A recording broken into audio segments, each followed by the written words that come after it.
African non-government organization and also a think tank that works broadly on economic policy issues. And under economic issues, we have trade and trade-related issues and agriculture.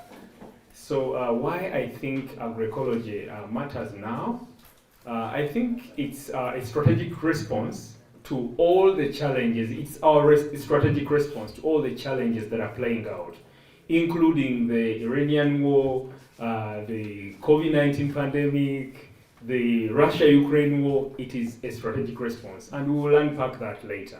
Thank you. Good morning once again. My name is Jonathan Rubega. I work with Siatini under the Agriculture Trade for Rural Transformation Program. Why agroecology matters is who we are. It's just revisiting who we are and rethinking how we have been taken up the other production systems. So it is that matters to me.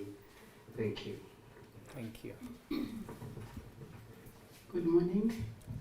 Good morning. I'm called Francine Rutazana, a member of the East African Legislative Assembly, the chair of the Committee on Trade and Investment, and I'm glad to be here to engage with the various stakeholders on the matter. Why agroecology is mattering for me. Agroecology is health, and without life, there is no plan. After life, there is no plan. For me, I go for agroecology to save life. Thank you. Thank you so much, Honorable, and you're welcome. Good morning. My name is Gideon Gatpand, member of the East African Legislative Assembly and the chair of the Committee on Agriculture, Tourism and Natural Resources.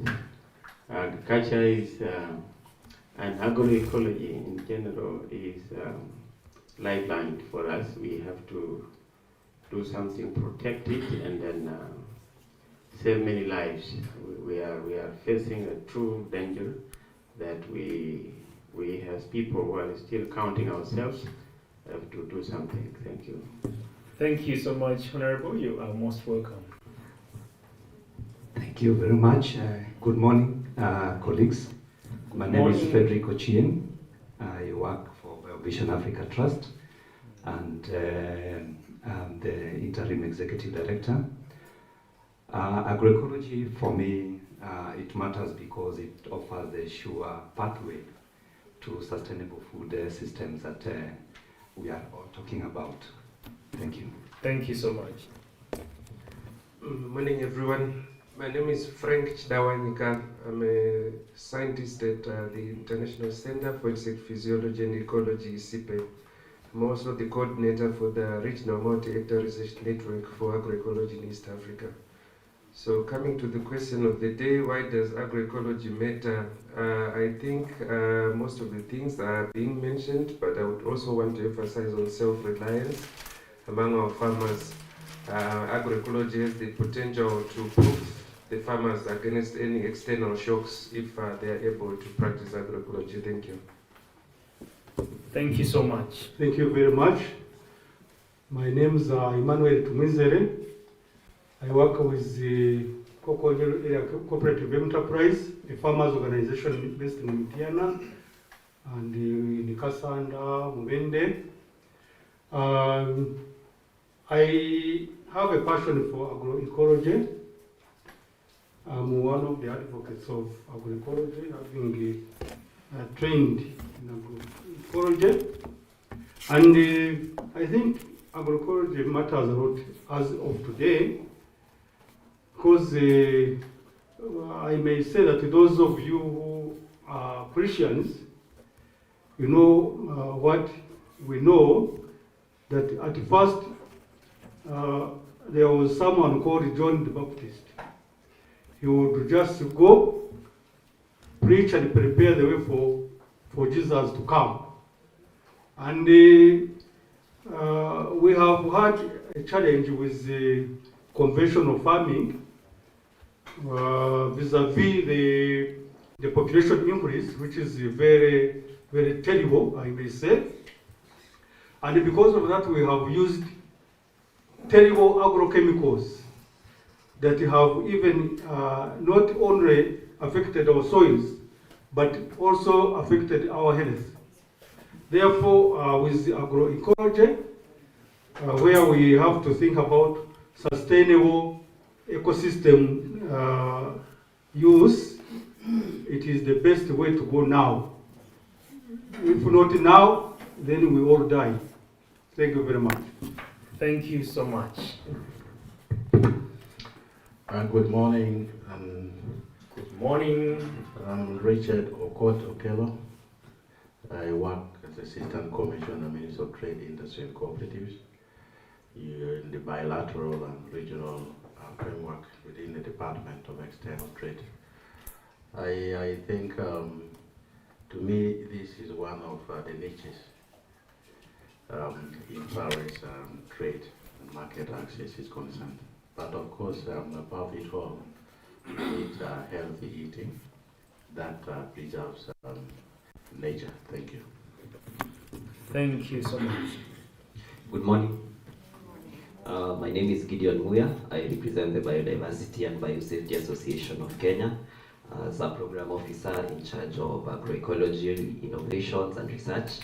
And for me, why is agroecology important to me, and why is the trade of agroecological products important? For me, I believe that agroecology is a solution to 4 problems. It is like killing 4 birds with 1 stone. And these are the birds. 1, biodiversity conservation. Number 2, we have our food sovereignty and food security. Number 3, it will also be an avenue for youth and women empowerment and employment, economically especially. And last but not least, it ensures our communities are resilient towards climate change. So I believe that if we're able to step up the trade in agroecological products, we'll be able to kill these 4 birds with 1 stone, which is agroecology. Thank you. Thank you. You're most welcome. Okay, morning everyone. My name is Jane Kinya, representing African Biodiversity Network, in short ABN. I think it is very evident that the time is now. We need to reclaim our what belongs to us, what belonged to us. We have the knowledge. The issues, the problems that we are currently facing is because we have adopted some of the new ways that are not going well with Mother Nature, and therefore Mother Nature is retaliating. So for now, I think agroecology is very critical because we need to reclaim our seed sovereignty so that we can go to reach our food sovereignty and also reclaim our livelihood. So agroecology all the way, and my food is African. Thank you so much. Agroecology all the way. Thank you. My name is Robert Katemburura. I work for African Institute for Culture and Ecology, AFRIS. We are based in Ruaga division, and we work in the 3 communities, indigenous communities of the Bagungu in Ulisa, Basese in Karangara, and the Wanyabutumbi in Rukunjiri. I work as the programs manager at the African Institute for Culture and Ecology. Why agroecology now? The Mother Earth has been strangled by our egocentric intentions, and therefore it is fighting back. You know, when you put a cat in the corner and it cannot get out, it will just come to you and hit you in your face very hard. And therefore this is the situation globally. And therefore we need to get back to the drawing board and see what didn't work and how we can bring it back. It may not be the way it used to be some 100 years back, but we can start now, one step at a go. And therefore the unhealthy practices that we have been doing, thinking they are good, they are additives, are now retaliating, and we are burning every day. So it's time now that we work. Thank you. Thank you so much. Good morning, colleagues. My name is Ronald Musoke. I'm a journalist based here in Uganda. I work for the Independent magazine. I'm basically here to learn from the experts on this very important uh, uh, topic or aspect of agriculture. But still, I think for me, it matters to produce nutritious food, and I think agroecology is at the center of this endeavor. Yeah, that's why I think it's really important for us to embrace it. Thanks. Thank you so much. Good morning. My name is Milion Balai. I'm the General Coordinator of the Alliance for Food Sovereignty in Africa, AFSA. Agroecology will give us a means to do three things on the social movement side of agroecology. I'm coming from a social movement, AFSA. One, it gives us the courage to fight against the forces which are trying to appropriate African seeds, African land, African water, African life in general. And second, it gives us an opportunity also to mobilize those actors in our community whose voice is most of the time ignored. Women, youth, farmers, pastoralists, fisher folks, and all. And finally, and equally important, it gives us an opportunity to bridge relationships with other actors who are working on in health sector, with government, with parliament, and everybody, because it's a common good. Thank you so very much.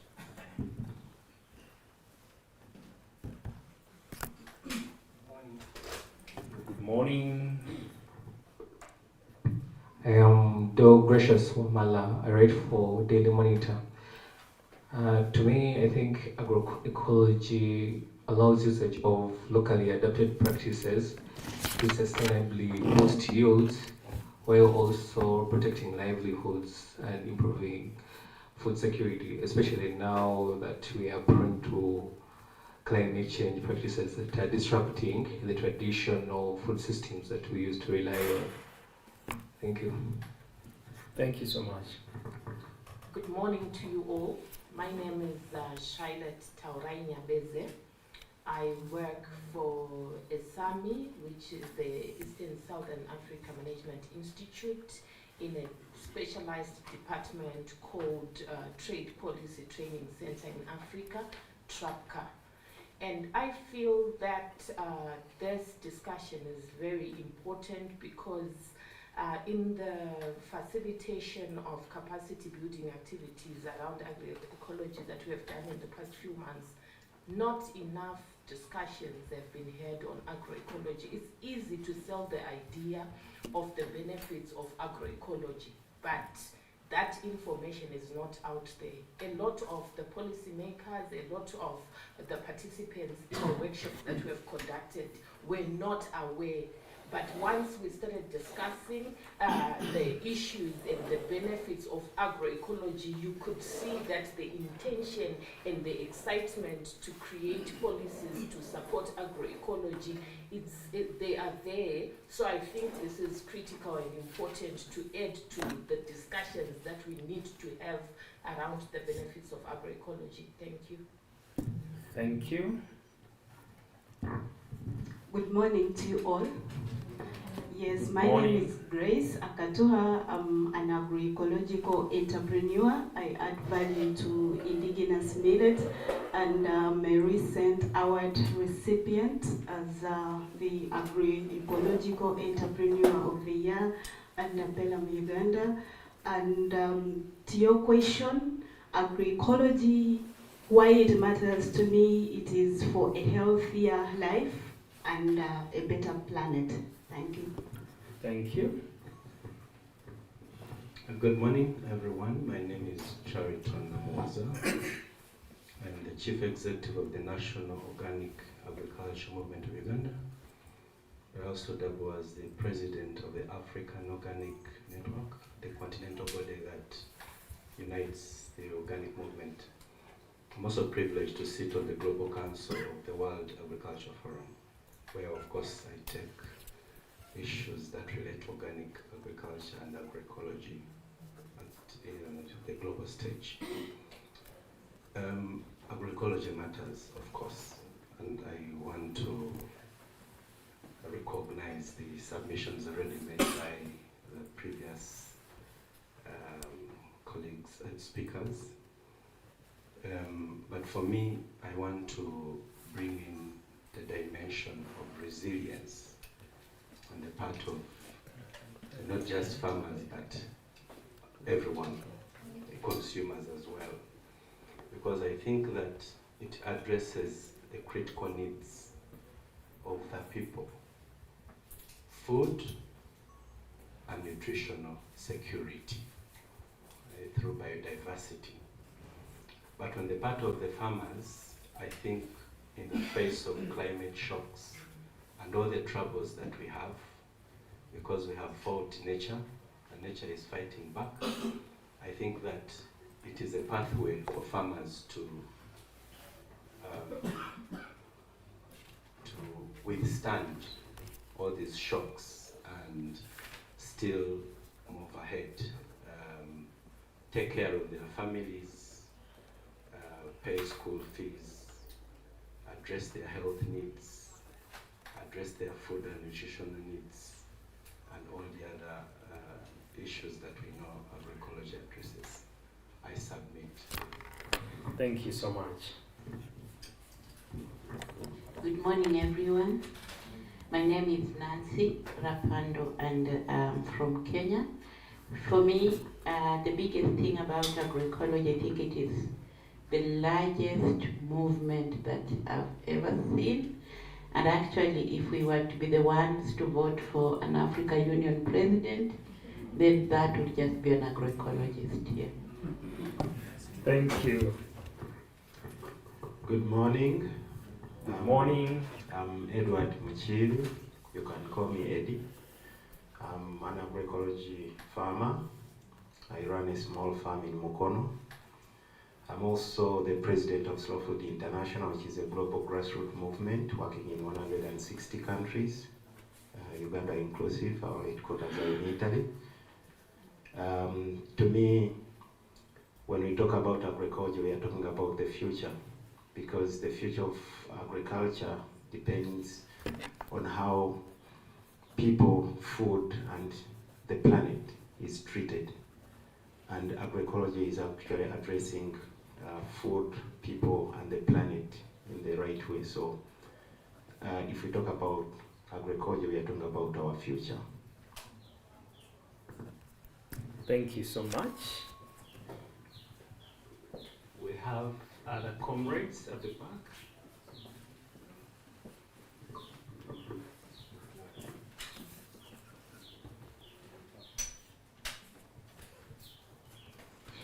Good morning, everyone.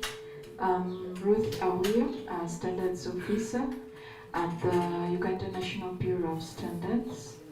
To the question, basing on what our healthy needs are, what we are gearing towards healthy foods, I believe agroecology is helping us towards the food insecurity and the nutrition challenges. The booming populations that we have, that means more and more land is being taken up for the increased population. So agroecology helps us to diversify and also improve on the soil degradation that has currently been ongoing. So I believe agroecology is the way to go. Thank you. Thank you so very much. You're most welcome. When we were in school, they told us repetition is bad. So I'll make sure I don't make repetitions, but just build on what my colleagues have said. I'm called Sunday Bob George. I work with the Ministry of Agriculture, Animal Industry and Fisheries in the Division of Food and Nutrition Security. But I'm here to represent the Honorable Minister of State for Agriculture, retired Major Chakuraga Fred Bwino. All has been said. But also important to mention is that maybe the other thing which I'd also want to connect to this, I'm the focal person for organic agriculture and agroecology in the Ministry of Agriculture. All has been said, but I just want to build on what colleagues have submitted by saying that agroecology is a pathway to building a sustainable and resilient food system. Thank you. Thank you very much. When I came in, I didn't sit next to a honorable. And the minister came in without announcing, but you're welcome, honorable. To avoid repetition again, I'll say that for me, I'll start with agroecology matters because the world is dying away. All we've talked about, climate resilience, boosting biodiversity, this can only happen after the realization and accepting that the world is dying away very fast, and there is a problem which we need to solve. So that is why agroecology matters. My name is Grace Musimami Kezron, and the Secretary General of Uganda Forum for Agriculture Advisory Services, which is a body for extension workers in Uganda, and also an Executive Director of Agriculture Sector Network, a body that is trying to spearhead public and private sector collaboration to transform the agriculture sector without leaving anybody behind and repositioning the foundation of the sector. Thank you very much. Thank you. You are most welcome. Thank you very much. Good morning, ladies and gentlemen. Good morning. My name is Francis Nsanga. I work with Vision Africa Trust and Pelham, Uganda. I lead on one of the initiatives called the Knowledge Hub for Organic Agriculture and Agroecology in Eastern Africa.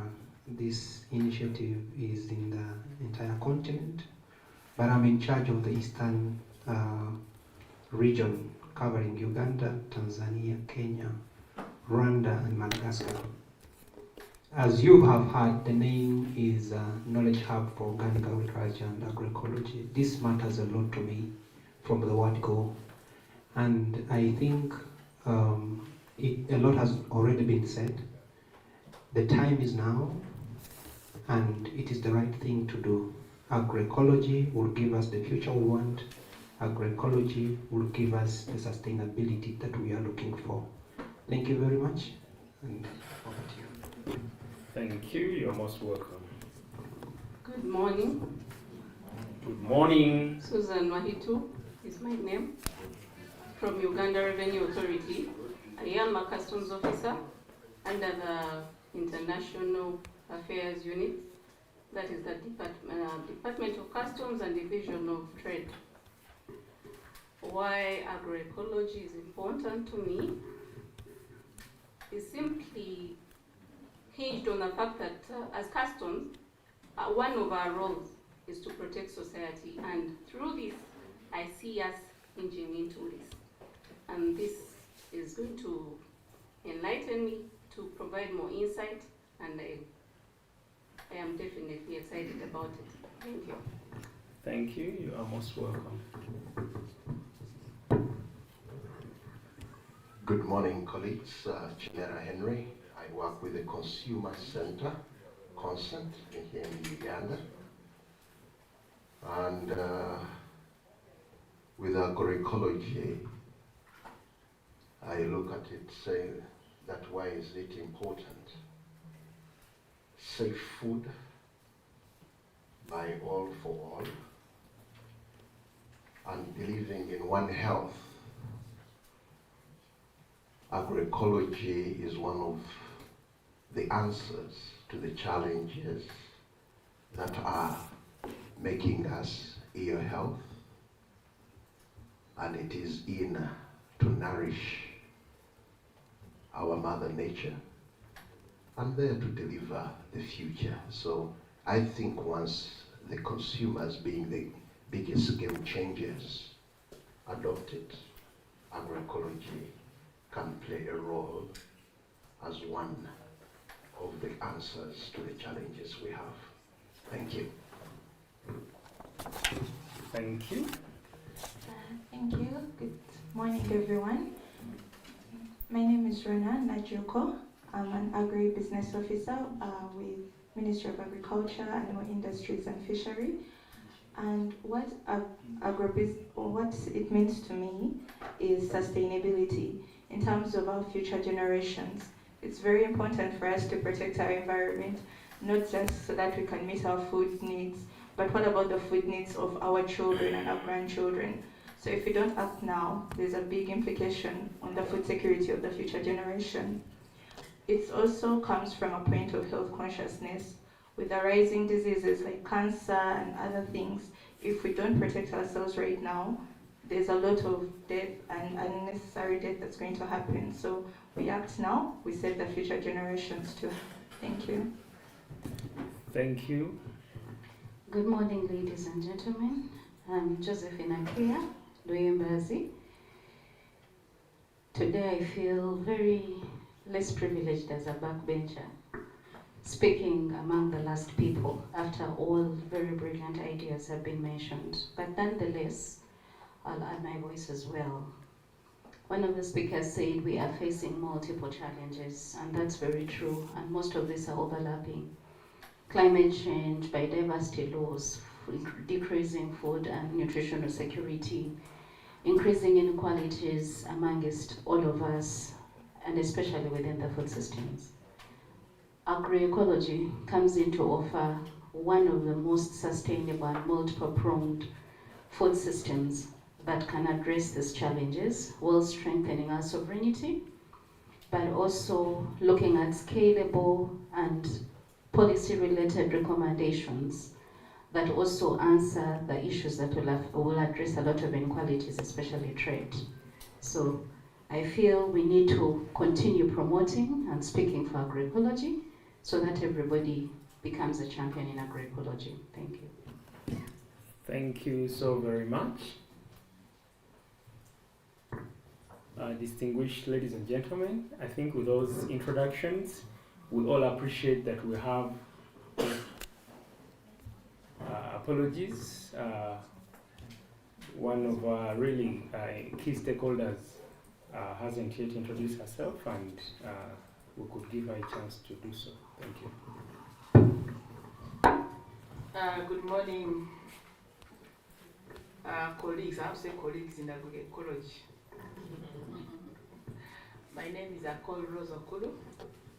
I'm a member of Parliament of the East African Legislative Assembly and a member of the Committee on Agriculture.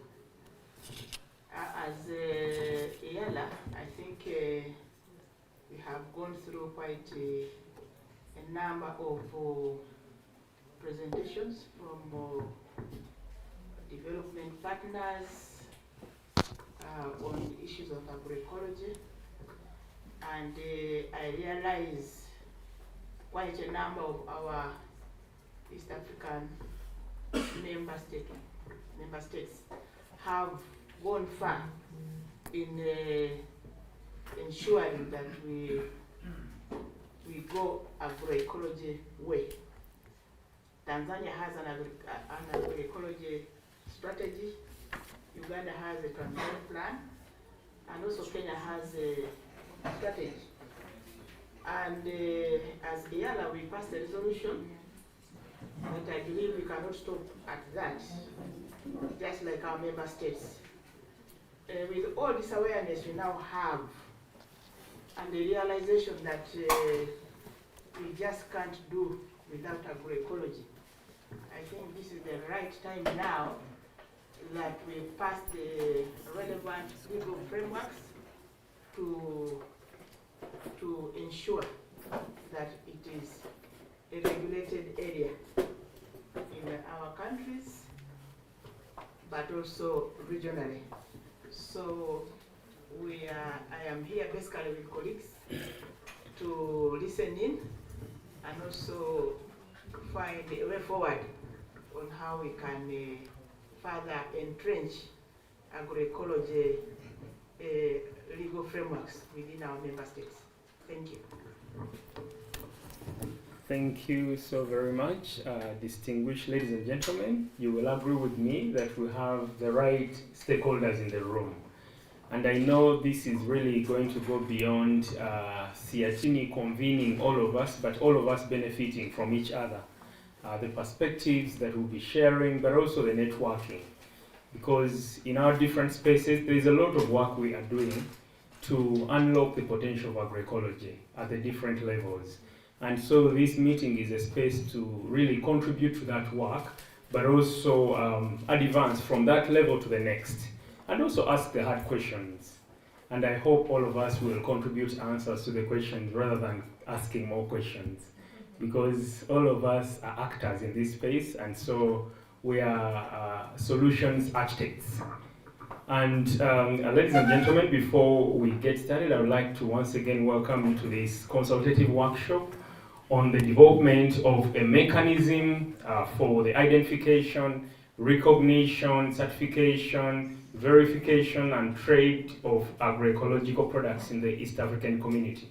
It's quite a mouthful of things that we would like to achieve, but also it comes, it's informed by the fact that there is really a lot that has been done in terms of addressing what the missing link is. But in that really cycle of work, there is a missing link. And that's what we are going to address in this meeting. It's a very important meeting, but also in this space, there are a number of issues that have been raised already. The fact that our agriculture is under immense pressure, and I cannot overemphasize that. But in the midst of that, agroecology is our strategic response, which we are not leveraging. So this space is for all of us to revisit what needs to be done, where we are, how trade comes in, but also how do we ensure that what is sustainably produced is sustainably rewarded and recognized. So without really delving into deeper details, because we have really various distinguished officials who are going to be setting the scene. So the next session that we are yet to have is really contributing to setting the scene. And before I invite the first speaker, I would like to recognize that we'll be hearing from Ms. Jen Alunga, Executive Director of Siatini.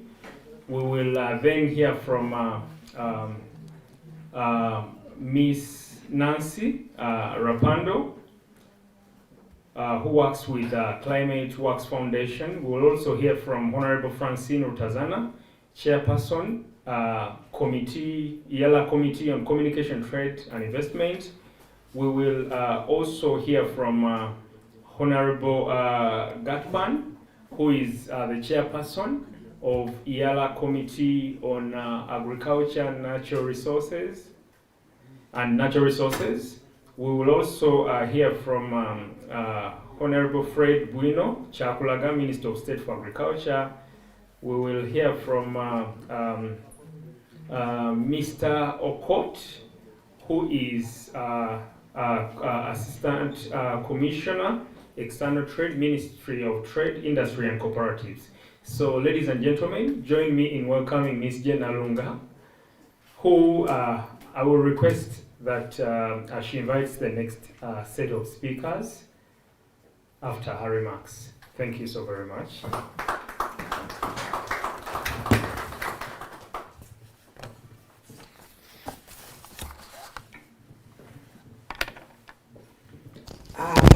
Good morning, comrades in the movement for agroecology. Good morning. Good morning. I would like to take this opportunity to welcome you to this very, very important meeting. In fact, it's a conversation. It's very, very important. I would like to recognize, first of all, the representative of our Minister of State for Agriculture, Mr. Sandy. You are most welcome, and thank you so much for coming. I would like to recognize our EALA members of Parliament, Honorable Francine Tazana. You are most welcome, and she's, as Herbert has pointed out, the chairperson, Communication, Trade and Investment Committee of EALA. I'd like to recognize Honorable Gideon Gatpan. You are most welcome. He's the chairperson of the Committee on Agriculture, Tourism, Natural Resources. Honorable Akol Okulu, you are most welcome. Thank you so much for coming to this meeting. She's a member of the Committee on Agriculture, Tourism and Natural Resources. I would like to welcome and recognize the commissioners from the Ministry of Trade, Ministry of ESC Affairs, Ministry of Agriculture. You are most welcome. I would like also to welcome and recognize representatives from our MDAs, URA. You are most welcome, especially Customs. We need you here very much. UNBS, you are most welcome. I would like to recognize comrades who have traveled from far outside Uganda. I would like to welcome my fellow civil society activists and the struggle of agroecology, representatives from Nogamu, Sefrot, Slow Food, AFSA, PERAM, ESAF, Consent. You know, when we talk about agroecology, ABN, they are names which already come into mind, knowing that they are people and organizations which are already in the struggle. So you are really, really most welcome to this very, very important meeting. This meeting is about developing a mechanism for the identification, recognition, certification, verification. We didn't put there traceability, there are so many words, and trade of agroecological products. And I will be explaining why we put all those words there. But what I want to point out is that we are building on existing struggles of all those people I have mentioned: Consent, Sefrot, ABN, AFSA, PERAM, Nogam. The struggle has been there and it's continuing, and they have done a lot of work in order to recognize agroecology as an alternative agriculture model, as an alternative food system model to the current corporate-led models. So I thank them. I want to recognize also that there are policies and strategies in place. So our governments have also done a lot of work. And I think Honorable Akol has pointed out to this. For example, Kenya already has a national agroecology for food systems and food system transformation strategy 2024-2033. It was launched in 2024. Tanzania has a national ecological organic agroecology strategy 2023-2030. Uganda has a national agroecology strategy 2023-2029. And also the Yala Committee on Agriculture, Tourism, and they came up with a resolution together with FAO, I think maybe they will be able to talk about that. Again, to recognize agroecology as a viable food system. So we appreciate all these efforts. As CIATIN, we appreciate those efforts from civil society, but also government efforts to put agroecology on the table. This meeting is about marketing and trading agroecological products. We are not saying that there are no efforts towards trading and marketing. They're already there, and the AFSA will be able to talk about that. They talk about territorial markets, cross-border trading agroecological products, which is very, very important, trading agroecological products. Because if we are to make agroecology sustainable, the farmer has to be able to make a profit. For me, the whole issue is about profit. If we don't put money in the pockets of the farmers, we're exploiting them. Because for us, we want good food, we want healthy food, we want to be healthy, we want our farmers to look after the soils which are biodegraded, all the things you have said, we are putting them on the farmers. But there is no commensurate return on their income. Yeah. No. So we need to ensure that agroecology products are put in those markets but are also traded. So we are building on those efforts to ensure that agricultural products are tradable. And we need to take advantages of the existing opportunities, the trade, the markets which are available at national level, at ESC level, and that's why this meeting is for ESC. We want to look at it regionally. But we have also opportunities in the tripartite. ESC, COMESA, SADC, that's a very big market out there. We have the Continental Free Trade Area, very big market out there, and we have also other markets.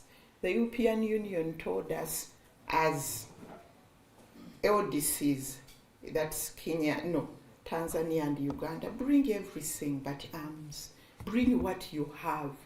And the European Union is very keen on agroecological products, or products which are produced sustainably.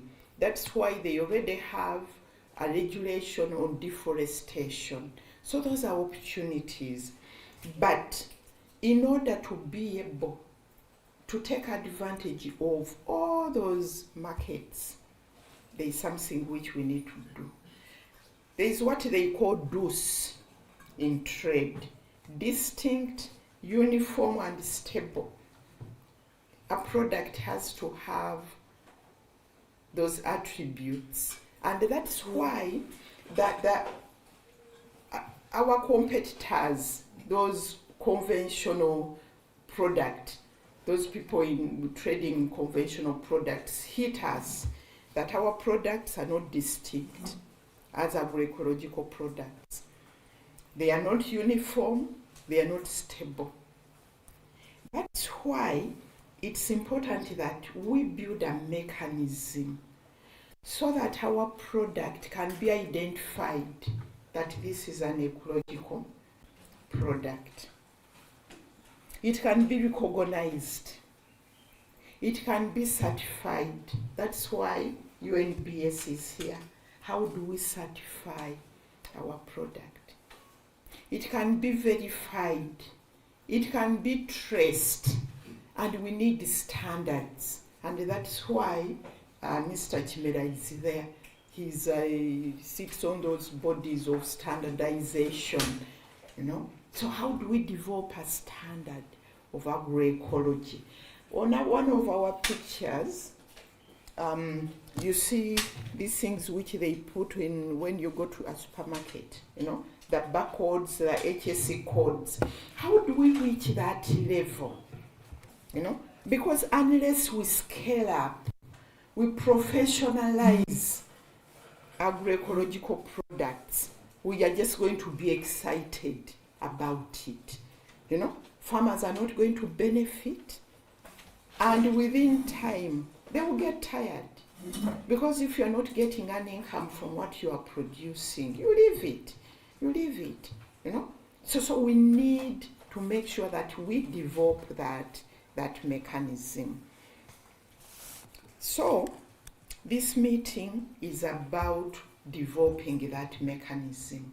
And for me, I believe if we can be able to have that mechanism, then we can be able to scale up production. Because today, agroecology is on the margins. You know, we are not in the mainstream. It's like it's something, you know, different on the margins, and we are fighting the margins. We need to come in the mainstream. If we say we are many, no, Madam Nancy said we are many. If we are to elect the AUB, we have AU leaders. But in the market, that mainstream market, we are not there. But even the markets where we are, you know, I visited a market in Chitoro, an agroecology. But people were saying, how do we know? How do we know that this product is an agroecology product? So that's the challenge we have. And it's a big, big challenge. But when we work together, all of us, you know, we can be able to start on this journey. And for me, I believe that when we have a good plan, who does what? Our YALA members, what are they going to do? We in the agroecological movement, what are we going to do? Government, UNBS, what are they going to do? Customs, what do you want us to do? The other time we were negotiating the CFTA schedules, because in CFTA, you negotiate codes, HSE codes. We are going to liberalize this, we are going to liberalize this one is coming to 0. So we had schedules. Schedule A, immediate liberalization. And I was asking, how can we be able, on those codes, to put agroecological products? And that's the question I'm asking, you know. So we need to build that mechanism, and that's why we are there. We need to up the game. We need to move from the margins to the mainstream. You know, that when you go to a market, when you're exporting to wherever we are going to export our products from the region, they are clearly marked agroecology. And we put a price on that. We put a price because the farmers are putting a lot of effort in that. I won't go into why it's important because our discussion has already, you know, brought out to those issues. But what I want to say is that markets are available. There are very many shifts. There are so many opportunities for agroecological trade. Everybody, like now China has told us the market is there, you know. China told us, bring, you know, your products. How can we be able to maximize that and be able to say, for China, we are taking agroecological products and we are putting a price on that, you know. So the markets are there, the opportunities are there. It's a matter of putting our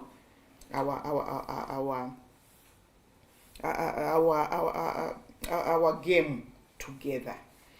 But we also need to bring our struggles together.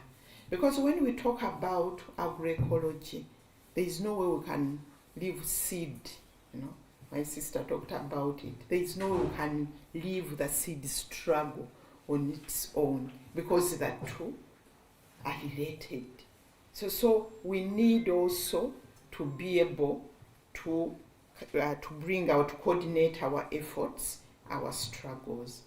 And for me, as Siatini, by the way, Siatini is 30 years this year. 30 years.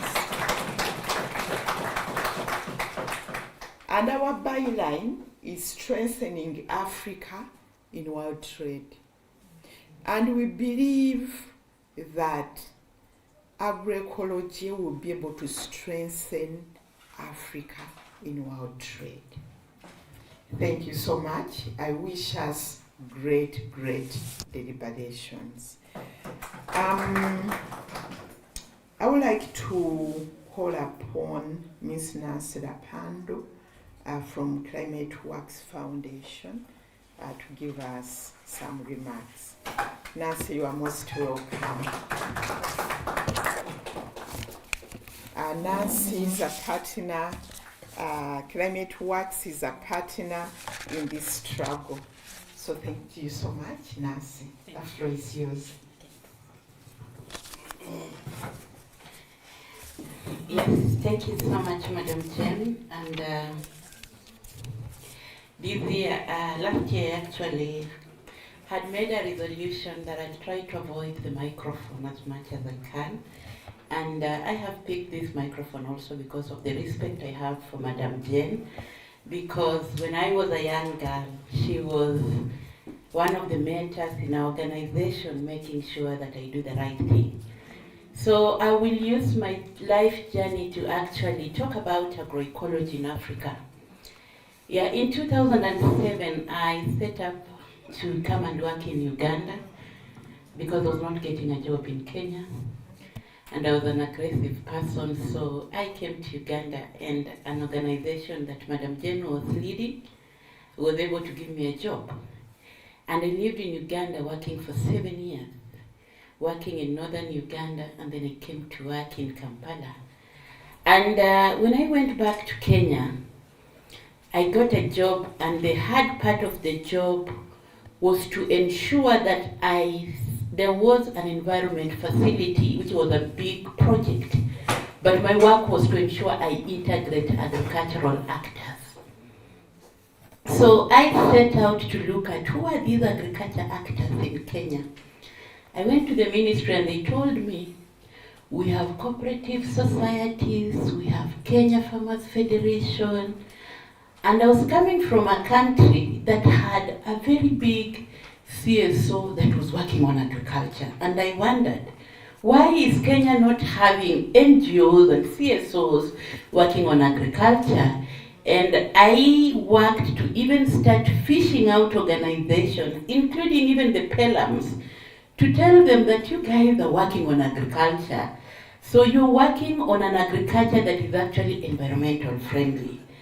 So 2016, I got this assignment from the Vision Foundation to actually start pushing for agroecology. When I looked at what agroecology is, it's not different from what Ugandans were doing. They were just putting seed in the soil and everything was germinating.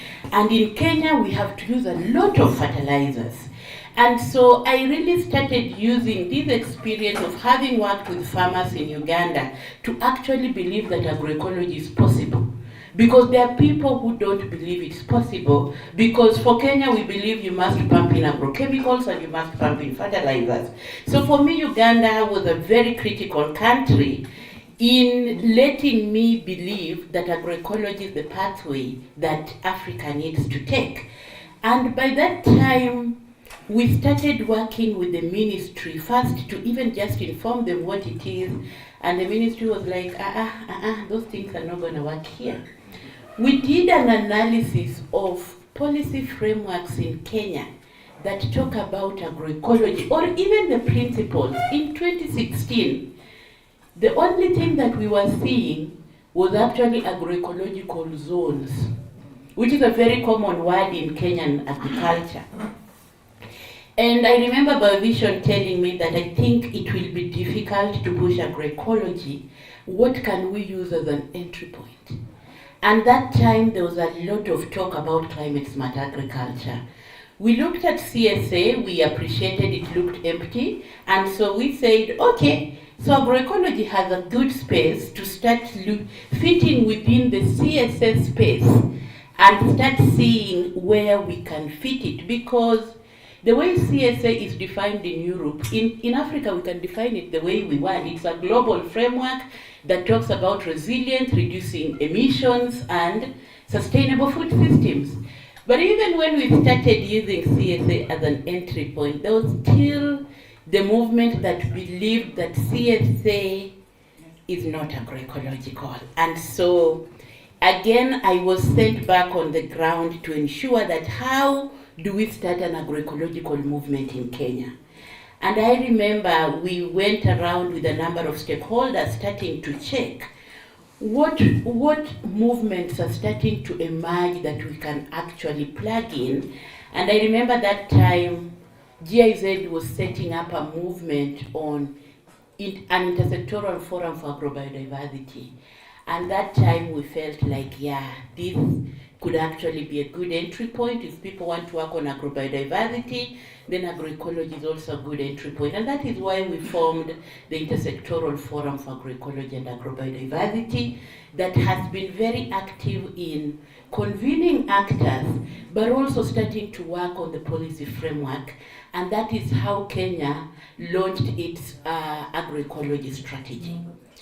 Yes, you can see how far we moved from understanding entry points to start working to convene movements. And from there, we developed guiding frameworks. But after this strategy was out, because I was a good observer of this system, since 2016, starting to look out what really is going to work. And we started asking ourselves, the movement has taken off. Everybody is talking agroecology. But we seem to be stuck within our movement. And we were very happy we were making friends. We have friends. Agroecology is so friendly. We meet each other and we feel we are friendly to one another. But there was a general feeling that are we moving the other sectors? Because agriculture is a sector. It deals with health, it deals with trade. And so for me, when we started emerging with these concepts of how do we work with other actors and starting to work with people like Siatini who are working on trade, we are also working with people working on health to ensure that there is increased integration. And so this is what I want to implore upon agroecology actors, to be able to look at where the integration areas are, or else you will be stuck again in the movement and there will be no much further integration. So I think we appreciate this journey, that this is the time to integrate within key sectors. So I think I want to talk about the work of Climate Works, which is a great partner in this process. Climate Works is a philanthropic organization that is really partnering within Africa to ensure that we advance the work on agroecology. But the word climate tells you that climate change is critical, and it is still the best entry point for agroecology.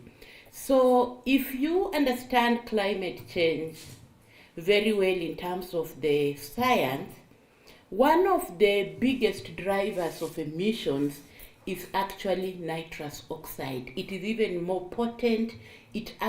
And this is what we get from nitrogenous fertilizers. And the other source of emissions is actually in livestock. So we are having a lot of nitrous emissions and livestock emissions. And so this became the biggest worry. But the other worry was that Africa is actually calling for climate finance. Any other development finance is being redirected on too much importation of food and too much importation of agrochemicals. That is a burden that agriculture is putting on the governments.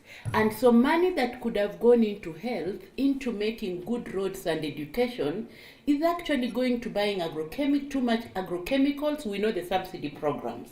There's too much money that goes into subsidies. And when there is a crisis, we have to import food from Brazil, and we're putting so much money into these processes. So this tells you that even the agroecological thinking is transforming from the movement and starting to see how do we position ourselves within macroeconomic discussions. Most of the agroecology work has been too much at farm level, and that is why governments are like, what is the benefit here? What is our position here? So as Climate Works Foundation, that became our worry. How do we reduce emissions within agricultural systems, and how do we reduce agriculture expenditure that goes towards too much food importation and also too much agrochemical importation? So we started working to convene actors to get evidence, convening different actors, philanthropists, partners, and businesses, where we are creating movement. And we are also building capacities of multi-stakeholder actors around these critical issues that I have actually identified. So we have a strategy document that talks about 3 areas. One is reducing nitrous emissions from agrochemicals to agroecology. And in this, we are working with various actors on reducing the use of hazardous agrochemicals. We know that countries like Kenya have now banned some of the hazardous agrochemicals, but the issue is the government has done their work. People don't know. And how do we also ensure the government is consistent and we continue enforcing this? So the other aspect that we're actually working on is on soil health, because the biggest driver of agro input use is actually fertilizers. But if we work to advance bio inputs, homemade nutrients, we could actually reduce this burden that our governments are actually facing. And I want to congratulate Africa, because in the last soil, it was called Fertilizer Summit. It was now branded Fertilizer and Soil Health Summit, because they did recognize the role of agroecology and the need to bring in bio inputs. And so that is a major part of our work. How do we strengthen capacities of organizations and businesses to actually produce and use bio inputs? The other aspect that we work on, but it's not in Africa, is around reducing livestock emissions. But this has been delayed because our systems are quite good, and we believe that it's an area we don't want to touch unless we have enough evidence on how our system is increasing emissions. But we are also working on increasing food security and climate resilience. On working on this, we are working to reduce imports and promote local food production, and we're also promoting agroecological trade. And this is where this work actually falls. And also we have partners that we are working with to start having this discussion on how do we reduce debt. And that is why I talked about integration of other sectors. If we have to start talking about this, we need the Minister of Finance to start telling us how much expenditure is going into fertilizers and food insecurity, food importation, and starting to inform that if we advance agroecology, then we are going to reduce on this debt burden. And I think it's very critical to me what Madam Jane has been talking about, how do we ensure that agroecology has a space in the market? How do we ensure that even within the East Africa system, the COMESA system, the Africa trade system, we are getting favorable policies? But how do we even know it's agroecological? How do we even work with traceability system? So we have a lot of work to do as a movement. And as I said, this movement is a long line. In this line, different actors are going to join. And for those who have been here longer, you have a responsibility to continuously strengthen capacities and show what has already happened, so that we are not wasting time going back to what we have already done, starting to see how do we push forward? We should not start repeating the class and starting to repeat, to define. We can no longer keep defining. We want to move, we want to create a space for agroecology within trade and also within macroeconomic discussions. Thank you so much. I want to stop there.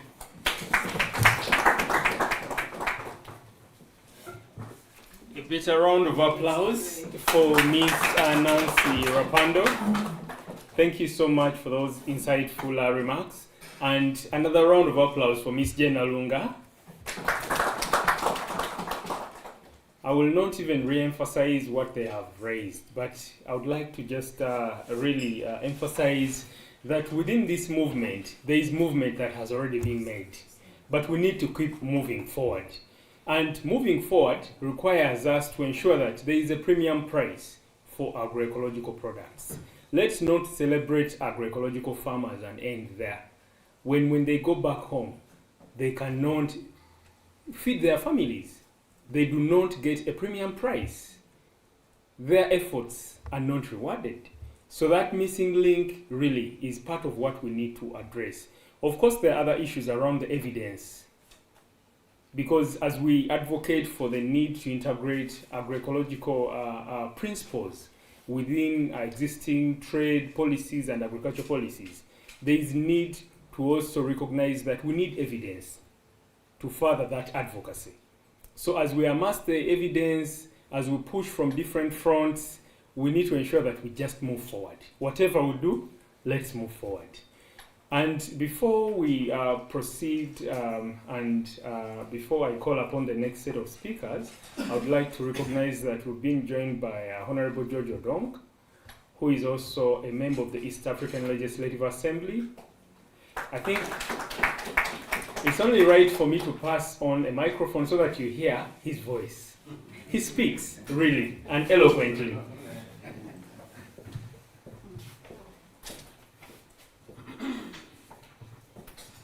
Good morning. My name is George Odong, and I'm a member of the East African Legislative Assembly from Uganda, and I'm also a member of the Committee of Trade and Investment. My chairperson is here, and she's our official spokesperson. But karibuni sana, I'm welcoming you to Uganda because this is my home. And also to thank Siatini, because we have been in this, Siatini has really worked very, very closely with the Assembly, and we appreciate it. Asante. Thank you so much, Honorable. We appreciate that you managed to join us today, and we're just going to move forward with the conversation. So, ladies and gentlemen, without further ado, I'd like to take this opportunity to invite Honorable Francine Rutazana to share some remarks with us, who will also later, I request, invite Honorable Gatpan Gideon to also share some remarks. And then I'll carry on from there. Thank you.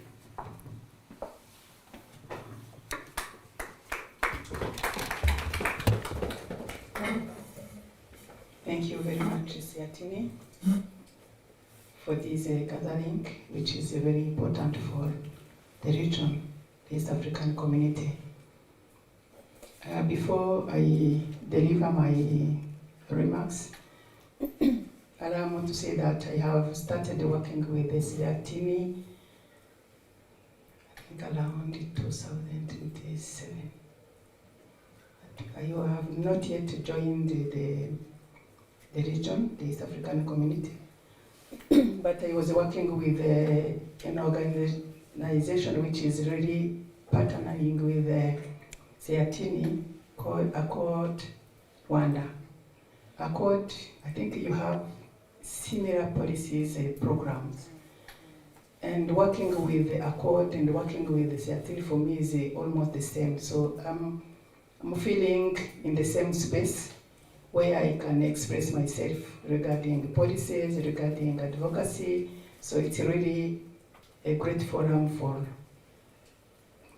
I was about to say, for politicians and civil society to meet and to agree on something which is now helping the ground to move.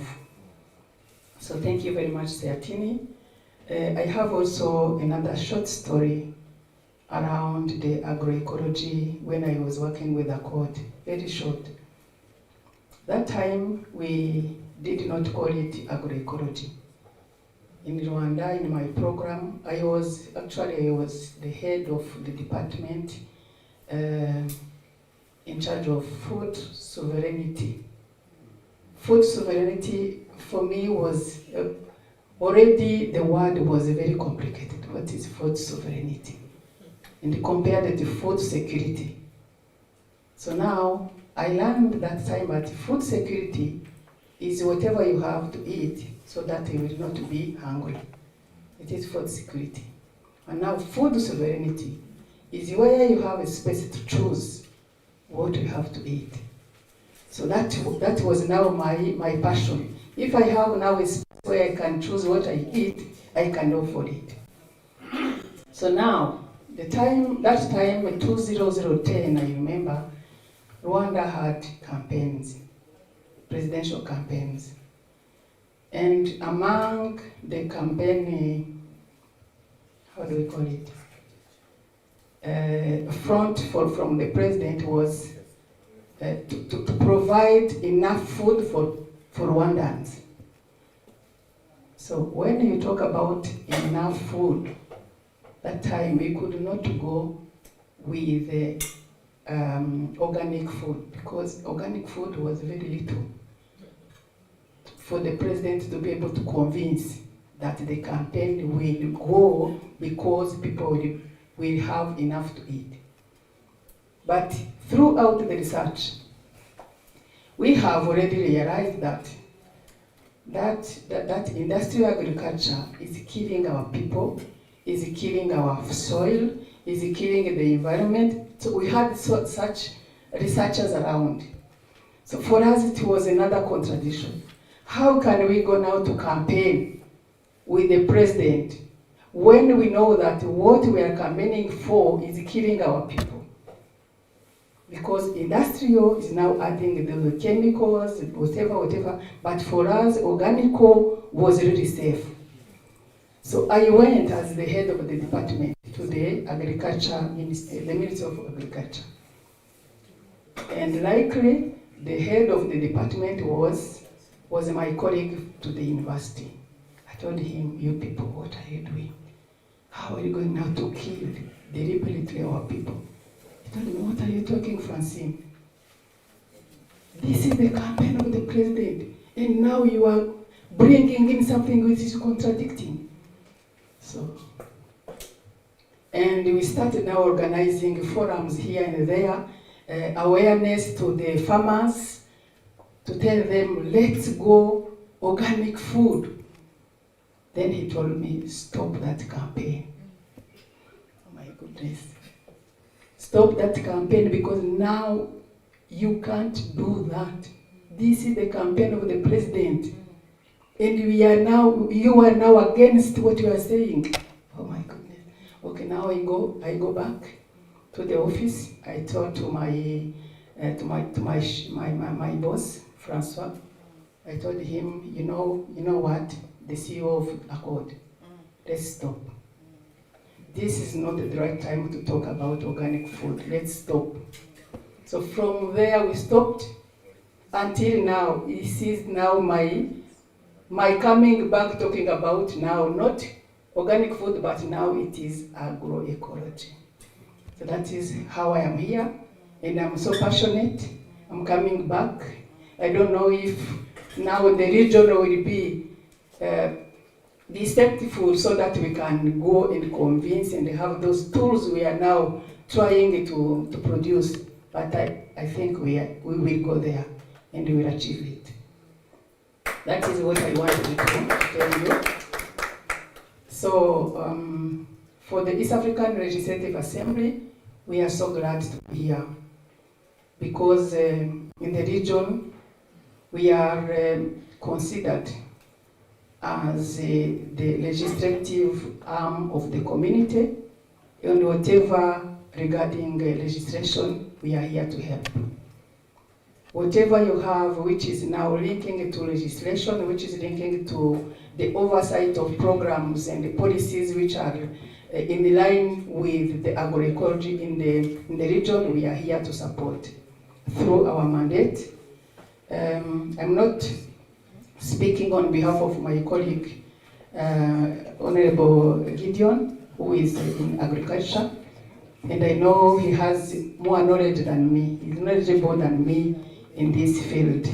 Me, I'm just coming back with the whole energy, and I'm trying now to be back with the members of the Committee on Trade, so that we can catch up what the Agricultural Committee is now doing, because at the end, we have to go together. They are producing, but we are trading. So together, we are saying, whatever legislation is needed for the agriculture and the production, and for the trade and business, we are saying together we have to make it. And now we are also supported by that resolution, which was passed by the Attended Committee, the Agriculture Committee in the East African Legislative Assembly, because it's already passed and received by the ministers, the Council of Ministers, which is now putting together the minister in charge of East African affairs at the regional level. So they have already the resolution on their table. For us now to go and advocating for it to be enforced, it's now easy because there is a tool they have. For the rest, we are here to continue engaging. We are here to continue seeing where gaps are and what should be the role of the legislation so that we can fill the gap. So feel free to give us what you think is possible, and we are here, we are free to get and try our best to support the work which is done on the ground. Thank you very much.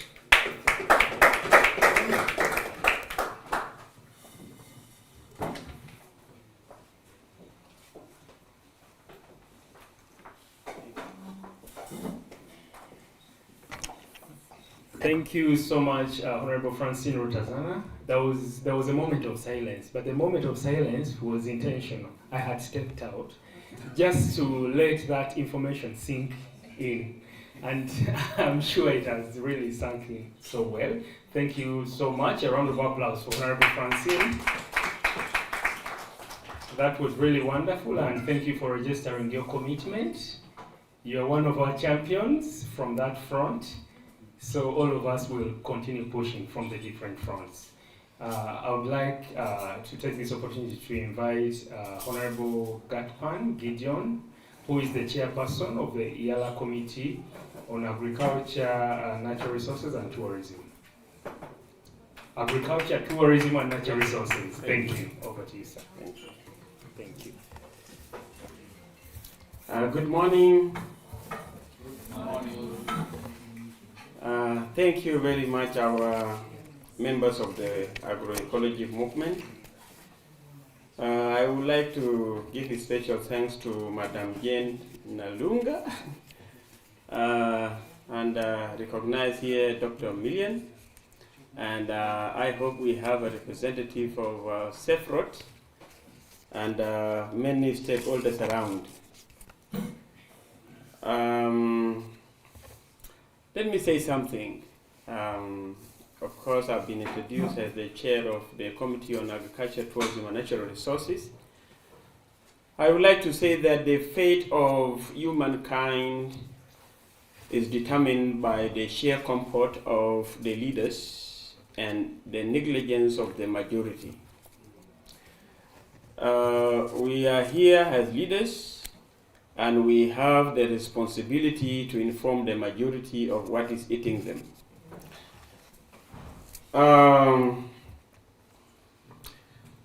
In decision making, we have choices. The choices that we make to benefit ourselves as few who are leading the majority, or the choices that we make to save ourselves and the majority. So over years we have been grappling with how to accommodate ourselves as leaders and how to also take care of the majority population. And this is how the insecurity came about. The insecurity relating to how we chose to be driven by the people or the organizations or companies with a lot of economic muscles. We enslave ourselves. So we appreciate ourselves in this movement because we have opened our eyes and we are also attempting to open the eyes of the majority. So in legislative or policy standpoint, we have triggered interest and we are in a trajectory to aware the masses, to tell them that we need to be critical in our approach to hold our leaders accountable, in our approach to make sure that we are safe by our own actions. So when it comes to interaction, bringing together policymakers, practitioners in the field of agriculture, particularly the smallholder farmers, the breeders, the people who take care of our agroecological seeds, then we are in the right forum to discuss what benefits us all. Madam Jane and your team, I would like to acknowledge that we have been part and parcel of the campaign led by the AFSA in Africa, CEPROT in Uganda, and you here in Africa. So what we need to do is just a few things that I'm going to mention. We have now created awareness among the policymakers and legislators. We have created awareness among the civil society organizations and farmers, and also consumers to some extent, because we are part of the consuming community. But now what remains is to put in place instruments that govern actions, because human being is a very dangerous animal. It can manipulate, and we are all aware about that. So to avoid that manipulation, we need to put the human being in the cage in terms of thinking about maneuvering this kind of instruments that we are going to deliver. So far, from 2024, YALA being informed and being educated and with a lot of awareness by our partners that I've just mentioned, has taken some steps to ensure that we are heading towards a regional law or policy. So we have already, as mentioned by my colleague, we have, as a parliament, we have resolved through a motion that we have recognized agroecology as a very important component of our agriculture, and to reclaim our food sovereignty in the East African region through agroecology. We have not, as an assembly, projected ourselves first as a big enemy of the conventional agriculture for now, because we know how they can fight us back. But we position ourselves to explain and give choices for East Africans and the world at large. That you have conventional agriculture to feed you today, and you become having the heavy stomach, you are thinking that you are food secure, but when you are actually in total insecurity. And we want to explain to the world, and Africans and East Africans in particular, that our agroecologically produced foods are the most expensive one with premium price, even in the global market. So why do we have to leave this and go to something that is more cheaper and really dangerous? So we are explaining that, and the pathways to have the agroecological campaign being successful is to ensure that we don't seem to be aggressing those that have been bogged down by the money, huge money that is being pumped into our economies by the aggressive campaign against agroecology. If we have to secure the law in the East Africa region, we have to be very careful in the way we navigate to pass it. So far, we have garnered the consensus around agroecology in East Africa. Now, having that legislation, having all the members of EALA being inducted by SEPROD and AFSA and Siatini, we have the consensus in the Assembly that we are going forward and we are moving forward to have a law on agroecology. Legacy is to all of us, but in particular I want to appreciate SEPROD. Who is here in SEPROD? We have already a draft agroecology law, a bill that has been drafted. We received a preliminary presentation 2 weeks ago. We have subjected it again for another revision, and then in a week or two we shall have another draft. That draft, we shall be discussing it together amongst ourselves with SEPROD and also the bureaucrats at the East African community, particularly the Directorate of Agriculture and the Directorate of Trade. So after that is when now we can now as a committee take that draft, look at it again, and seek the leave of the House that we need to move a bill on agroecology. Once that is granted by the House, and then now we take the same bill for formal drafting by the community legislative draft person. We shall now put it in the format of the East African Community Laws drafting. And then we bring it back to the Parliament for first reading, and it shall be referred back to the same Committee on Agriculture, Tourism and Natural Resources. And then the process would have formally taken shape, and it becomes a property of the House and a property of the East African community. So that is the trajectory that we are taking as a committee and as a community. But let me mention this.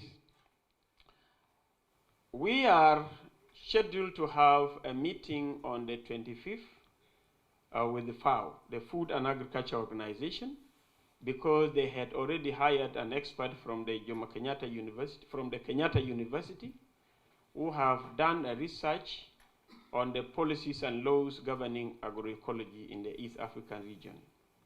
So there's what we call a methodology document that shall be presented on that date. So I welcome experts and practitioners who wanted to attend and listen to the presentation and perhaps contribute.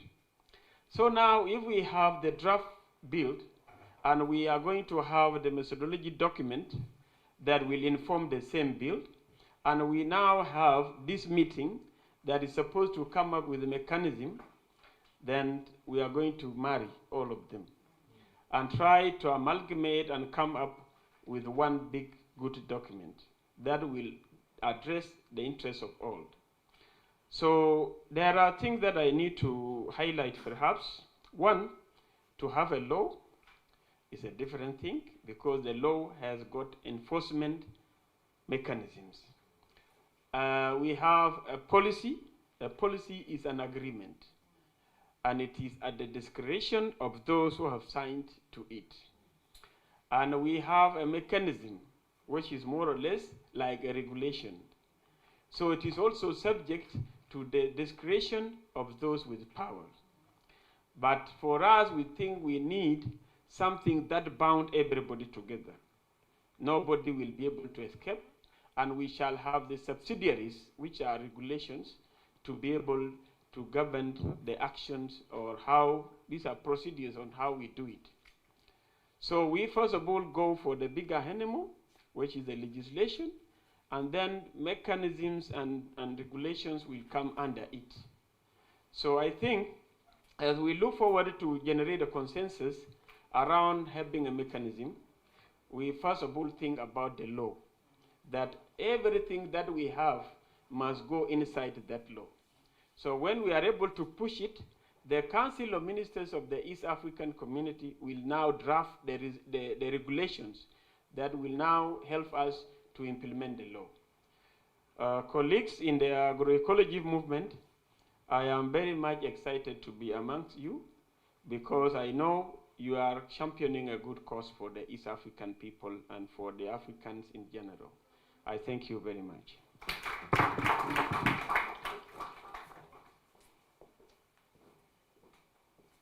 Thank you so very much. A better round of applause for Honorable Gatpan Gideon.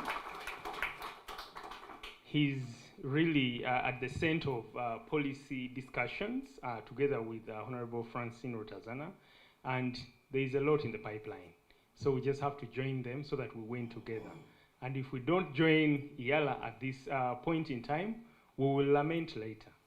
Lamentation doesn't deliver solutions, but actions deliver solutions. And what Honorable Gatpan Gideon has emphasized, that we need to elevate this discussion from just conversations to actions. And having the policy is one of the actions we need to take. But we shouldn't stop at that. We should continue to work closely with the regulatory bodies, because we need the regulatory bodies to do what they need to do. But also tap into low-hanging fruits like the simplified trade regime. There's now the tripartite simplified trade regime that is coming up. How then do we tap into that? That's a conversation I don't want to open now, but we can have it later as we have other discussions. Ladies and gentlemen, we have two more exciting sets of remarks coming up, but I would like to first invite Mr. Okello Richard, who is the Assistant Commissioner, External Trade, Ministry of Trade, Industry and Cooperatives, Government of Uganda. And I request, as he makes his way here, that after his remarks, he will do us a favor to invite the Minister, Honorable Chakulaga, and his representative, Mr. Sande Bob, will will deliver the remarks on behalf of the Minister. Thank you so much. Over to you, sir. Yeah, thank you very much, Mr. Kafero Habat. Good morning once again, honorable members from IALA, distinguished guests, and participants, ladies and gentlemen. First and foremost, let me thank Siatini. I think I should thank you for all the good work that you're doing with respect to trade and other trade-related issues. I know you handle so many issues with respect to trade, particularly on advocacy for tax reforms. Now we have issues to do with ecology, agroecology, and other areas. I thank you. Let me thank the members from the East African Legislative Body, IALA, for coming and joining us for this very important interactive session on how to build a trade movement for agroecology. And I think I like the theme, because whatever we do in the gardens are basically for the following. It's either for eating, or for trading to get revenue, or for our health. Now, Uganda, we have a very ambitious plan. pushing the economy from the current about $50 billion to about 500 billion within the next 15 years. That is as per the Vision 2040. We have got only 15 years remaining. And now it has been revised with a new framework, a strategy, which is called the tenfold growth strategy. And that is very ambitious. I'm not saying there is a policy contradiction here. And why I'm saying so is that that requires us to aggressively expand our production and productivity. And agriculture and agro-processing has been earmarked as one of the sectors that must deliver us there.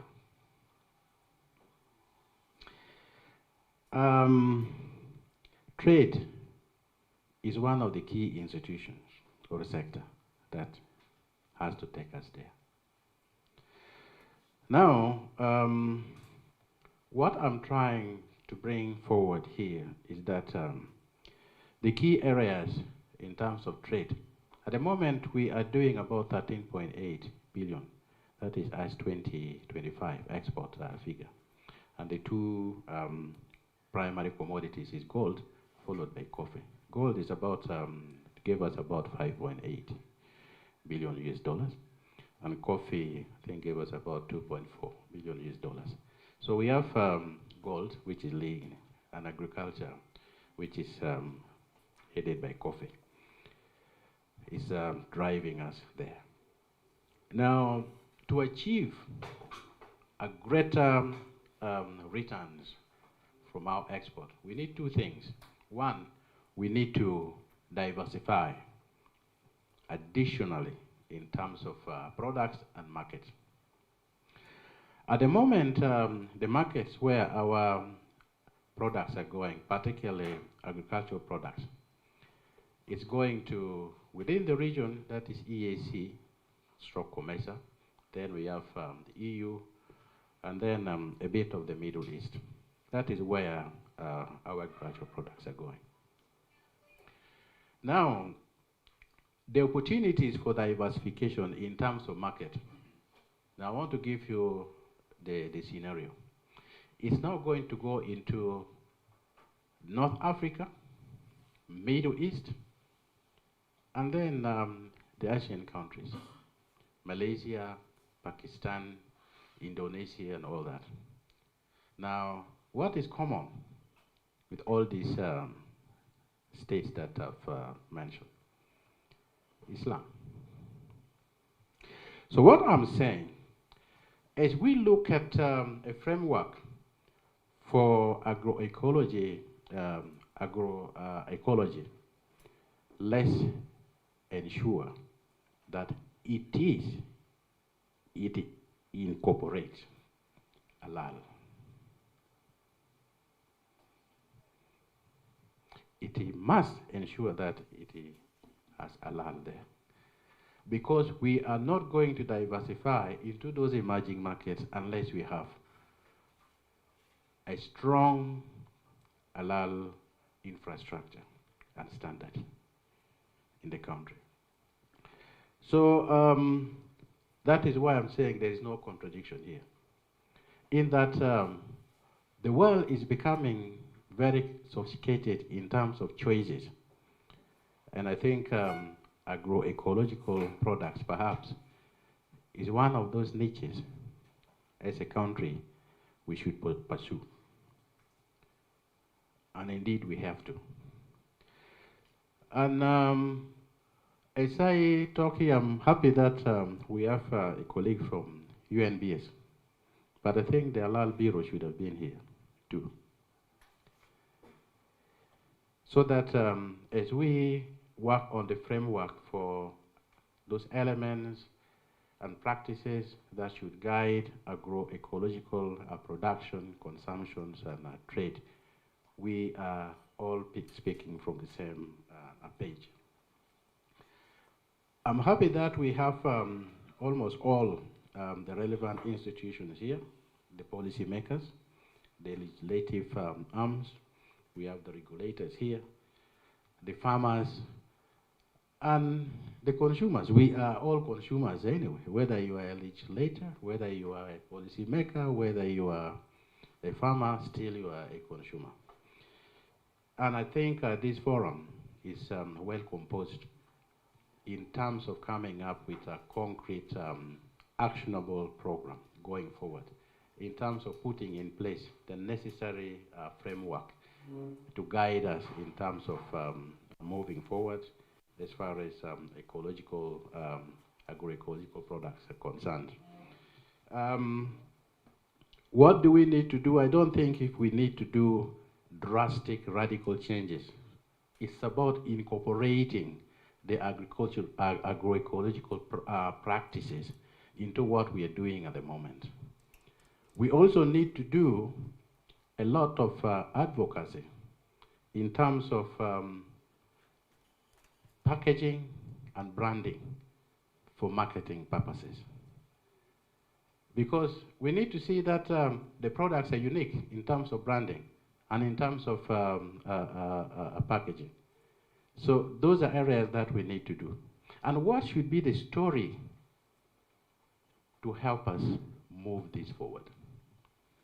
What should be the story? Right? We need to get it. These days, it is the story that sells the product or services. So what is that unique story that we are going to put forward to help us drive our agenda here? So I think the issue of awareness, I think we are satisfactorily doing it. The issue of the relevant frameworks in terms of laws, policies, regulations, and strategies, I think we are there. And now what we need to do is how do we translate this into action so that we are there, moving. We've talked about international trade dynamics. The EU is coming up with a lot of regulations, although we say they apparently appear to be extraterrestrial in terms of effects. But we have to comply. And some of them embed these agroecological elements in them. At one time, we were saying, you see these European people, they're actually dictating so much to us, you see, but now we are actually embracing it. It is good for our own good, it is good for our health, it is good for our environment. So I think in conclusion, if we are going to ensure sustainability, ensure that the world continue surviving, we need to do one thing. Let's go agro-eco. Let's go agro-eco. And I think in as far as I'm concerned, I don't see any policy contradictions in this. It's still complementing. We only need to ensure that we incorporate it. We have just reviewed our national trade policy. Its implementation document. I know that we did a lot in terms of incorporating or integrating all these emerging issues into the new trade policy. So I'm happy, I think, Jane, you were part of the trade policy review. We have just launched it about 2 weeks ago. So it is a policy framework that takes into account all the current issues. So once again, thank you, Saitini, and thank you, our legislators, for gracing this very interactive session. Thank you.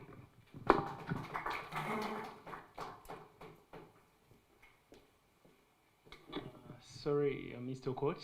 I'm sorry to, in your capacity, you wear the right shoes to invite the minister. I forgot. Not that it was not important, but I thought I wasn't in that shoes to do that. But I think let me take this thing around to welcome my brother wearing that big hat of Minister of State for Trade for Agriculture, Honorable Bueno, to come and formally open this workshop.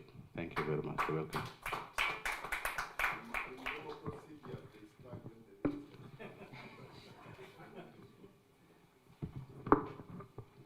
Let's stand up for a second.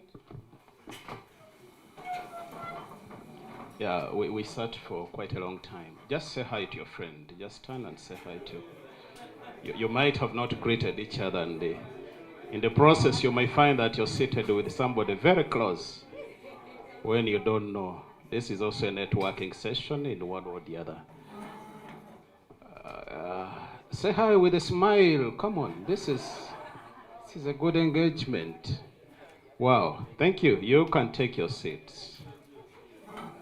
Maximum respect to our political leaders. This is a little off topic, and I give you maximum respect because I know the hassle you go through to get there. I've happened to test the waters this political term. I'm sending 2 of my family members to Parliament, including the mother of my children, as a woman MP for Hoima District, and also one of my younger brothers as a division mayor, and one as a member of SEC. So indirectly, I have seen what it takes. It's a battle. It's a death and life. Let's give a round of applause to the honorable members of Parliament here. It's not a joking matter. Before I deliver the speech of the honorable minister, allow me thank you so much, Siatini, for this important convening. I got a phone call from the honorable minister yesterday at around 3:30 p.m. I was in Moroto supervising the ongoing food and nutrition security assessment of Karamoja, led by World Food Program, FAO, UNICEF, and very many partners. So I started the journey at 4 p.m. yesterday for this very important convening. So it is as important as that because it puts all other things at a hold. Thank you so much for this. My name, I said it maybe for people who were not yet here at that time. I'm called Sunday Bob George. I'm a sir, not by nickname, but and not by the Kabaka here, but by the Queen of England. Way back when I was still studying in the UK. How it came, maybe Chariton will explain to you when you're for break time. It's that time when we expected the SARS to move with the escorts to be very rich. Me, I even move on border. So, but that is something to thank God for. I work with the Ministry of Agriculture, Animal Industry and Fisheries in the Department of Crop Production and Protection, but I'm specifically in charge of food and nutrition security, compiling the National Food and Nutrition Security reports. If they've been coming to Parliament, that one comes through my table. Plus, working closely with very many other partners, including UN agencies and civil society. I'm also a country coordinator for the Islamic Organization for Food Security. We are around 38 member states, and I sit in for Uganda at that level. We do quite a number of work related to food and nutrition security, but also capacity building, offering some simple capacity building. We are currently establishing a center of excellence of regenerative organic agriculture and regenerative food system in Qatar. We've done the benchmarking, and myself and the Commissioner Alex Rwakova, we were nominated to take a lead. But we are working with colleagues from Makerere University, some professors from Makerere University. That is a center of excellence that is going to be opening up opportunities for masters and the PhDs and the bachelors, but specifically in organic agriculture or agroecological related courses. And we know maybe in a few years' time to come, we shall be there. Unfortunately, my commissioner will be retiring, but I hope we shall still be getting guidance from his wisdom. I'm also a focal person for the IGAD, Food and Nutrition Security Analysis Hub. You know the IGAD, what it does. I'm in charge for that hub on the side of the Ministry of Agriculture. I'm also the focal person for organic agriculture and agroecology. Perhaps one of the things that has given confidence to my honorable minister to tell me to come here. Because I'm a technical staff, I'm not a politician. Ideally, the delegation would have gone to a politician, but maybe in that respect. I'm also the focal person for the Agricultural Biodiversity Project that is led by World Food, by FAO, UN Food and Agriculture Organization. We do a number of things, but basically mainstreaming agriculture, mainstreaming biodiversity in agricultural sector, and also making sure that the policies that we're renewing are pretty addressing issues of biodiversity conservation, because we need to feed today, tomorrow, and yesterday, perhaps. I'm also a focal person for the COMESA food balance sheet. We compile a regional food balance sheet with the UBOS and also very many actors. I'm a focal person at that point, and we present at that level to see how regional trade is progressing, especially on key staple foods like rice, maize, beans, wheat, but we are considering to add in more staples. It's a very good, we've developed a very good dashboard where you go and you are able to import very important data, and even you can even import graphs that can help you know how the regional trade is progressing. You cannot do trade, ladies and gentlemen, unless you know what is happening to your neighbors. You cannot make very good strategic trade. I'm also a steering committee member for the Food Systems Track 5, that is coordinated by the Office of the Prime Minister. I'm also a technical advisor to the Uganda certification, Uganda Organic Certification, UGOSAT. I sit in on behalf of the Ministry of Agriculture. I'm also a member of the Uganda PGS Council, where we sit with Charlton. PGS is a participatory guarantee system. Maybe some of you could be knowing it. I'm also recently appointed as a valuer for organic agriculture and the Demeter certified farms. I was appointed to support the former UNRA, which is currently the Ministry of Works and Transport. And recently, one of the biggest evaluation I've made is for your friend Nazim. You know Nazim? That Indian investor.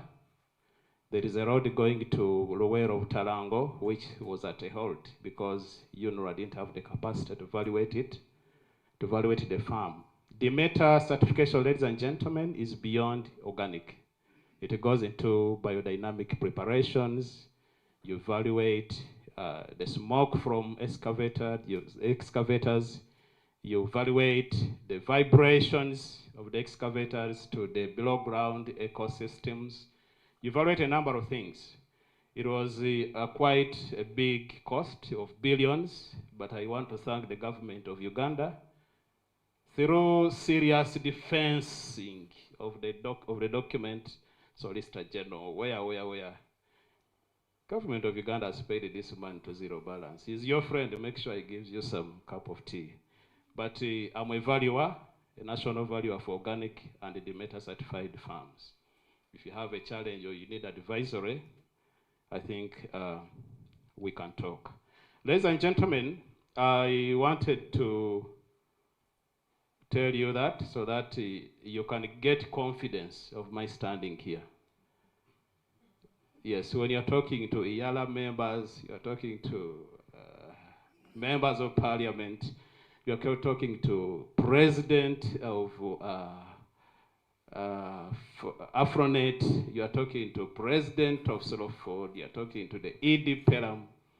You really need to convince people that you are worth listening to. Okay? Let me deliver the speech from the Honorable Minister the way it is. I don't want to add on a word. Even if there is a typo, I'll read it the way it is. I want to be a faithful servant. Representatives of parliamentary committees, honorable members of parliament, representatives of donor agencies and development partners, country directors and chief executive directors of various organizations, technical staff of various government ministries, departments, and agencies, farmer representatives, distinguished guests, esteemed colleagues, program moderator, ladies and gentlemen, good morning. It is both an honor and a privilege to address you today on behalf of Ministry of Agriculture, Animal Industry and Fisheries, and the Republic of Uganda at large.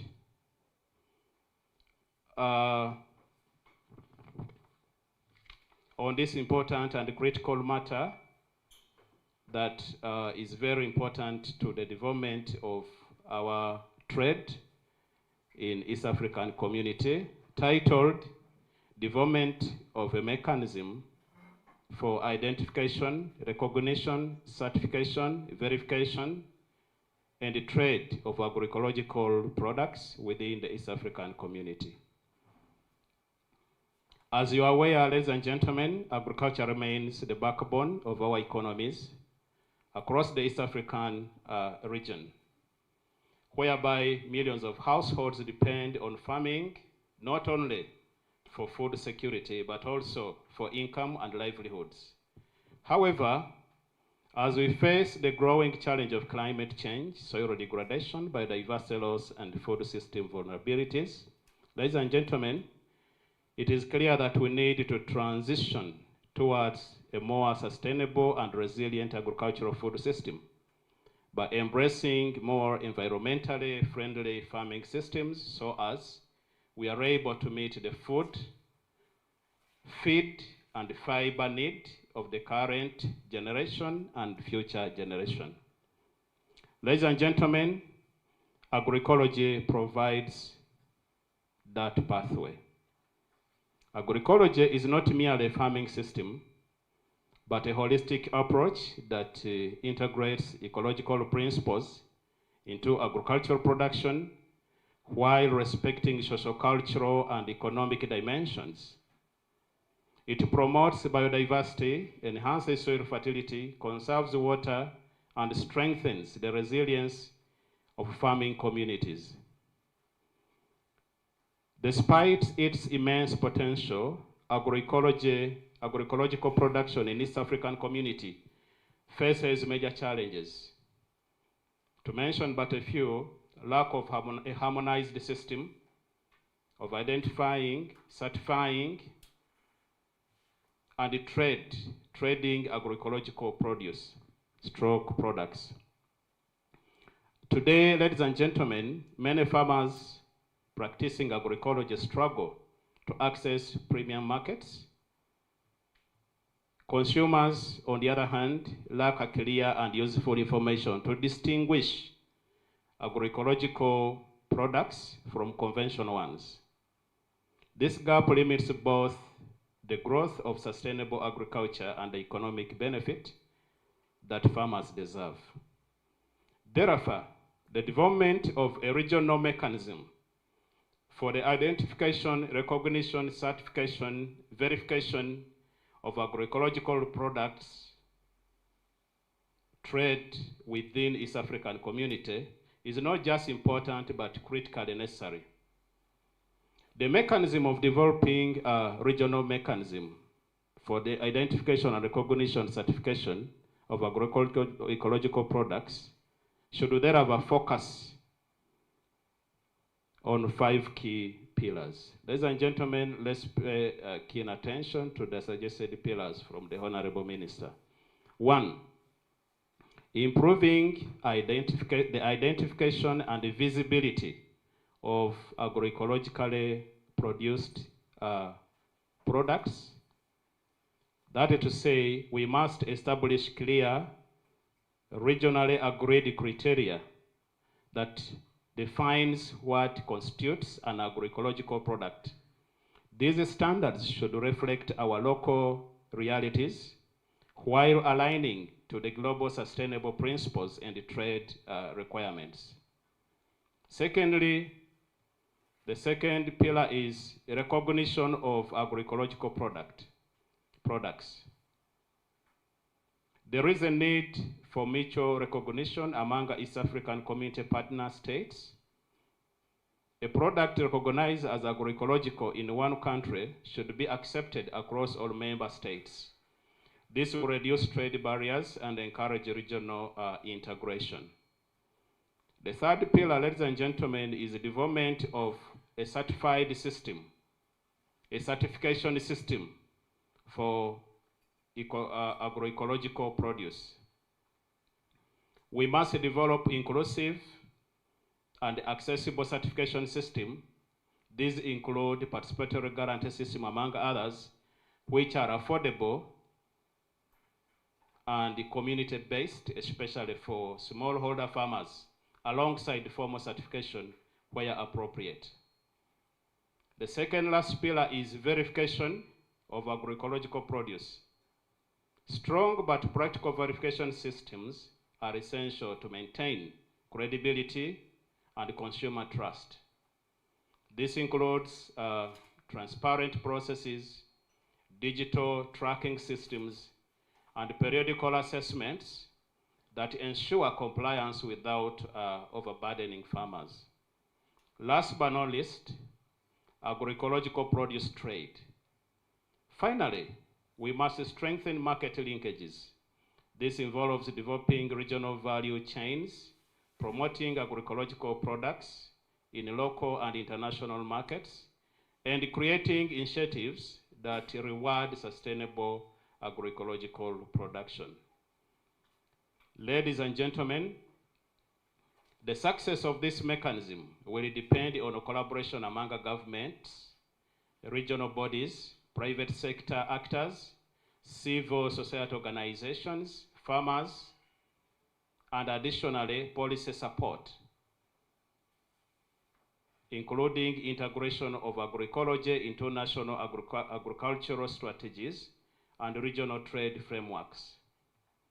Equally important is investment in research, capacity building, infrastructure, and digital innovation, embracing the country programs such as NDP4, PDM, among others. We must empower extension workers with the agroecological knowledge and skills and retool them where possible, as most of them go through university without this agroecological knowledge, yet they need to support farmers. Let us also remember that this is not only about trade. It is about health, it's about environment, it's about dignity, it's about sustainability, it's about long life. By promoting agroecological products, we are investing in nutritious foods, protecting our ecosystems, and ensuring fair livelihoods for communities across the East African community. The East African community has long been a symbol of regional cooperation and shared responsibility and shared prosperity. By developing a harmonized mechanism for agroecological products, we have an opportunity to lead by example, not only in Africa, but globally. Let us seize this opportunity with urgency and commitment. Together, we can build a food system that is sustainable, resilient, and inclusive through agroecology for God and my country.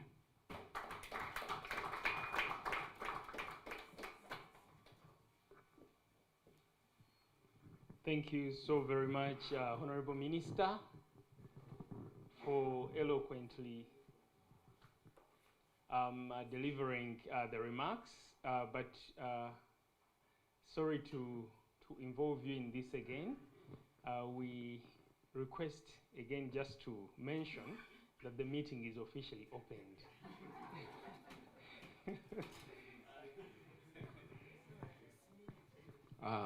Okay. I was just returning the laptop and I was coming back. Ladies and gentlemen, on behalf of the Honorable State Minister for Agriculture, retired Major Chakulaga Fred Wino, I take this opportunity to declare this workshop officially opened. Thank you so much, Honorable Minister. The word is out. The meeting has been officially opened. A round of applause for the Honorable Minister, represented by Sir George Bob Sande, who has eloquently delivered the remarks from the Minister. And allow me to apologize that we've kept you here and we are all starving because break tea was really planned for 10:30, but it's past that. And I hope you all accept our apology. But before we take the tea, we kindly request that we step out. My colleague Jonathan at the back is going to guide us to go to where we've set up for the group picture. And then we have the break tea for 20 minutes. And at 12:20, we will be back. Do we agree? Thank you so much. So I request without undue pressure that we step out. Thank you.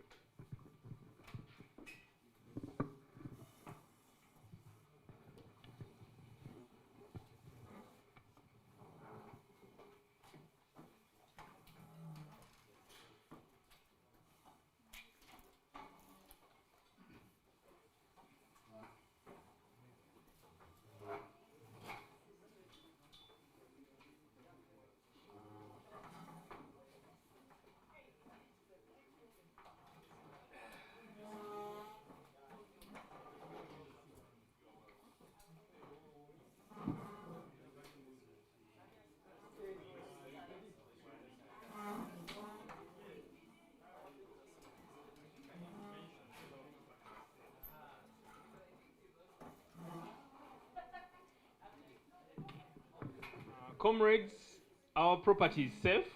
We may step out. Someone is going to watch over it. And if anything is lost, please alert me. Thank you.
by Mr. Kafero Herbert, Deputy Executive Director, Siatini, Uganda.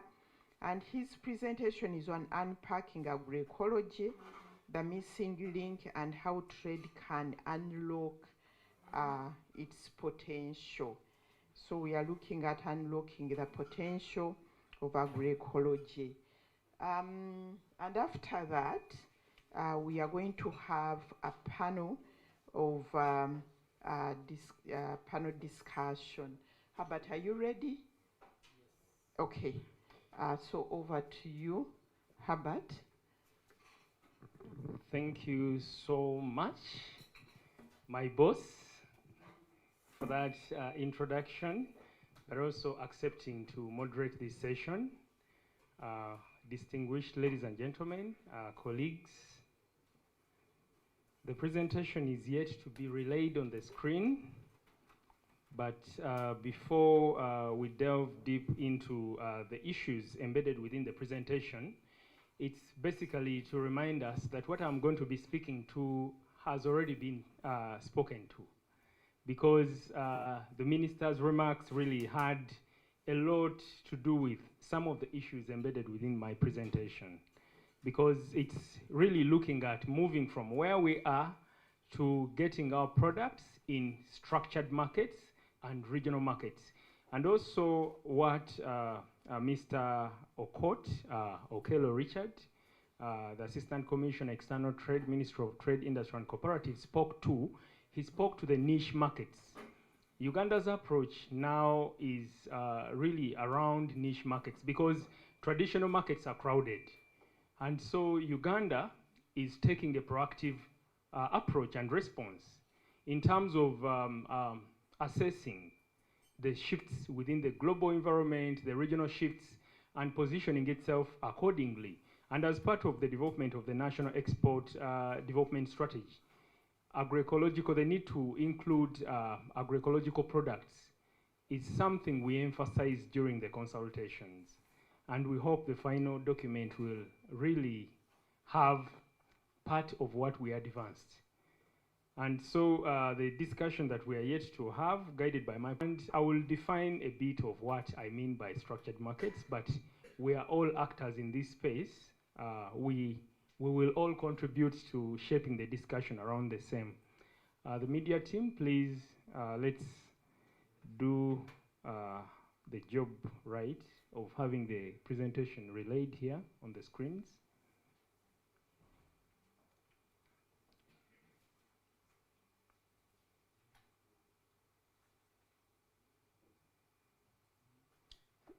So there's just a slight modification of the presentation title. It's going to be a brief one, and I'll just quickly walk us through. The presentation title is really looking at how we can bridge agroecology and trade in the ESC, from farm to the market. And that title is really loaded. It speaks to how production is happening, but the production and the market are not meeting in one place. And the available markets are not rewarding.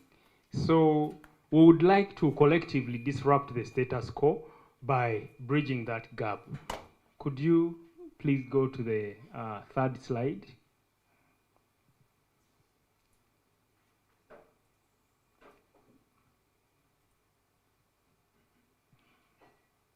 All eyes are on you, not me. Systems. That's a definition that we can all Google and find out there. And Food and Agriculture Organization has also advanced some principles of agroecology. But also among us, there's agroecology. But also among us, there's been a debate our work. And that debate still continues. But what I would like to emphasize that from the work that we've collectively undertaken, what is coming out is the fact that agroecology speaks to a people-centered, nature-based approach that works with ecological processes rather than controlling them. And of course, a number of people have also advanced other definitions that agroecology is a system that works well with nature. So depending on the definitions that we adopt, what is really critical is that agroecology empowers us and gives us control. It doesn't disempower us. So it's what farmers know best, but also it's within their control, and it allows for food sovereignty, food security, and what is happening in the communities. A lot of what is happening, the practices, the farmer-managed seed systems, the indigenous practices are all part of that ecosystem. A few elements as part of agroecology and the definition, really, there's respect for natural systems, there's farmer autonomy and indigenous knowledge, food sovereignty, and ecological justice. Really how environmental sustainability intersects with social justice, that broadly speaks to ecological justice. Could we go to the next? And so why does agroecology matter? We already spoke to this collectively, and I cannot overemphasize this, but just to quickly run through this. It's what farmers know. It's widely practiced by farmers, especially smallholder farmers, worldwide, because in the remarks delivered by Siatini's executive director, she spoke to what is happening in Mexico. So we cannot restrict agroecology to Africa, but also in other parts of the world.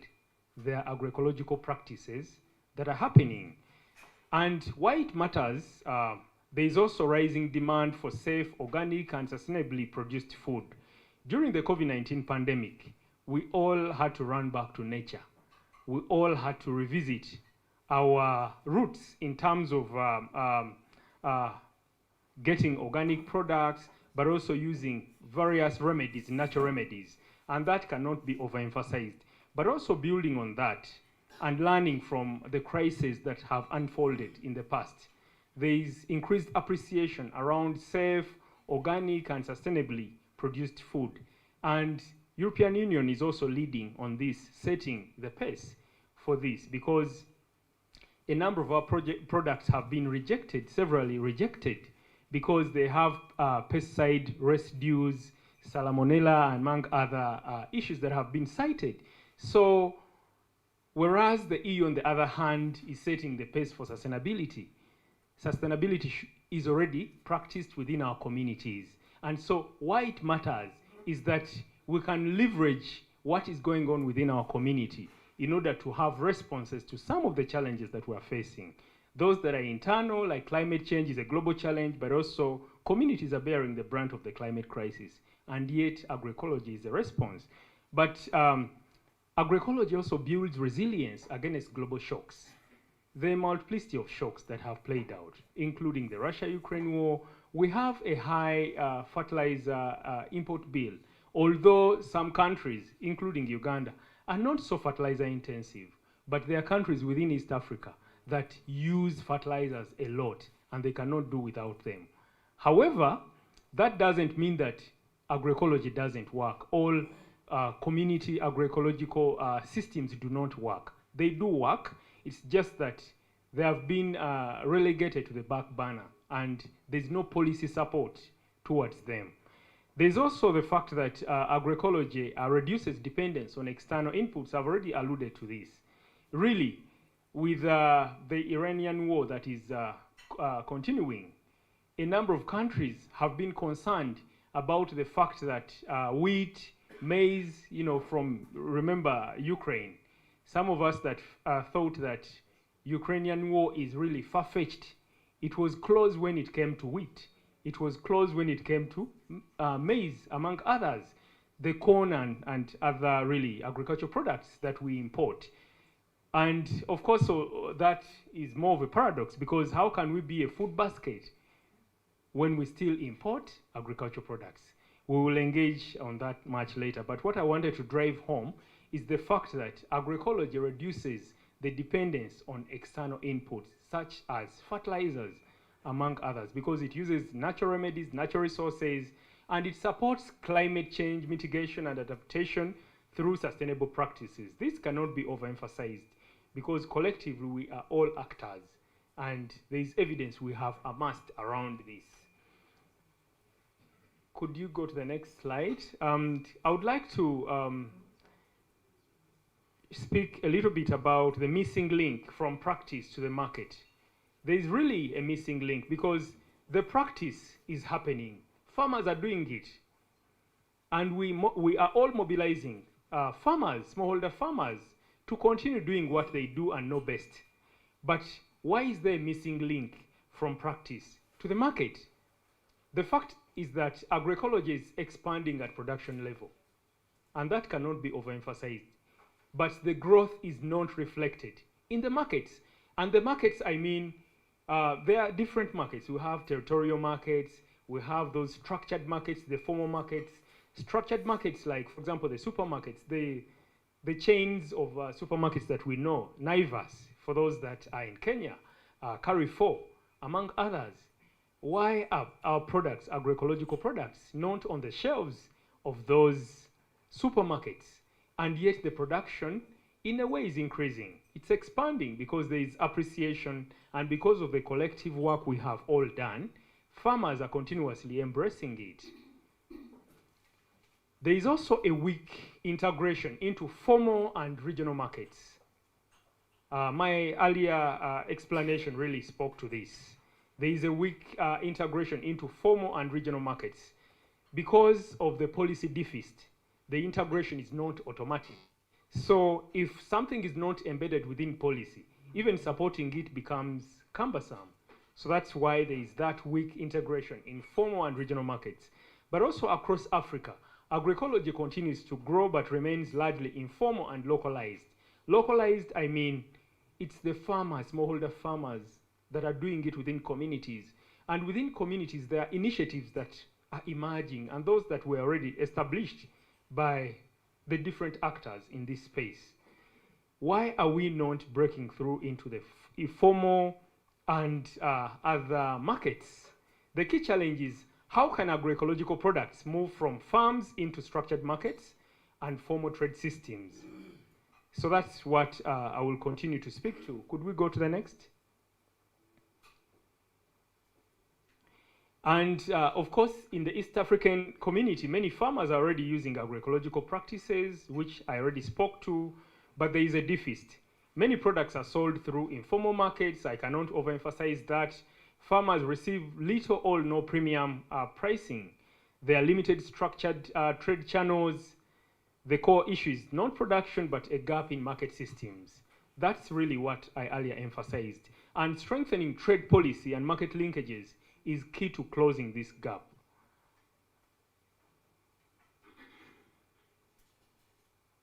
Could you go to the next?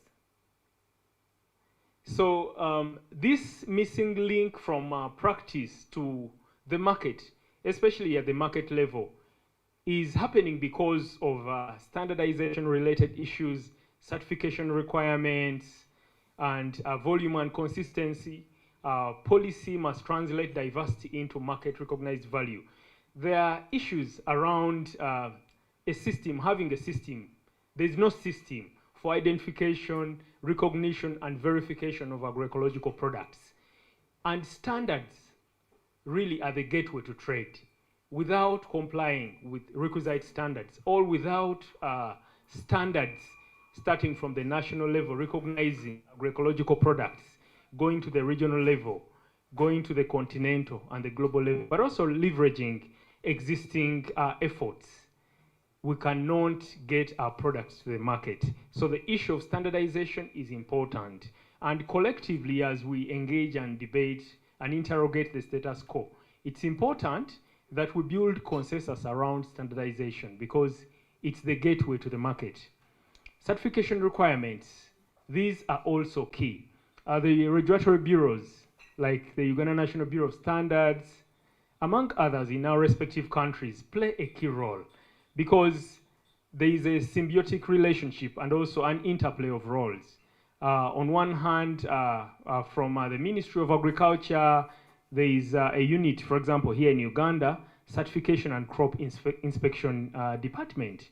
But also the Standards Bureau, on the other hand, the Uganda National Bureau of Standards for the case of Uganda, and the Ministry of Trade, customs authorities must all sit on one table to really contribute to shaping the certification requirements, but also in the existing trade regimes. We need to ensure that agroecological products are explicitly embedded within, for example, the simplified trade regime, but also recognized in the certification regimes that we have. The volume and consistency. There is fragmented production in terms of agroecology.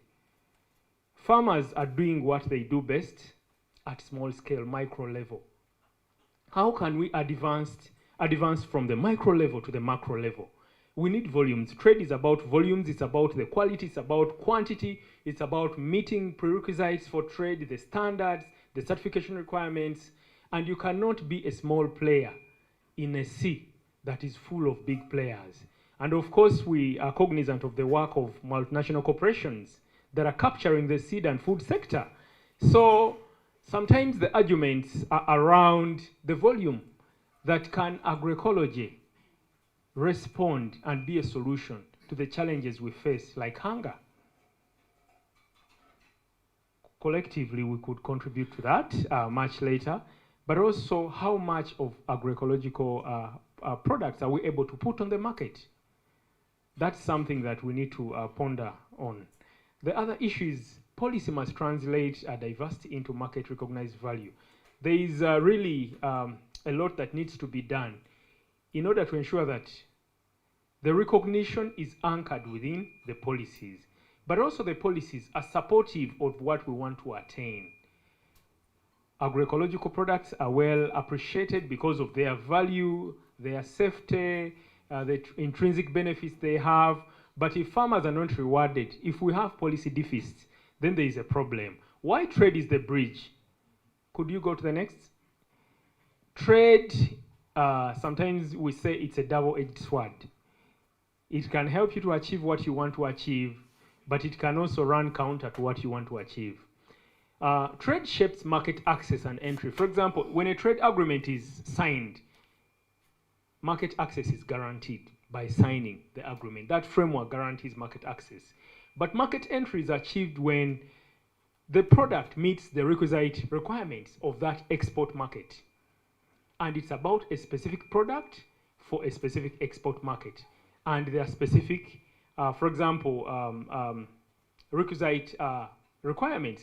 For example, the China market that our executive director spoke to that has opened duty-free offer for a number of African countries, 53 African countries, expanding from previously 33 African countries, offers great opportunities. However, each agricultural product, all food product, to enter the Chinese market must obtain a phytosanitary protocol, which is negotiated between China and the exporting country.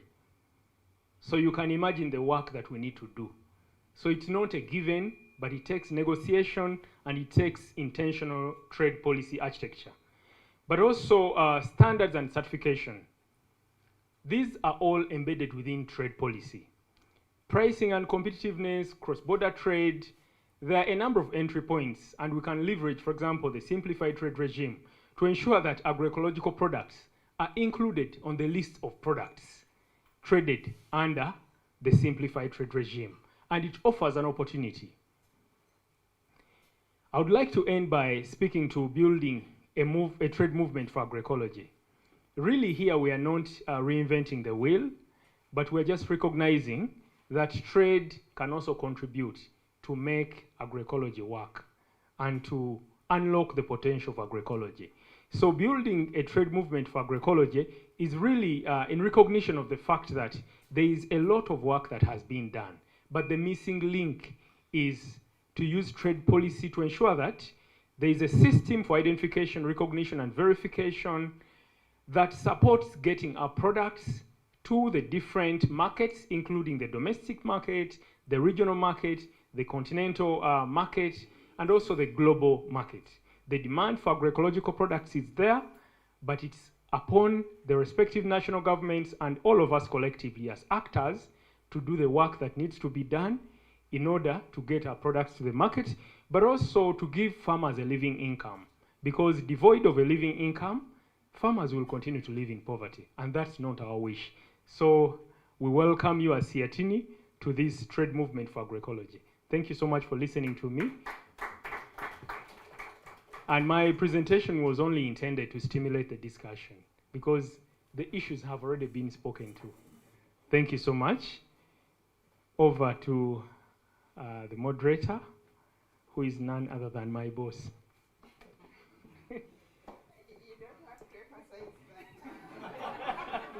I hijacked this role. There was somebody who was supposed to be here, but didn't show up. So I was pushed into it. But let us put our hands together for Herbert. Herbert, thank you so much for that presentation. It was really a great presentation to stimulate our thinking. And I liked the issue of structured regional markets and niche markets. I would like to call upon the following people who are going to be on the panel discussion. Charlton, my brother, come. Eddie, please. Honorable and Dr. Florence.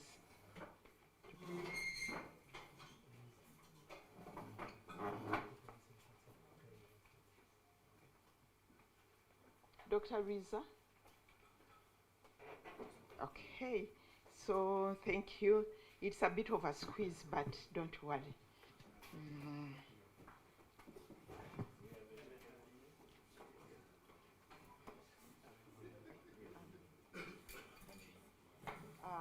Okay. You know, when I was outside with the media, the forces state there, I was thinking, what are we really looking at here? And I thought we are looking at an identity card, an ID for a product, you know? Because I was one time, like I told you, we are working on the negotiations for the CFTA, for the liberalization of under the CFTA, you know. And each product, they have these HSC codes. And you can find tea with so many codes. It's tea, but that tea, that code, that one, that. And when you go into those codes, that is distinct, you know. About 5 types of teas. You know, each one different is given a code. And that code brings out its unique nature, you know. So maybe what we are doing here is also to look at the identity card of our products. How do we identify, you know? And that identity card has to be universal, like our passports. When you go to, even when you are in America, they just say, shh, and they know this is Jane. And all your attributes come, Jane, born here, did this, married, not married, widow, not widow. And I think that's what we need to do here when we are looking at these products, our agroecological products. So I will start with Charlton. Charlton comes from Nogam. Anybody hears Nogam, it's organic, isn't it? And even when I started understanding these issues, Nogam was there. So Nogam, they have had a lot of experience when it comes to organic trade. So wanted to learn lessons from organic trade, but also want to find out, when you talk about organic products and agroecological products, is there a difference?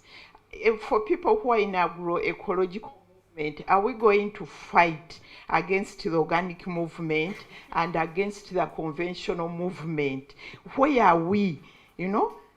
And what lessons can you tell us where we should be going when it comes to agroecological agroecological product trade, because you have been there in the struggle for organic products. The floor is yours. I love the word struggle. But before I respond to that question, I think it is in good order, because when I was introducing myself, I realized that some people had not arrived. There's some members of parliament from Iyala, including my brother, and others. And maybe at the time we were introducing ourselves, we didn't really pay attention to some of the things. So apart from being the CEO of NOGAM, I'm also the president of the African Organic Network, the continental body that unites organic movement in Africa. I'm also privileged to sit on the Global Council of the World Agriculture Forum. But most importantly, I have been part of the organic movement for the last 20 plus years. And again, I think this should be even more interesting, that most of my time, the organic movement, have been preoccupied with international marketing, linking Ugandan and other African MSMEs and producers to global markets. I've traversed more than half of the globe, been to different continents, all in the name of finding markets for organic producers and exporters. We've just returned from the biggest organic fair. This is a must attend for NOGAMU, or for organic suppliers and buyers. It takes place in Germany, in a city called Nuremberg, every February. This is cast in stone. It's been like this for the last 3+ years, decades rather. And we were privileged this time around to travel with our third Deputy Prime Minister and Minister of State for Agriculture, who has been well represented by my brother-in-law, by the way. Sir George Bob is my brother-in-law, so when you hear the man talking about all his accolades, and having a wife who is a member of parliament and all these things, I think indirectly I'm also in the thing. Yeah? The thing is, we are rotating in the thing. So, but again, we have engaged on the policy front. Over the last couple of years, it's been very difficult to make our governments to appreciate that organic agriculture and now agroecology can offer all the benefits that we talk about. They want us to prove with facts and figures. Does it make economic sense? My brother Million, that I nicknamed this morning Billion, because of the billion things that he's doing, he seems to be even more concerned about the social aspect, apart from the environmental and economic. So government has priorities. And when you want to pass a law, you must speak to those priorities. Money in the pockets of the farmers, they want to kick out poverty. Can they afford to kick out poverty by simply going agroecological? These are fundamental questions that you have to answer. Hard questions. I've interacted really at the top level policy, and these are the questions. Can you demonstrate with facts and figures, not emotions? Oh, it is good, it is this, it is that. So when we finally got the approval of the government for the National Organic Agriculture Policy in 2019, after 15 solid years of engagement, 15. What was happening in all these 15 years? Consultations, talking and talking, until we realized, hey, we've got to produce facts and figures. And when we did that, that was the last nail in the coffin.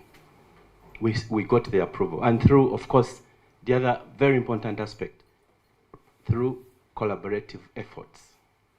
NOGAM joined hands with PELAM, with AXA, with all the other actors, of course, with the Ministry of Agriculture. And we have since remained very natural and strategic partners with each of these institutions that we're talking about, especially as we engage in advocacy and policy.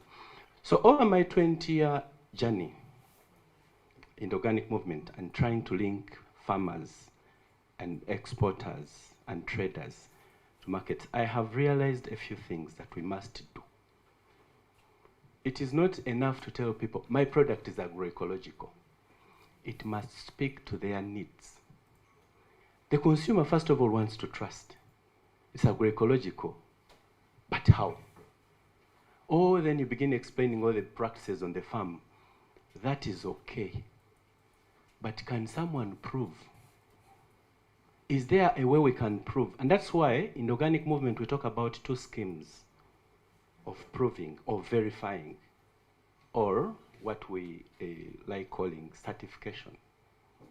We have the third-party certification and the second-party certification, otherwise called participatory guarantee system. The demand for organic products now requires that we must do something about building consumer trust.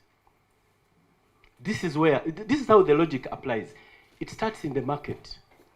They are demanding safe, healthy, nutritious, environmentally friendly products.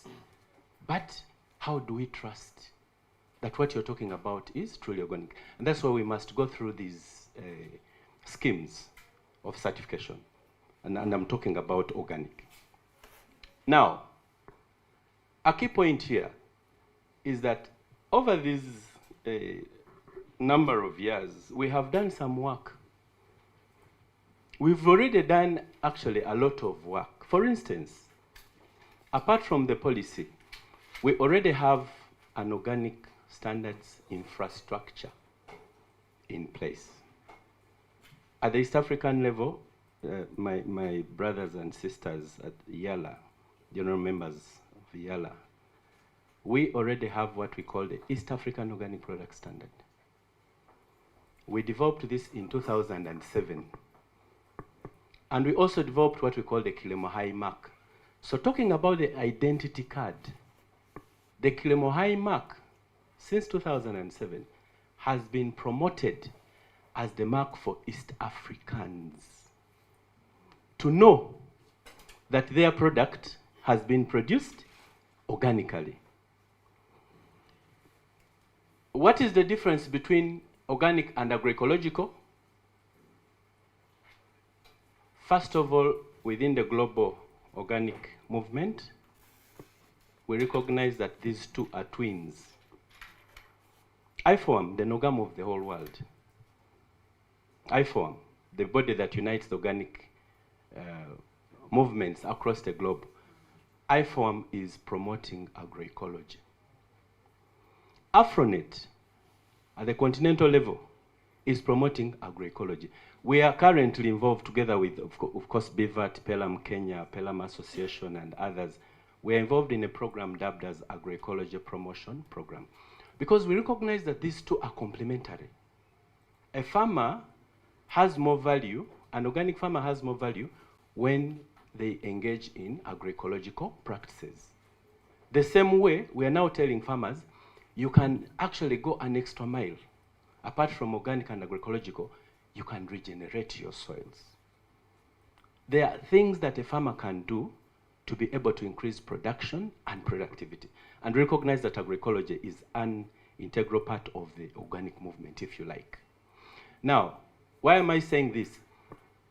The East African Organic Product Standard already has a platform for facilitating the certification of the organic and agroecological products. So in terms of identity, it is easy for an agroecological farmer, for instance, more than the conventional farmer, to attain organic certification against the East African Organic Product Standard. And that way, it's a low-hanging fruit.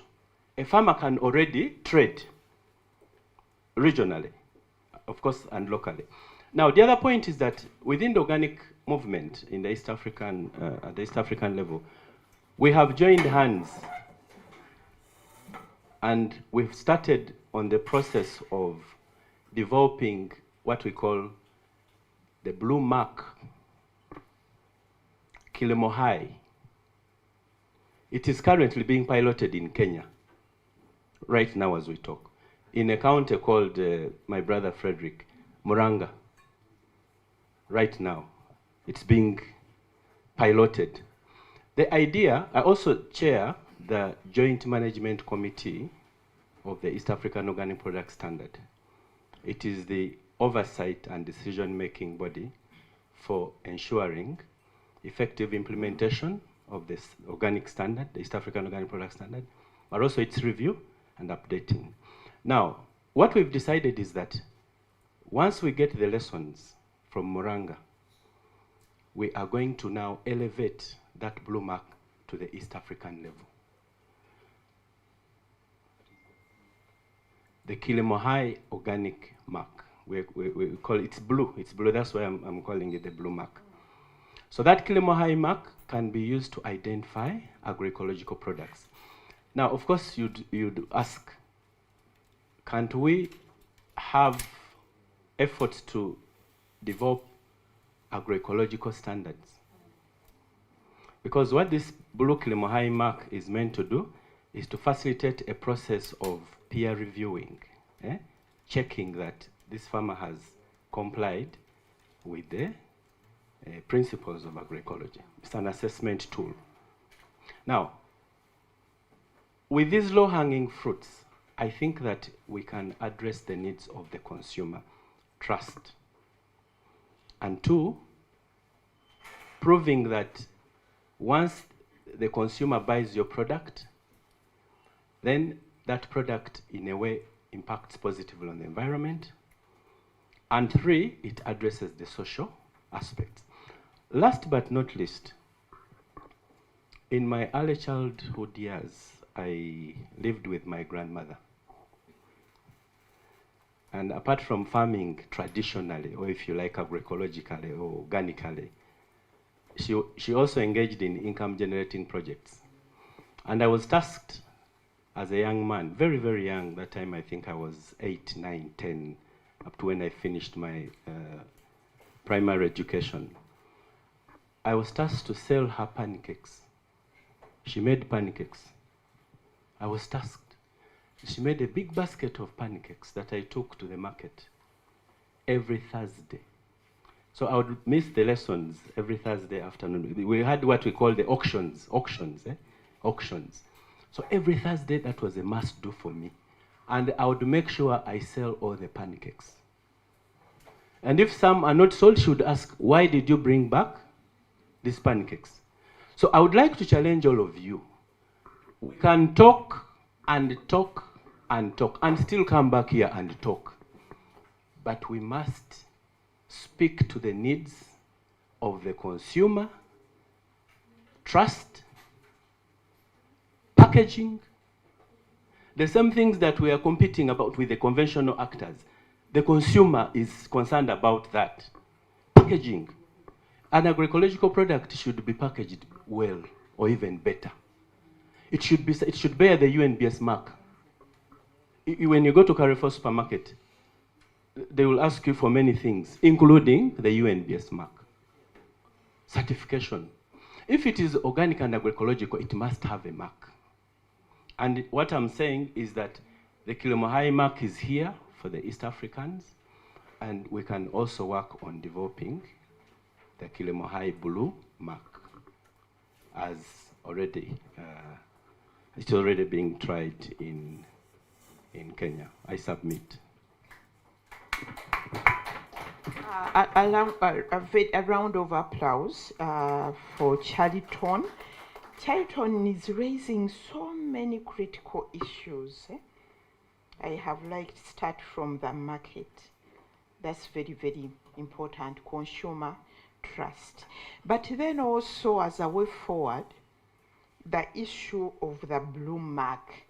Is that the entry point for agroecology? ID. We need to hack that on the side. And if we agree that we don't need to start from zero, we don't need to reinvent the wheel, we can start from the blue mark, then what needs to be done? you know. So we need to think around that. Have UNDS here, they can, and Henry, you are here on standardization, you can advise. I would like to call upon Eddie. Eddie is the president, Slow Food International. Eddie, I want you to talk about the markets. The markets we have, how they are aggregated and disaggregated, the opportunities and the drivers when it comes to agroecological trade. Okay, thank you. Thank you very much. Very good afternoon to all of you.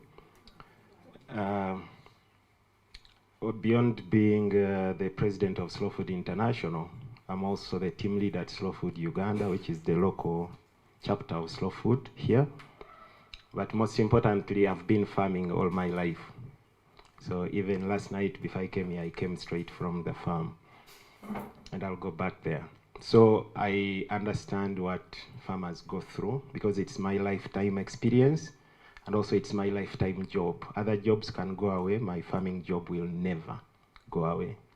So from what I'm going to say, I speak from experience, but also I'm going to speak practically, but also philosophically, because what we are talking about is not something direct.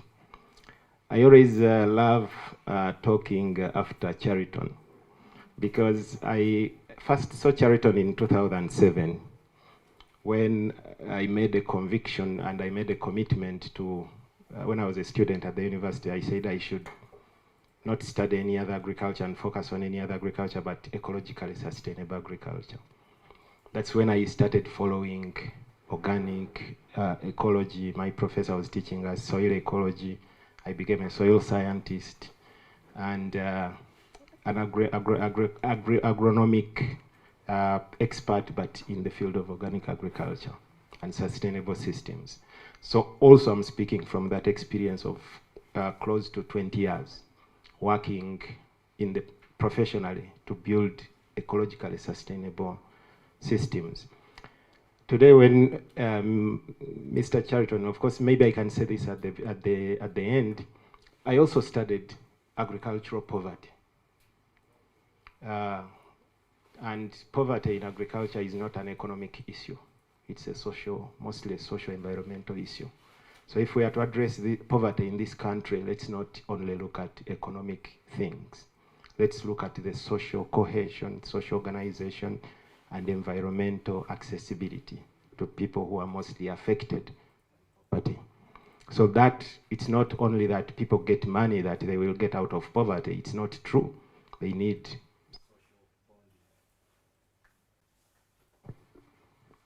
yeah, it's working. They need all that. So I just wanted to highlight on that. So social movements are very important in fighting poverty. It's not only economic solutions that fight poverty. I just wanted to highlight that from your speech. But when we are talking about markets in agroecology, I have followed the development of organic markets globally. Even last year when we were together in Nuremberg, the opening speech of the IFOAM president, I was surprised because I talked to her quite a lot. But this time I was surprised that the organic movement is not only now focusing on markets, but social reconstruction of the organic movement, focusing on biodiversity, because markets are becoming extremely narrow and serving the industry. If we fall into that same trap as the organic and the agroecology movement, we're actually going to keep serving the industry. That is making our lives miserable. So that is why the organic movement is also now moving so much towards biological and cultural diversity and ecological and social reconstruction of the movement. So this is why when we are talking about markets, we need to recognize which markets are we talking about. First, when we talk about markets, there are different markets. Here we are talking about Siatini because it's a regional trade network. So we are talking about regional, but you can't go regional before You cannot take care of your neighbor's children before you take care of yours. We have here in Uganda what we call hyper-local and local markets. Agroecology is about, first of all, is about building local economies. So if we focus on building a local economic system here around agroecological products, the talk will be less and the success will be more. So let's think about our hyper-local.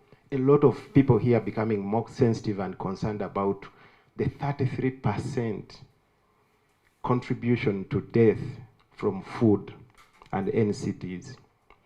Here in Uganda, 33% of all deaths in Uganda annually are now attributed to NCTs which are connected to food. There is a hyper-local market here if we handle that very well. And these are the people who have relatives elsewhere who can support and say, in Uganda we eat well, you can also eat well. We need to understand how to transform this hyper-local market into agroecological. We need to work on the paradox of food consumption in Uganda, where we think the rich will eat from KFC and the poor will eat from an organic market. The rich should eat from the organic market and the poor should continue to eat from the organic market, not from fast food or junk food places. That is an opportunity to develop the hyper-local market. We also need to talk about the regional or the local market, which is the national, but also the regional market. Someone mentioned about standardization. I think it was Herbert here.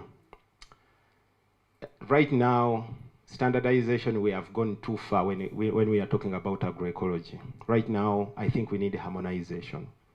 These are two things that Mr. Chimera could be a good, is an expert in this. But standardization means we strictly follow the existing standards. Harmonization means let's get all the pieces together and see a common ground, how we can later on align with the existing standards. If we go to the standardization part, we have made a very big jump. Uganda has its own organic standard. There is the East Africa Organic Product Standard. There is the Tanzania has its own, Kenya has, but also there are now other quality standards that are not organic, that are not agroecological. There are other quality standards that we need to observe in Uganda that are about health and environment, or health and quality, product safety. Are we at the same page when it comes to product safety with Kenya and Uganda? A safe product in Uganda is not safe in Southern Sudan. Our products have been rejected and we eat them happily, even we distribute them to public institutions. Why don't we first work on harmonization? Get all these standards together, harmonize them, then we can talk about a general common standard that we can follow. So for regional market, we need to go back and start working on harmonizing every quality standard that we have. Private standards, new standards, cultural standards like halal, animal welfare, all these bird-friendly, lady-produced or finished-at-home products. These are all there, but they are a mosaic that we need to put together into one picture. So let's, if we want to develop a regional international market for agroecology, let's not jump and skip steps. Let's go back to harmonization and harmonize all these and say, where do we have a common ground? That is where we should work. Then we have what we call the targeted extra-continental markets. China, Russia, EU, these are targeted. They are not global markets. They are targeted extra-continental markets. Global markets are where we go there in a room and you don't know anyone. But at least if you have an agreement with China, EU, you go into that market knowing that I'm going to talk to this one. So these are markets which agroecological products should target. But again, as I'm quickly going through this, but when we talk about markets, what comes to our mind? What do we expect to find in the market? A market, if we want to promote agroecological value chains and have farmers get that happiness we want to have, and everyone gets where we want to be. A market doesn't start with a consumer. A market starts with a concern. What are people concerned about? Because sometimes when we talk about a consumer, we treat a consumer like a machine where you put a piece of paper, it threads the paper, it throws out the garbage. A consumer is a genuine human being with a concern. Let's exploit the concern of the consumers. When in I always want to talk about history. You remember, Madam Jane. When we talk about the trade, the history of marketing food products, 560 years ago, sugar was being marketed as a medicine. You can read all the treatises from Italian and French medical doctors who marketed sugar as a medicine because they were marketing that sugar tower. So marketing of organic products start normally with a concern, or even agroecological. Consumers, once they are concerned, they actually get attached to that product. It's a psychological thing to dig into someone's concern. So let's understand the concern of the people. The concern of the people is environment.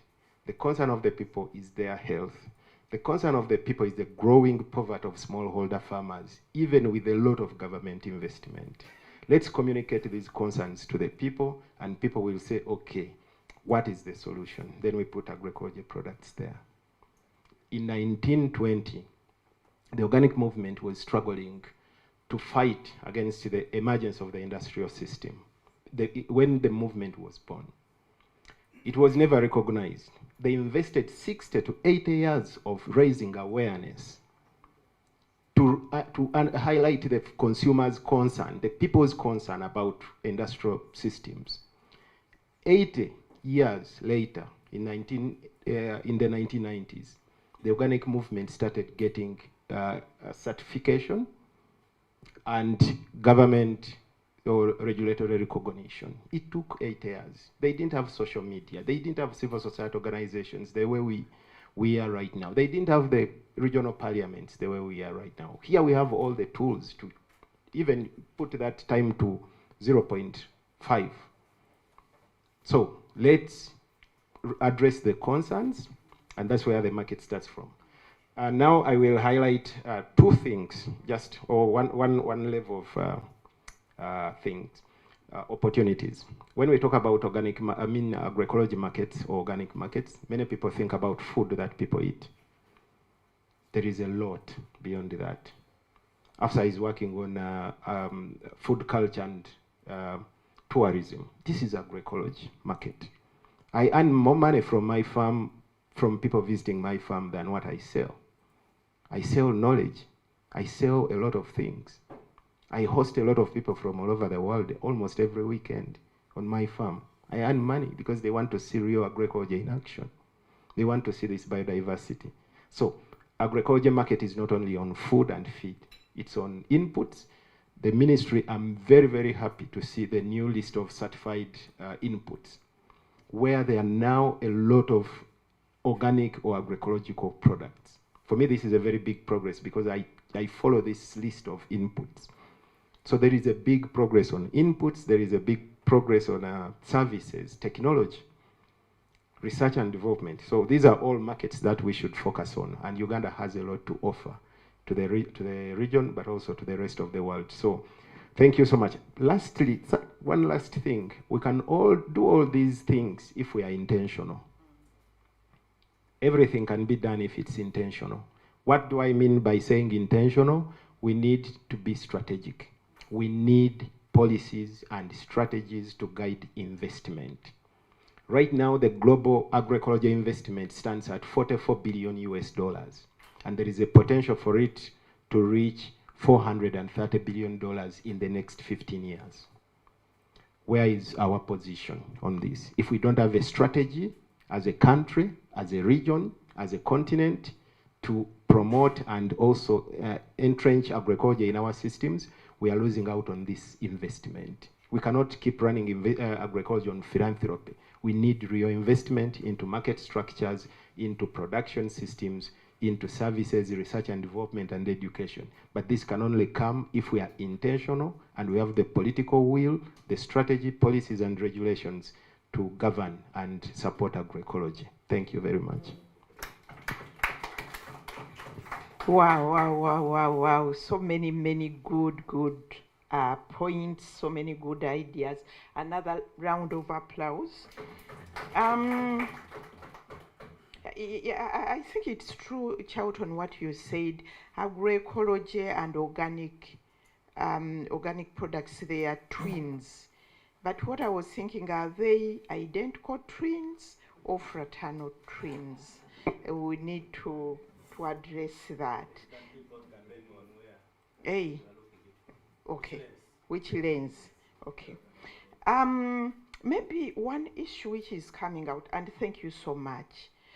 You know, maybe what you didn't bring out, Eddie.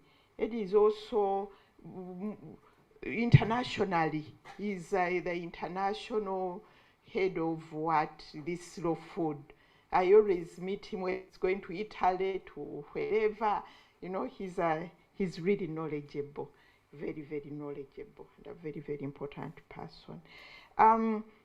Maybe an issue which we need to pack for later thinking about and debate is the issue of harmonization or do we develop new standards or do we harmonize what's already there? I think that's an issue which we need to debate on, because if we say we want to develop standards, if we say we want to harmonize, are the standards which are there in the different countries, do they take into account agroecological principles so that we just harmonize what's there? So let us also think about that. There are so many good issues which have come out, which I won't repeat, but I have also liked the issue of tourism, the link between agroecology and tourism, and the issue of being intentional. We do, like the Nigerians, we are talking with Nancy here, they do small, like the Nigerians say. We do small things. So Eddie tells us there are tourists who are going there, but you ask even the Ministry of Tourism whether they know what's happening.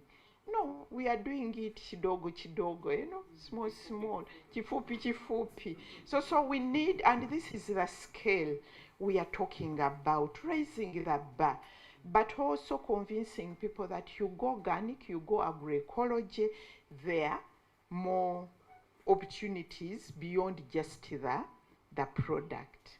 For me, I liked that. Now, Honorable Gideon, you know, I want you to talk about strengthening the policy frameworks. How do we strengthen the policy frameworks? You sit at IALA and you have heard about organic, the policies are there, then agroecology. You know, sometimes I pity policymakers who come and bombard you. Organic people come, now agroecology, now these ones, you know, and sometimes you fear saying that, but why don't we combine these things together? You fear saying maybe these people have their own agenda, the other one have their own agenda. But what they have told us, we are twins, you know. So what kind of policy frameworks can facilitate agroecological trade? Honorable. Thank you very much. Policy frameworks that can facilitate agroecological trade. This is very good. Before I delve into that, I need to underline something that we really need to demystify. The difference between the organic agriculture and agroecology. I think it is still a gray area that we really can be challenged if we don't really deconstruct it properly. we need a clear understanding about the difference of the two. And so that even when we in the Committee on Agriculture, Tourism and Natural Resources and the Committee on Communication, Trade and Investment are doing public hearing to bring the population in East Africa to the understanding of the importance of the agroecology, we can't be challenged. So we rely on your expertise, especially Shelton and my brother Eddie here, and my sister here, and the rest. This is the best platform to have it really well defined, and every one of us becomes an advocate for what we really stand for. Coming to strengthening policies and laws to facilitate the trade on the agroecologically produced goods. Yes, it's not an easy task, because everything to do with the policy or law requires political consensus or political will. And policymakers are driven by the demand of the public. A public that does not understand its own needs cannot be helped properly by the policymakers. Because entering the field of politics and everything else has got a lot of things that is driving it. So the politicians surrender to the needs of the public when the public know what it is that it is demanding from the decision makers. As I mentioned in my opening remarks, we need to raise a critical mass that is participatory in terms of approach, because what we are missing now, or let me say that we have a disconnect for now, that we are doing something very important at the continental regional level, but we are somehow not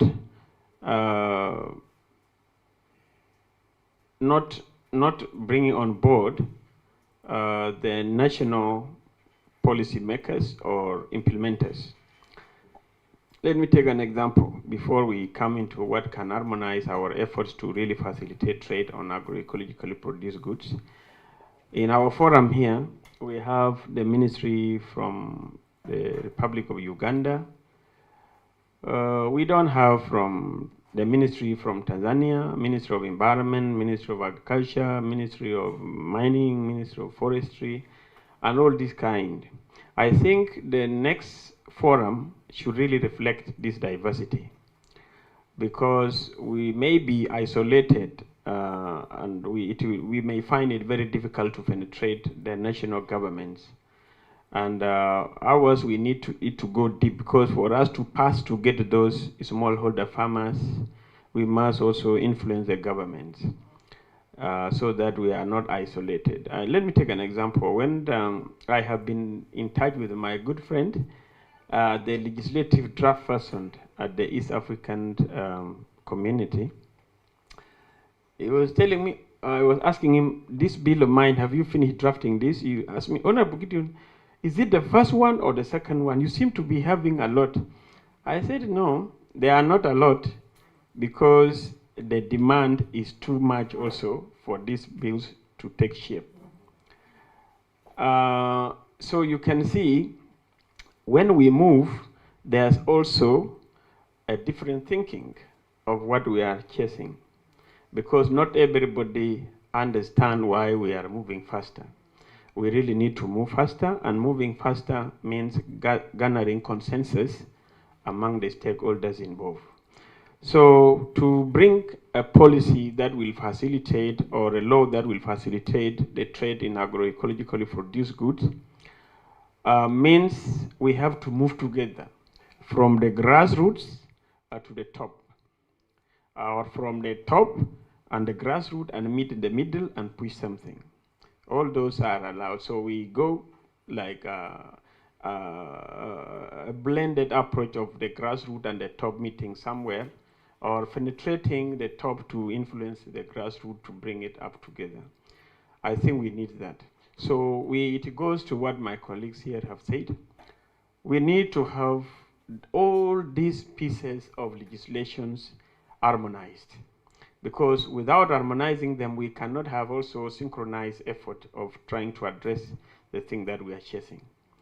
So, and that harmonization is really what has been a challenge in the East African community, because the pace in which the countries are moving in terms of ratification, assenting to the bills, and everything else has not been the same.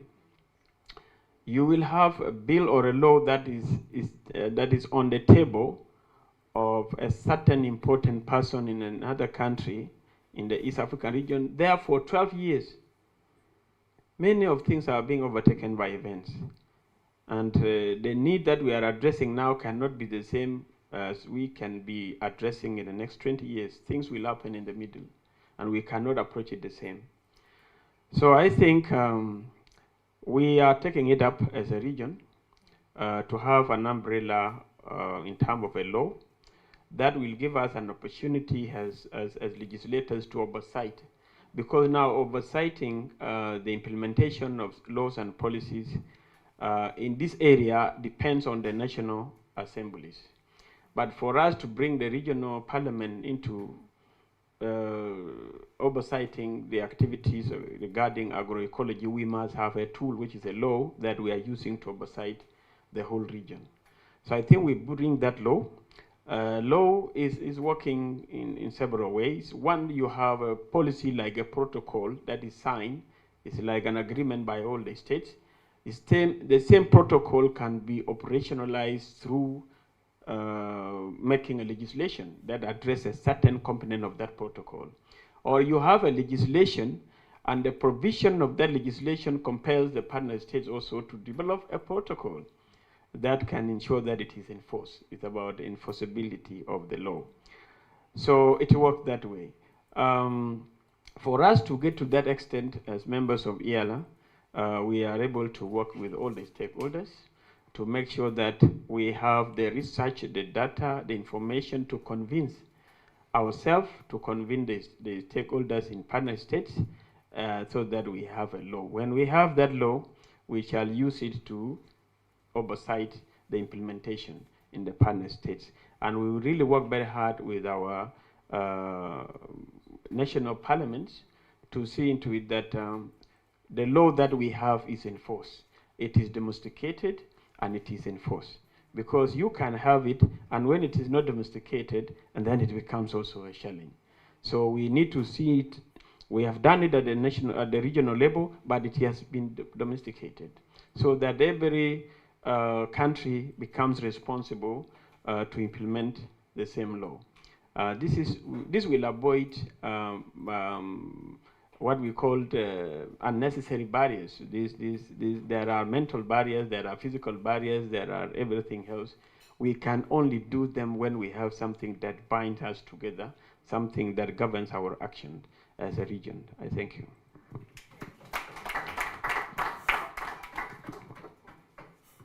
Thank you so much, Honorable Gideon, for raising these critical issues. The issue of domestication and implementation is really critical. But you have also raised the issue of bringing as many actors on board as possible, and I think that is important for ownership. And we have seen a number of policies from the region being ignored at national level. So we need to do our part. But it has also raised the issue of a clear understanding, again, of organic and agroecology. That again, we pack it there. I come to my sister Florence. Florence is, Dr. Florence is at the Agricultural Policy Research Center, College of Agriculture and Environmental Science at Macquarie University.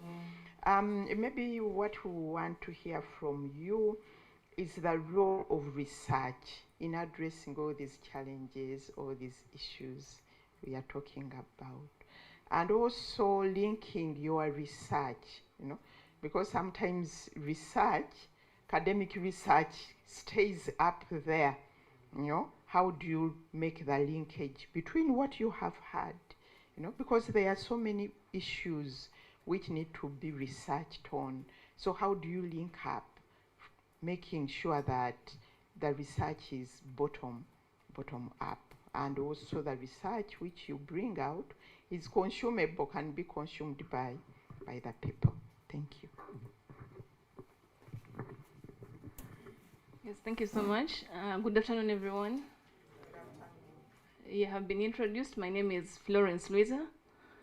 I'm from the Department of Agribusiness and Natural Resource Economics at Makerere University, where I'm a lecturer. But at the same time, I'm also the research director for the Agricultural Policy Research Center. It's under the same College of Agriculture and Environmental Sciences. And people have been asking, so where are people coming from? We've never heard about you. So it's coming in from what you've just stated, that we've been accused so much as academia and researchers that we do a lot of research that stays in the shelves, never disseminated to the relevant stakeholders. I think some years back we saw some issues circulating in the media which were clearly misinformation, yet we have the information available. So about a year ago, February 2025, we relaunched, it was there but then it died out, so we relaunched the Agricultural Policy Research Center and a new structure and a new whole arrangement to try and address some of those issues there. So what we basically do, so I'll talk about the academia, but also the research. Gone are the days when we're just involved in teaching. These days it's a must also be involved in research. And even the research that we do shouldn't stay with us, but be able to be shared to the world. So we use both capacities. So as in the academia, what we basically do, issues of capacity building. We've been grappling about the difference between the organic, whether organic is agroecological. So we do capacity building in order to clearly understand the principles of agroecology and whether maybe having natural products is referred to as agroecology, whether having organic or different names are out there, all of whom are referring to themselves as agroecological, but do they fulfill the principles? So what do? We do capacity building, but also do promote research and also innovations. There are so many innovations coming out in value addition for different agroecological products. So we have students who are doing research. We also have other teaching staff also doing research and also collaborating with other research institutions. They have these innovations out. So basically also looking at how do they scale them out. If something is working for you, how can it be now done on a larger scale? And then maybe also used in different regions. So we look at providing the evidence to enable scaling out of different innovations, but also now providing evidence for policy making, but also practice. So there have been several innovations. First of all, what do the policies say about those innovations? Are they being produced in line with what the regulations are stating? Are we off mark or are we still online? Sometimes the science is good, but doesn't align with the regulations. So again, what we also do is to review the different regulations and policies that come up and then see where the gaps are and what can be done to address unique products like the ones coming in from agroecological. So what does research do, especially for agroecological products and trade? Where can we contribute as researchers? I think all that has been said before, we can be able to contribute. Issues of identification, verification, that is all part of what we can do. All of those need evidence. So looking at, for example, proof of recognition of different products, we need to see how safe they are, look at the lifespan, the economic efficiency of those products being produced. So all that comes in through the evidence.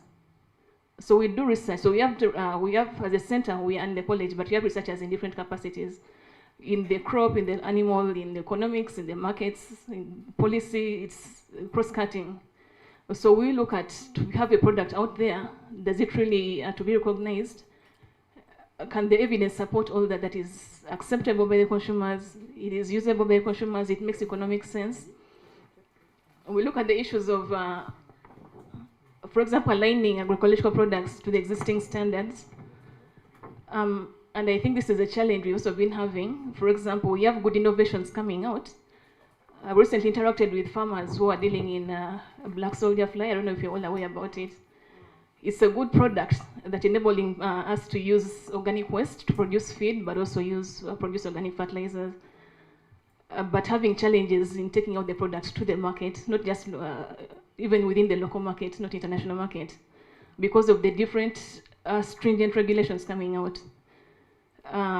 Some of them are even within the UNBS standards that don't really fit within what the farmers are doing. So what do we do as researchers to say, well, farmers are using different types of organic waste that could have an effect on the quality, but this is the allowable range, maybe you should consider them. So we provide such evidence that maybe when you're producing the standards, consider that there could be different variations in maybe the substrates used to produce the products. So we try to do that and then show the evidence for that. We look at also on the consumer side. So some of the products that have been produced have been disseminated in the market, have been sold out to farmers, livestock farmers, crop farmers. But again, doing like acceptability studies, so market studies to see what are people giving, what are the users talking about the product. Is it worth the investment? Does it actually work as you claim? So we've had collaborations with different private sector actors who are producing those products for commercial sale. And then we link up with them and then do the follow-up studies with the users of the products and then be able to give the feedback for product improvement. So one, it helps the ones who are involved in the business, but also the consumers to gain trust in the products. So the feedback we get is used for continuous improvements of the products to improve the quality. And of course, also one thing we see is the issue of, we've had some projects, I think I'll say this slowly, but we've had some projects that are funded by different funders with a condition to have the product commercialized in the next 2-3 years.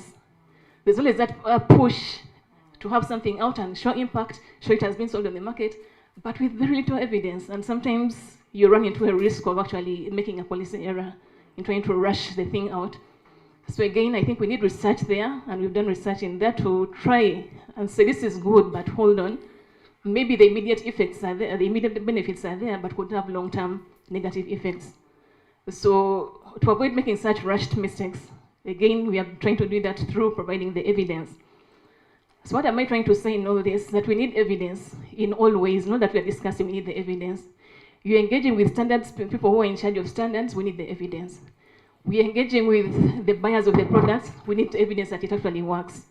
We're engaging with policymakers to make laws that actually also take care of the different products that we are producing, we need the evidence.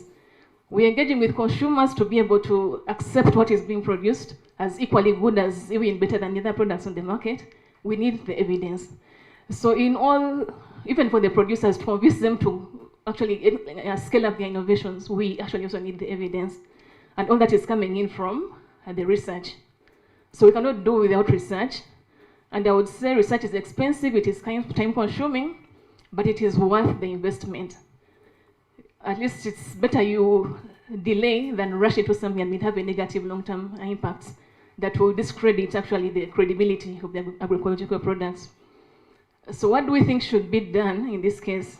So we've come up, again I said one of the days when researchers were simply doing the science, we are now also ready to engage. So what can be done? I would think issues like joint engagement with the different stakeholders. So more of such meetings to discuss the realities. So have the policymakers in the room, have the academia, the researchers in the room, have the CSOs in the room. All of us, we feel, have something to contribute, including the academia. And we have some of the evidence that can speak to the engagements.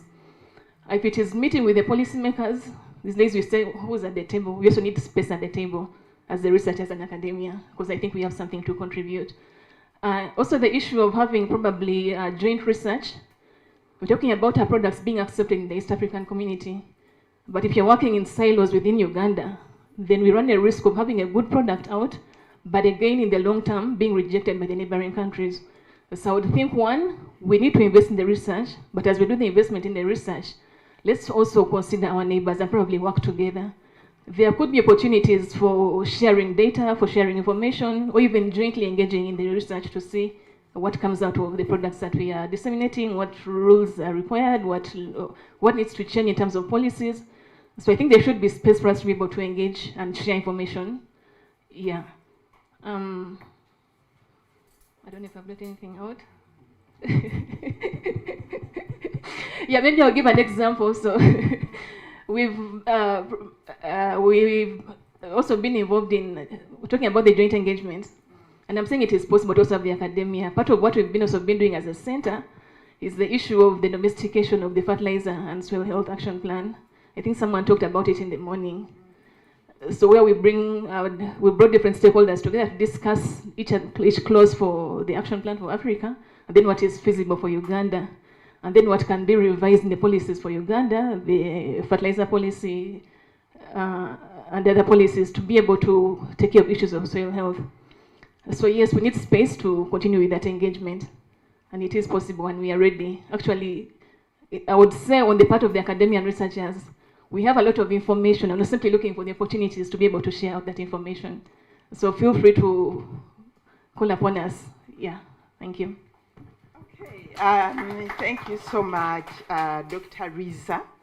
And I think what's really coming out is that we need academic research.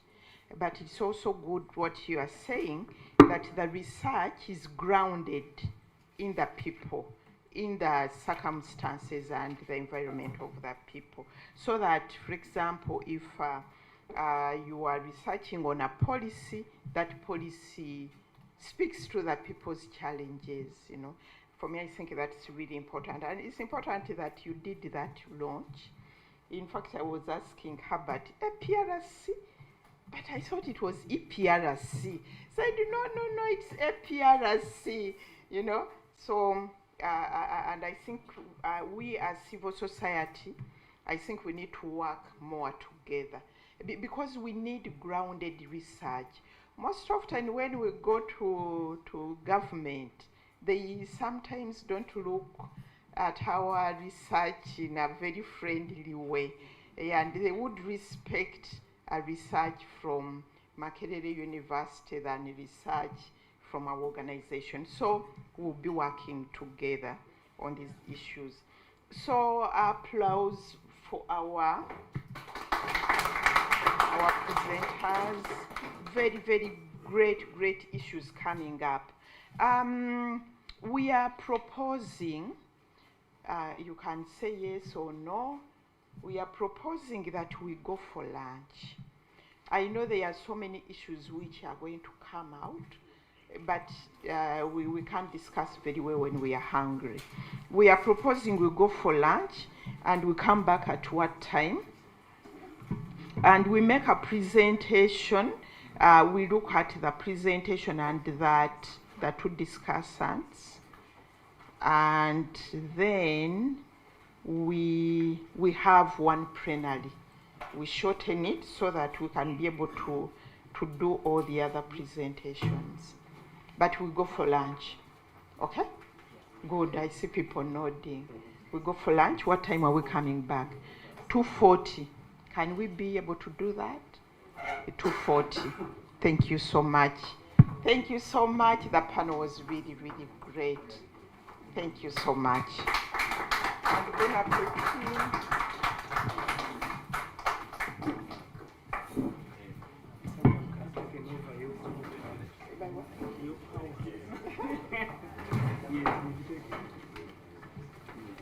So where are we going for lunch? So get a lunch here. My colleague Juliet is giving out lunch coupons. As you're going out, you're going to get your lunch coupon. We are going to have it down where at the reception, below there is that building, where there is that lunch session that we are going to have. I think the morning prayer covered it covers the day.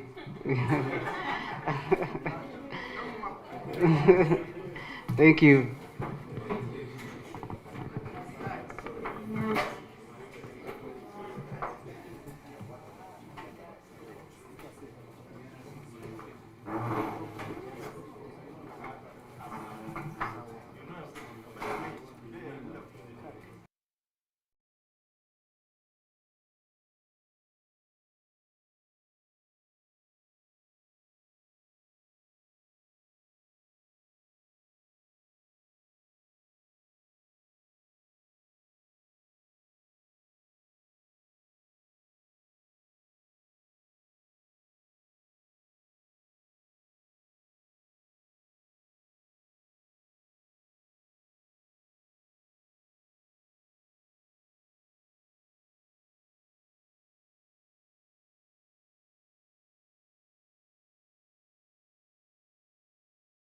Jane, thank you very much for inviting me. I have said no to so many of her invitations, but this one I said she will kill me if I don't come. And I'm very, very much happy today, this morning, when the meeting was opening. Everybody was asked to say something about agroecology, and I was really touched, So I felt that probably I don't need to speak a lot about agroecology. People understand it as at a visceral level, not at a mind level, So at a visceral level, there is an understanding. And the Honorable Francis' explanation of food sovereignty is an epic example of, when you understand something really well, you don't need a very complicated language. So easily you can explain it. So you explained it very well. Really, really well. Thank you so much. So can I have my presentation, Advancing Agroecology? And the next one, please. Well, I'm not going to spend even a second on this one, but what I wanted to emphasize here is agroecology stands on its 3 feet, like an African chair, an African stool. And it has to be the 3 of them.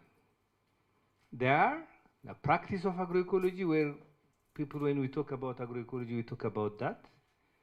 Science, it's a cutting-edge science, agroecology, by the way. I had to cut off, the number of presentations from my presentations after listening to you. But science, both social and natural science, and the social movement side of agroecology, it's least understood. So I will talk about some practical things, but the social movement side of agroecology is very, very, very critical, because we live in a world where few actors are controlling the food system, and increasingly so. A typical example is the spread of ultra-processed food. It's a killer. I'm not saying it, most of the time this Western media, they don't talk about something quite lightly, because they will be put to court, and they get money, a lot of money from industries and companies, but they themselves are talking about this ultra-processed food. These are sweetened soft drinks, packed foods mostly. If you look at the package and there are so many things written on it, you have to be careful. So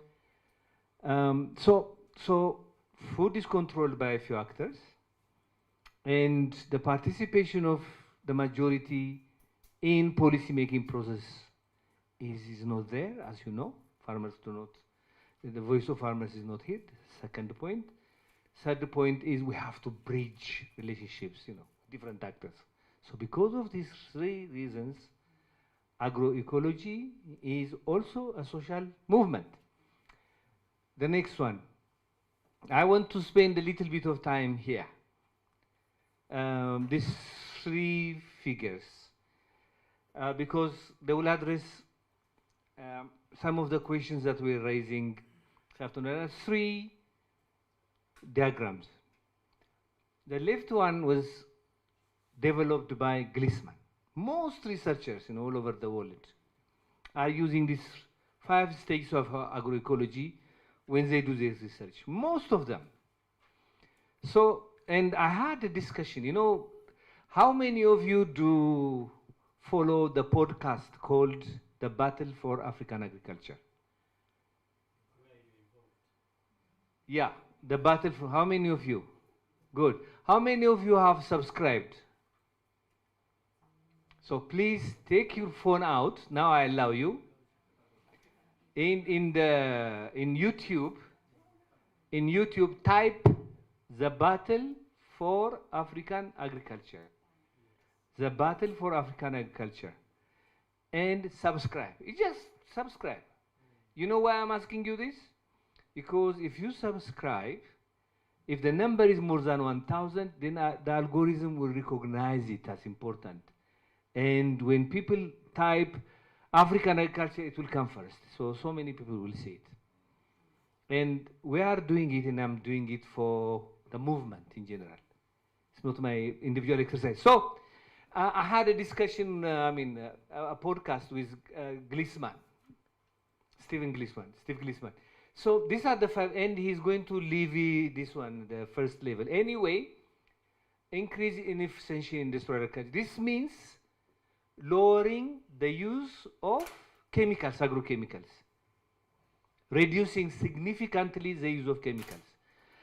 And this is where probably we will find climate smart agriculture.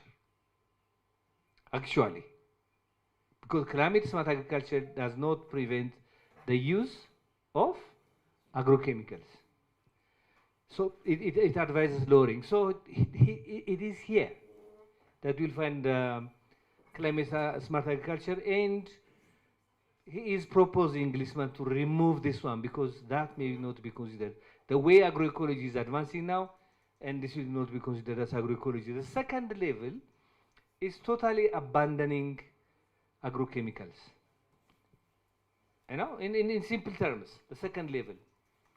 This is where most discussions, that you get in agroecology, you would find. The biofertilizer, using different techniques and whatever, it is at this level, level 2.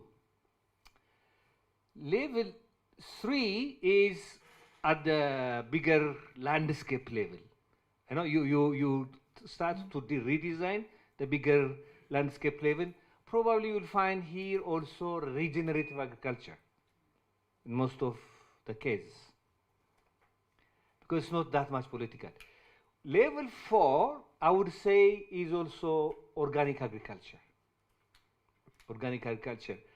Not the most of organic agriculture that you find in Africa, probably here. But and probably in the US organic farms, the organic agriculture, most of the organic agriculture in Africa, I wouldn't hesitate to call them also agroecology. When you come to our continent, the difference is very, very little between the two. It's blurred, It's very difficult to draw a line between the two. But the level 4 is you have to have direct communication with consumers. It's a consumer and a farmer relationship. Then when you reach here, you can see that level 4 level 4. But level 5 is where fundamental issues are raised.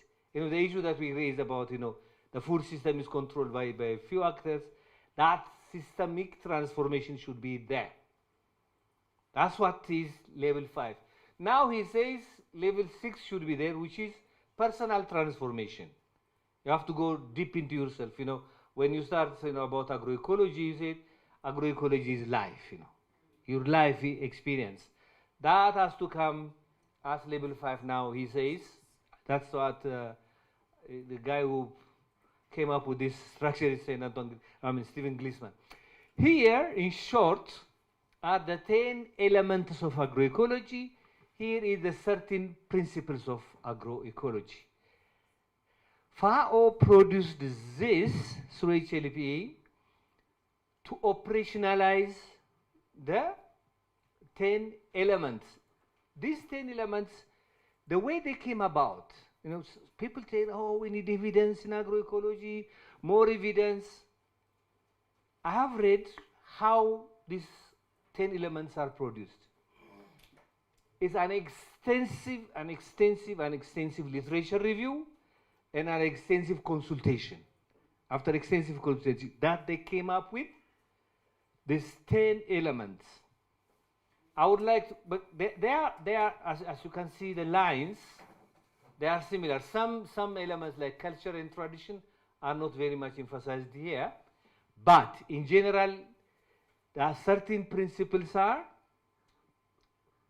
developed to operationalize the elements in agroecology.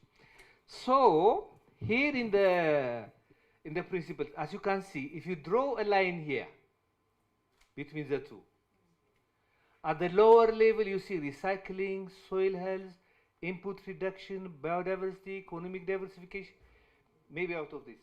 It's like a practice at the farm level, most of them. When you go up, connectivity, social values in diets, fairness, participation, land in its natural resources, governance, it comes to the policy, strategy, in whatever level. Mostly, when we talk about agroecology, we are here. We are here. So the social movement side of agroecology comes when we come here. We cannot have fairness or participation without a struggle. We have to fight to get this element in social values, in diet, and connectivity. These elements, they are very, very, very much important. Okay, I'll leave you here. So for next, please.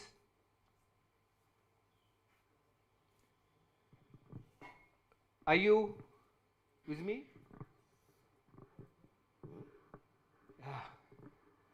I'm controlled, you know. Oh, this is another presentation. So what do we mean by agroecology in a social movement? Yeah. Okay.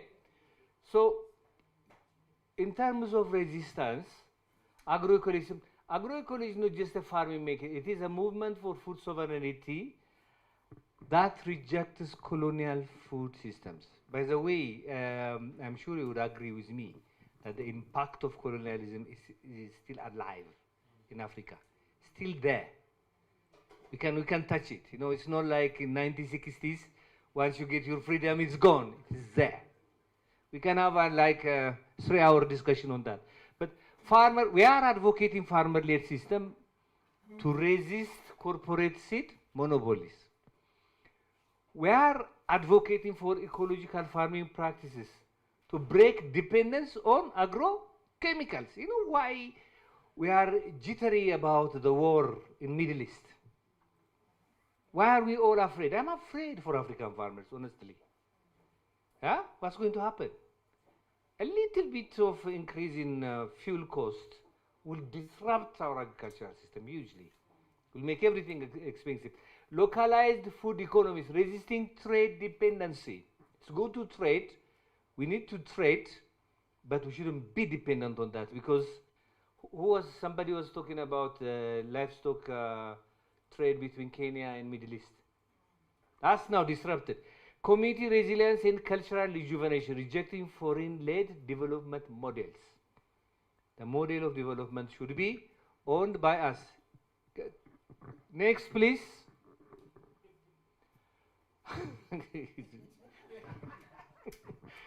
Okay. In the context of cross-border trade, they are not defined by absence of systemic imports. They are rooted in African agricultural heritage and embedded in broader food system. By the way, this statement came from Jinja. We had a meeting in Jinja. Yeah? And it's a wider consultative meeting in Jinja. And this came from Jinja meeting. And they are produced through systems that emphasize ecology, working with nature by regenerating soil, conserving biodiversity, respecting ecological processes. Please. Justice. Justice is important. Centering small-scale farmers, women, youth, and indigenous communities in production and trade. Sovereignty, reducing dependency on imported inputs and strengthening local and territorial markets. Territorial markets are an agenda by themselves, by the way. They're very, very critical. Resilience, building diversified and climate resilient food system that can withstand environmental and economic shocks. This says agroecological products are best understood as the outcome of holistic production systems, not merely input substitutions. Please. By the way, it's becoming a norm in our agroecology. Higher education system, most universities give courses in agroecology these days. Governments are endorsing it. Ethiopian government, I think last week, has produced an agroecology strategy. Now it has joined Kenya, Tanzania, East African. Scientific institutions are increasingly engaged with it. Donor community. Now money is coming, everybody is saying agroecology. Philanthropy. Most philanthropies are supporting agroecology. UN bodies, almost all of them are supporting it, and international conventions also are supporting it. So the tilt is coming now. Yes? For EAC, EAC has an ambitious goal of increasing intra-regional trade from 15 to 40 by 2030. I don't know, 2030 is tomorrow. I don't know whether this will happen on. So agroecological produce has a potential to contribute to this one. Move, please. Why agroecology trade markets for AAC? There is a growing policy momentum across the region, as I said. These countries, Uganda is developing, and we have discussed while we're having lunch why that process is a bit lagging. I think there is a possibility of also having that one. So the Ginger Declaration has actually unified a number of actors for agroecological trade, and this can be considered as also as one of the push. At the continental level, the African Continental Free Trade Area presents a new market opportunities, but also raises concerns. I think Jane should have an 1 hour presentation about the concerns with it's an opportunity. If we are trading among ourselves now, when people are fighting among themselves, we will not be deterred. We need to strengthen trade among ourselves. But there are so many things that should be careful about, because other actors wanted to use this opening. At the heart of this dynamic lies a critical question now. How can agroecological products be clearly defined, identified, and verified in a way that build trust, protect farmers, and inform supportive trade policies? I was having a very, very interesting discussion with my brother here. Really. Yeah. So, please move. I've said already, agroecological products in territorial markets have a key role in supporting this aspiration, a rise of agroecology policy agenda, and about EALA here, adoption of motion by EALA to support agroecology in food sovereignty, EALA commitment to pass an agroecology bill for EAC, and the implementation and review phase now in the FCFTA, including negotiations of annexes to relevant protocol. Example, annex PVP to the IPR protocol. The PVP is plant variety protection, is really, really concerning. We read the drafts and gave our comment through the Ugandan government. Yeah, so many issues. Yes. So AFSA, why is AFSA interested in cross-border trade? People would ask, It even asked and took us a lot of time to engage in trade issues. I think the central goal of AFSA is to contribute to the transition of African agriculture from where it is now to agroecology under the bigger food sovereignty umbrella. That's the core purpose. So we are exploring different ways to do that. One of them is the climate in the CBD policy spaces. We participate in that. We do campaigns like My Food is African. The seed work is one of the ways. The land work we do is one of the ways. But I mean, 2-3 years ago, we asked the question: how can we use the forces of the market to support the transition of African agriculture to agroecology? Because the market is a big force, you know, the people are trading. So what we did was we commissioned a research to understand the cross-border trade that's happening in East Africa. We selected some markets and we commissioned a researcher.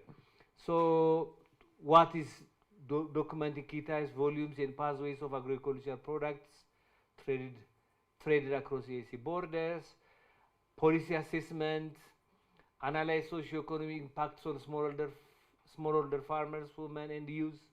So we did research. So what I'm going to present to you quickly is some of the results.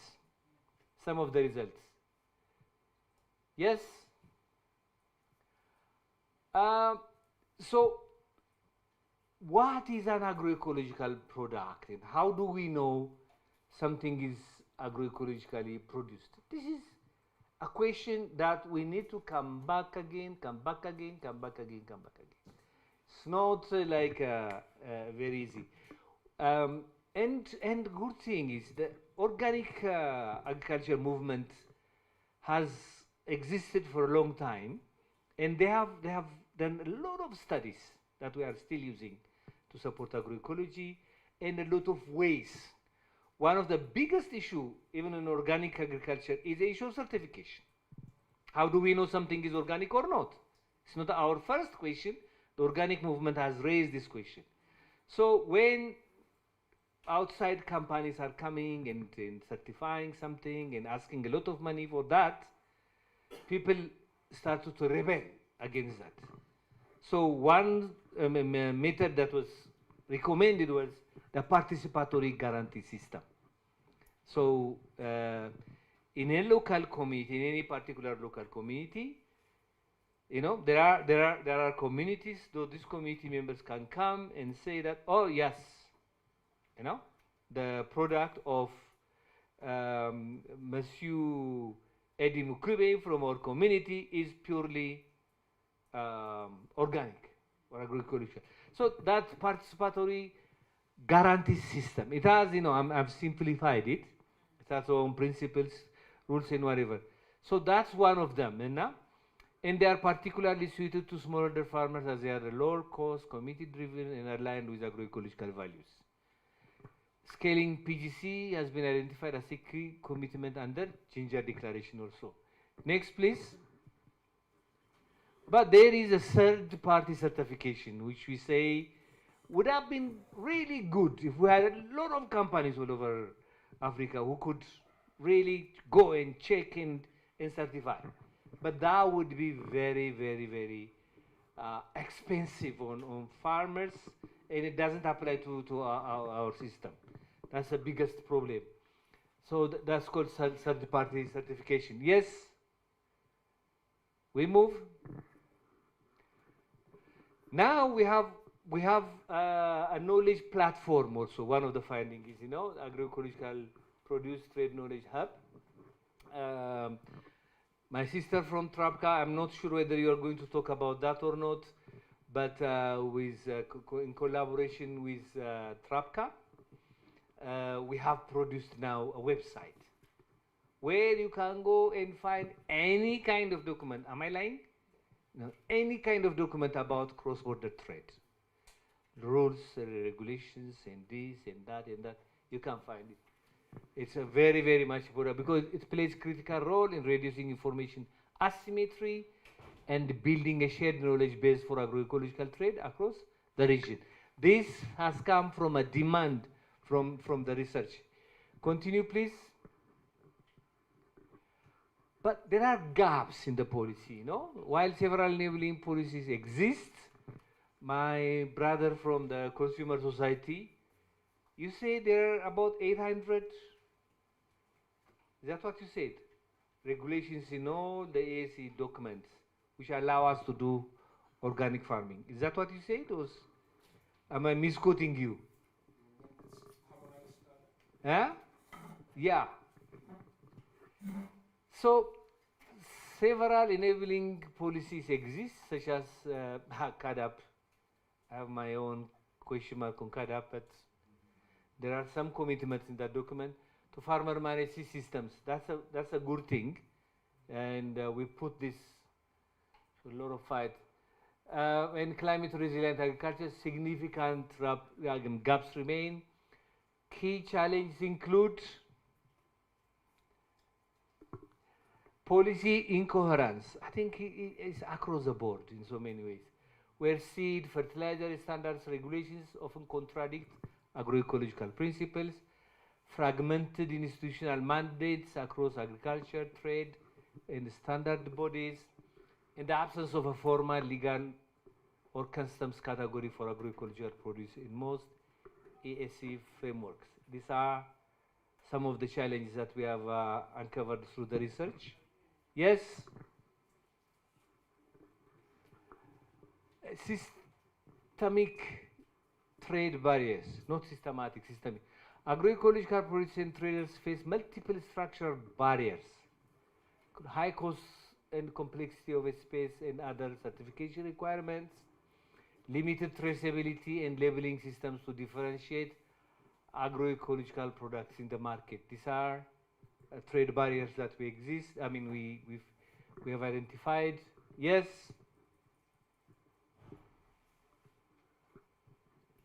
Systemic trade barriers, non-harmonized standards across partner states. One country says one thing, another country says another thing. This is problematic. Infrastructure deficits, such as inadequate cold storage, aggregation facilities, and market spaces. Even sometimes, I think one positive result is in Rwanda, side of Rwanda. We have identified in the research that women farmers, when they have children and when they want to trade, they didn't have a place to put their children. Now the government has constructed that after that identification thing. When we push for something, things happen, even to a lesser extent. Bureaucratic delays and multiple fees at border posts, limited awareness of simplified trade regimes among traders and border officials. Yes, can you all raise your hand? Another one? Look to your left, look to your right, look back, front. Thank you very much. Continue.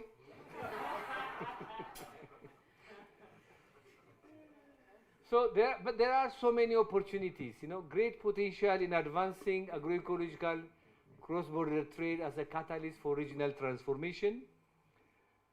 Aligning AC trade and agricultural policies with agroecological principles can create a productive, regenerative system that sustains people and ecosystems. This is an opportunity, Almost everybody this morning said that, for the sake of our health, we have to go agroecology.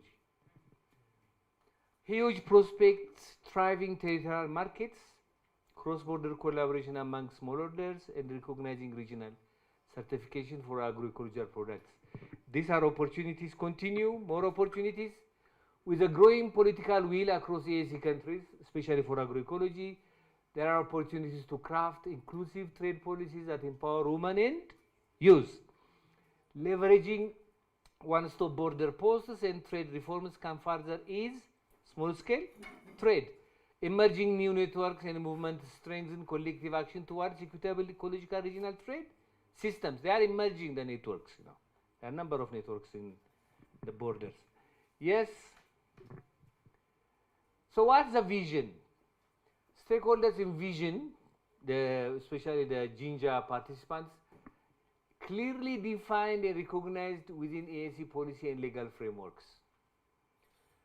Supported by inclusive, verifiable, inclusive, cost-effective verification system such as PGS, enabled through support infrastructure, standards, and market incentives rather than penalized by systems designed for industrial agriculture. Achieving this vision requires among agroecological products from the margins into mainstream regional trade category.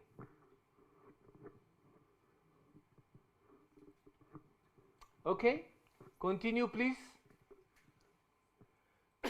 This is the final set of proposals. Policy pathways. So what's the future? Maybe this is an input to this meeting. Key actions include fast-tracking the development and adoption of the AAC Regional Agroecology Policy and Agroecology Bill. That will help a lot.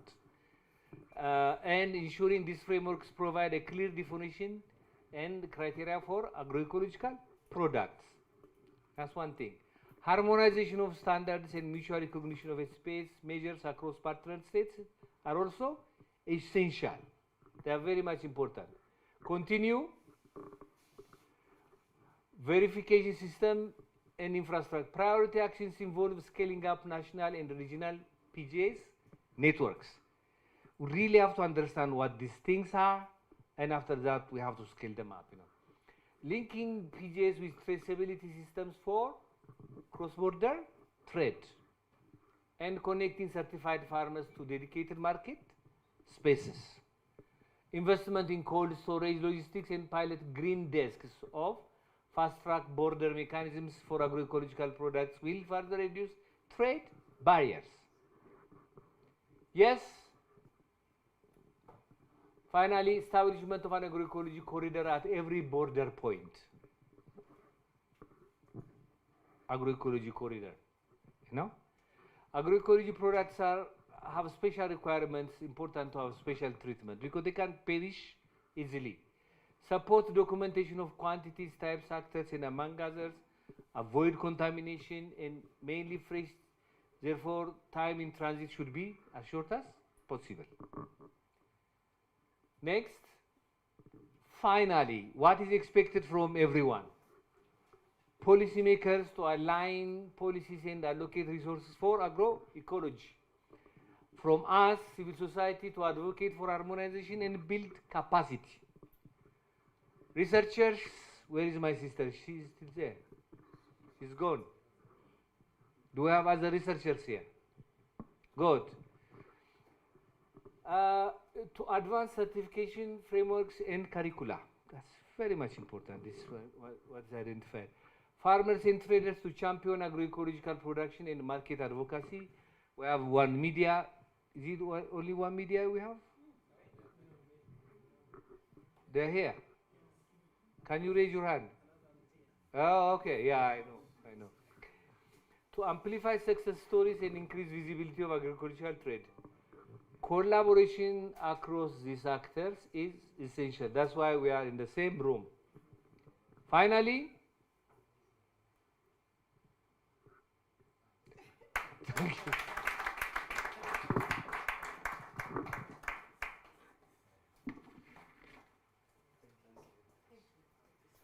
A bit a round of applause for Dr. Million. I think where we're going, the picture is a bit clearer now.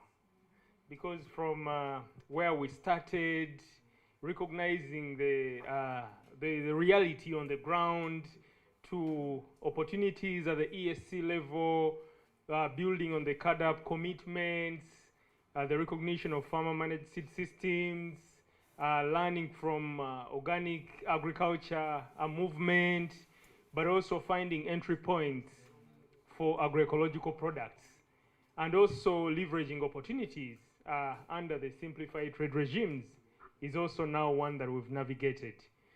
Comrades, without further ado, I would like to invite Ms. Shailet so that she could deliver the presentation, and then we'll have the plenary. Would that work? She's going to do just in 10 minutes. She might even do for less. I trust her. Thank you. Over to you. Thank you so much for the opportunity, and thank you for organizing this great workshop. While I'm waiting for the presentation to come up, I'll just tell you a bit about myself. ESAMI is an intergovernmental organization that is owned by 10 governments, including Uganda. 10 governments in the East and Southern Africa own ESAMI. And what transpired was, when the Doha round was being negotiated, it was realized that the level of negotiating capacity for LDCs was not at the same level when they were negotiating the door around. So a proposal was made and supported by CEDA. They came up with the Trade Policy Training Center in 2006. We have been in existence in 2020. Since 2020, since 2006, sorry, our flagship program is the Masters in International Trade Policy and Trade Law. I'm glad in the room I've seen a few that have taken part in some stages of it or are taking part in some stage of it. And then we have been working in the agricultural space, streamlining the issues of sustainability and standards in our programs. So when the initiative came from AFSA for us to collaborate with them in the area of capacity building, we were so excited about it. And through that, we managed to facilitate capacity building programs for policymakers, and some of the participants are here in the room, and I'm happy that they are taking the message forward. So I'm going to be adding on, I'm actually building upon what Dr. Million was talking about, big shoes to come after, because he literally covered most of the issues. But the idea behind my presentation is that there are a lot of frameworks, there are a lot of trade policy provisions at a multilateral level, at a regional level, and at national level that could be leveraged for the benefit of agroecology. But it is not happening right now because maybe agroecological actors are not really aware that these are provisions that could benefit. So at a multilateral level, sorry, my boss, you just keep on moving because now I'm on slide 4. So basically what we have then realized in terms of agroecology is that there are a lot of benefits that can come from it. But for us to really realize the benefits that can come for it, there needs to be a good framework and advocacy framework for agroecology. Agroecology can be good, for example, for development. We have seen that the global pressures, the wars that are happening, they present a lot of challenges. The climate shocks are presenting challenges. High input costs are straining our fiscal budget. Food import dependence. We thought that Ukraine was very far from us until there was the Ukraine war. And right now, everybody is surprised. Why is fuel going up and yet Iran is so far from us? What is the issue? Why? Because trade connects us in ways we don't realize. So there is need now to look at all these things that are happening in the world and ask ourselves the question, how do we remain self-sufficient, self-reliant, even in our food systems? And from what Dr. Million was talking about, we can see that agroecology presents one of the main factors for it. You can go to the next one. And through that, we have also seen that we have the Africa Continental Free Trade Agreement. We have the EAC Common Market Protocol. But the question that everybody has been asking themselves is, what is in the Africa Continental Free Trade Area that we can pinpoint, identify, and use for our own benefit to ensure food security, to ensure sustainability, to ensure inclusiveness, to ensure competitiveness. When I was looking at this, and you look at the AFCFTA protocol on trade in goods, you will find it has got provisions that encourage the institutionalization of industrial policy and production systems that can then be utilized for the benefit of agroecology. You find that on inclusiveness, the protocol on gender and women and youth, it actually has provisions that can benefit agroecology, but no one is pinpointing to these provisions to leverage them. If you look at intellectual property rights protocol, it has got provisions that can really benefit agroecology, but not enough is being done to leverage the benefits. So that is the main agenda or the main reasoning behind, sorry, 1 minute.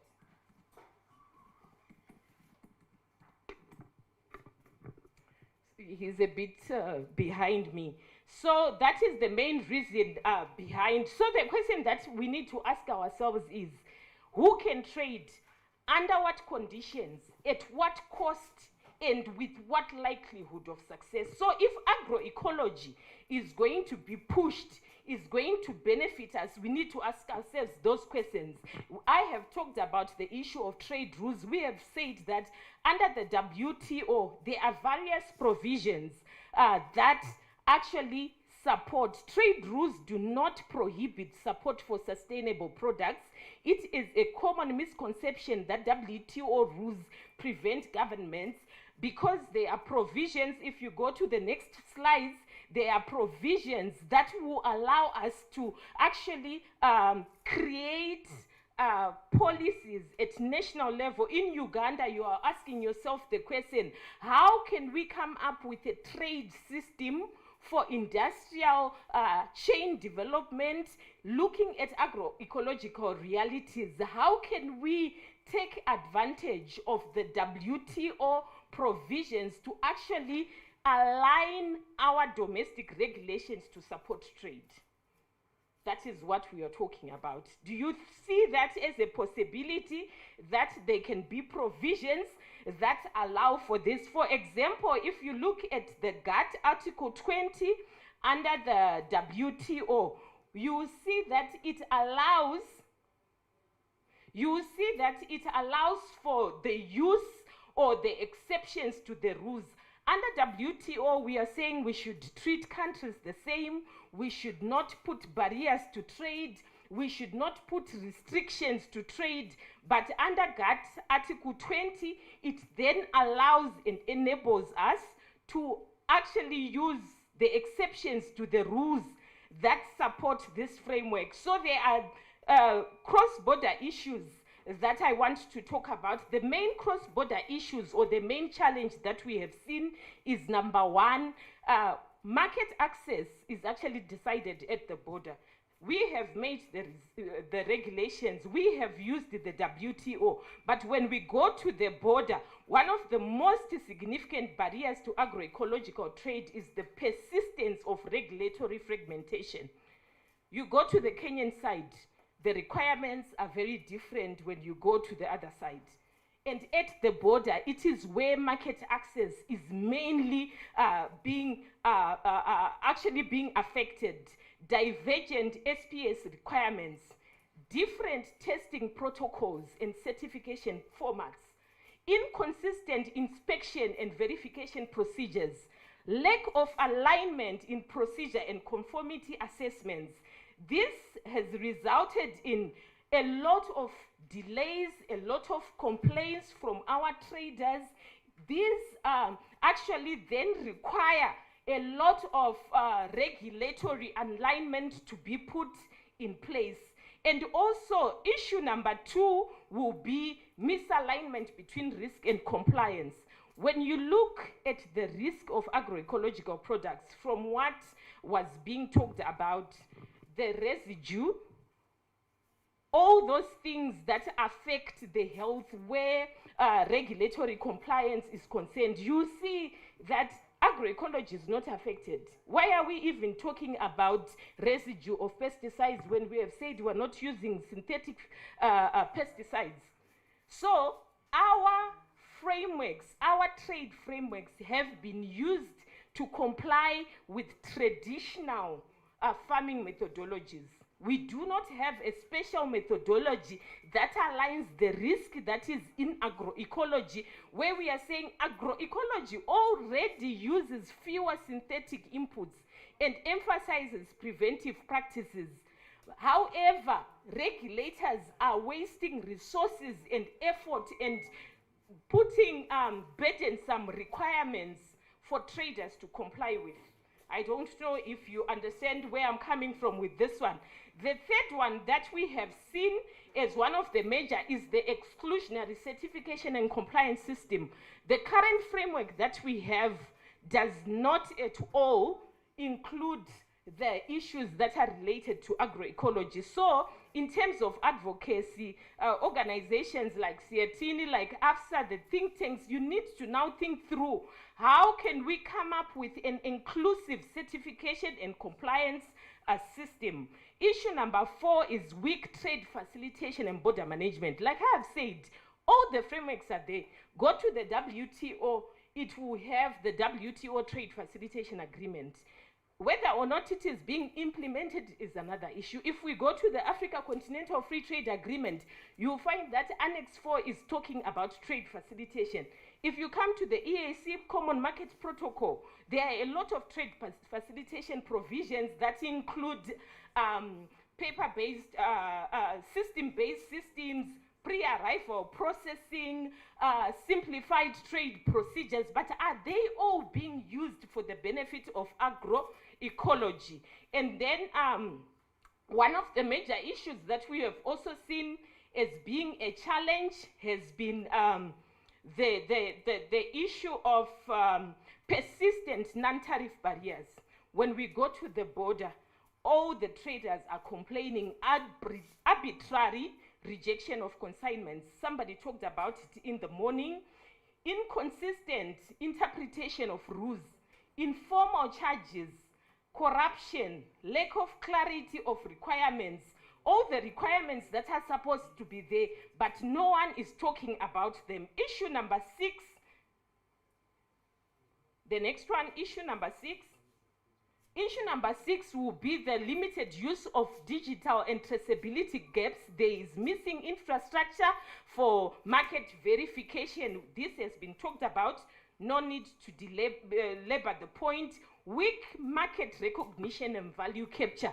One of the challenges that we have seen to cross-border trade of agroecology, a lot of effort will go into producing your products in a sustainable way, using organic fertilizers. But when you take your tomatoes to the market, how will people know that your tomatoes were produced in an agroecological way?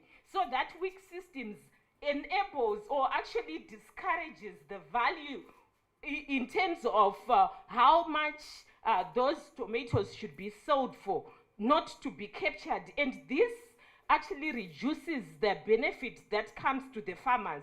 And also at the end of the day, we have seen institutional fragmentation. One of the major challenges is right now in this room, if we were to ask agroecological trade, if we're going to do certification, who is going to be responsible? Standards? Is it going to be standards? But at the border, who checks the certificates? Is it customs? At the trade policy level, who implements that? Is it Ministry of Trade?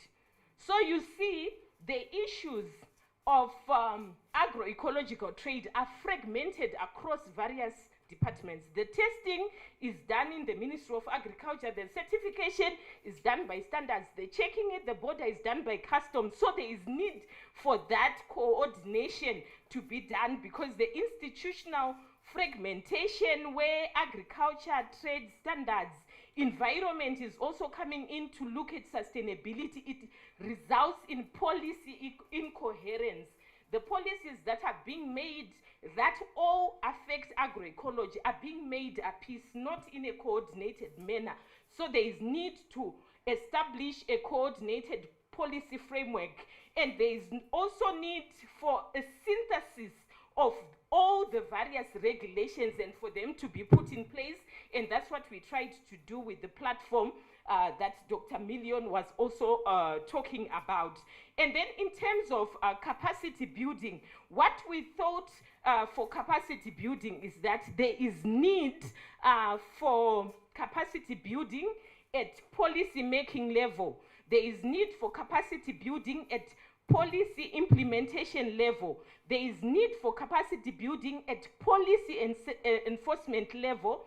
There is need for capacity building of traders and farmers, and there is also need for capacity building of the consumers themselves. And how is this going to be done?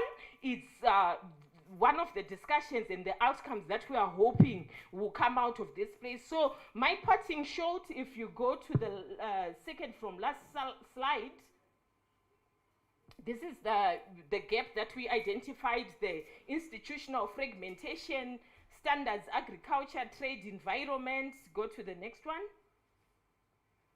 Go to the next one. So we were saying there is need for capacity building at all these stages where we are equipping regulators for risk-based oversight. We've talked about this. Go to the next one.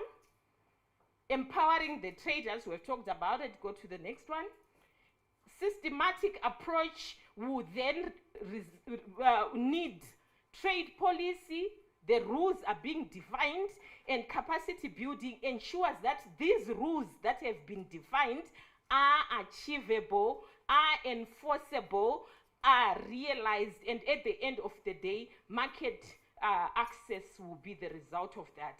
At the end of the day, what we are trying for is to promote trade in agroecological products, and this can only be done if the frameworks are put in place, if people understand the frameworks, and if people benefit from the frameworks.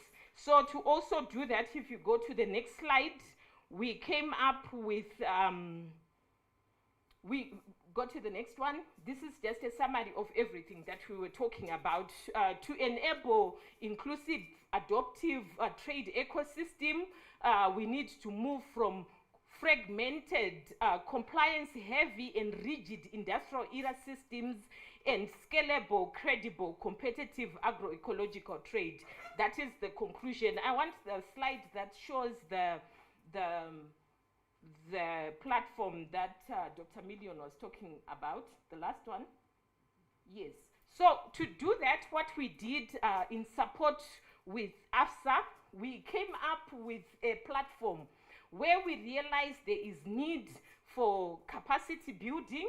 So training materials are available on the platform. There is need for understanding the policies and regulations that are in place. So we went to each country, we went to each region, and we went to the multilateral trading system and asked ourselves the question, what are the policies, regulations, agreements that have got an implication on agroecology? And what is that implication? And we put it together. We also have a platform where we are discussing the market price information.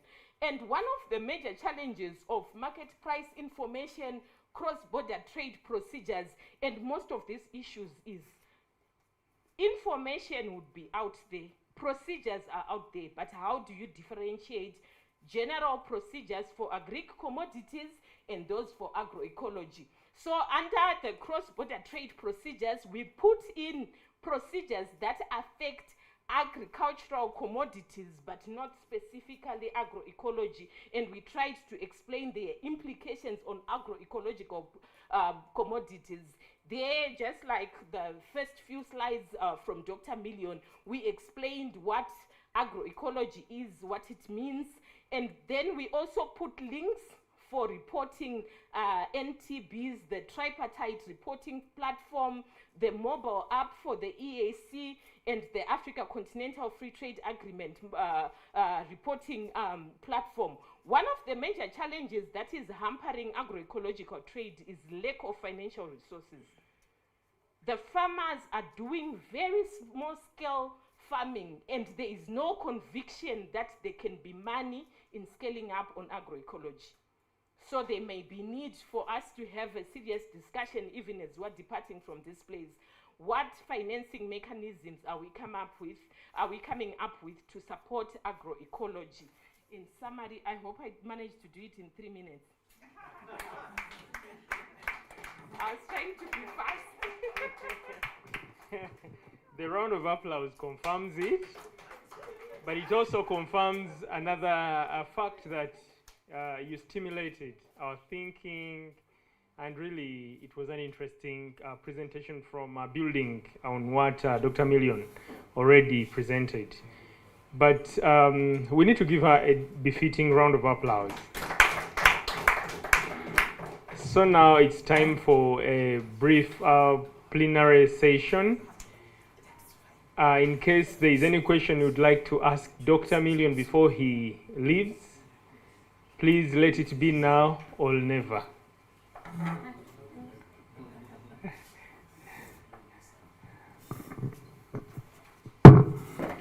Silence means we were convinced and we were happy. Oh, Gideon?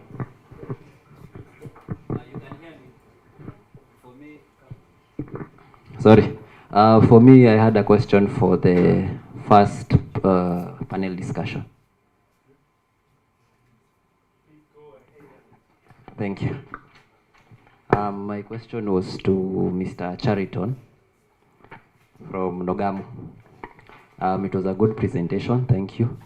I just wanted you to explain to the participants, especially the ones who have not interacted with the Kilimo High Mark.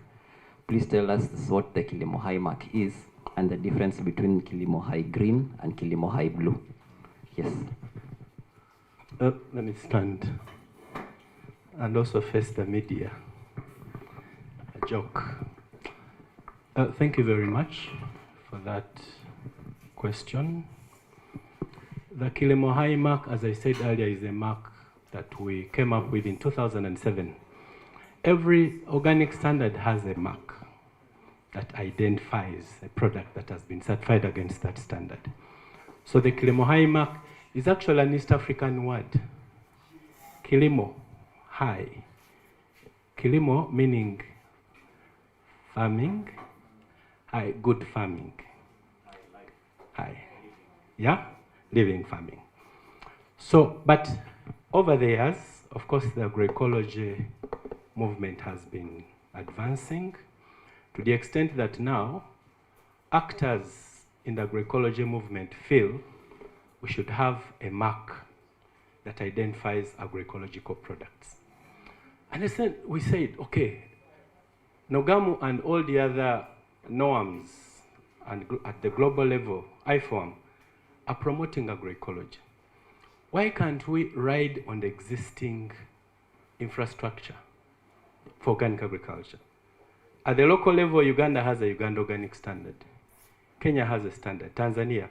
We harmonized all these standards into one East African standard because we want to promote intra-regional trade of organic and agricultural products. So that's how the idea of we call it the Kilimo High Blue Mark, because to differentiate it from the green mark, the Kilimo High Mark, which is green, we gave it a different color.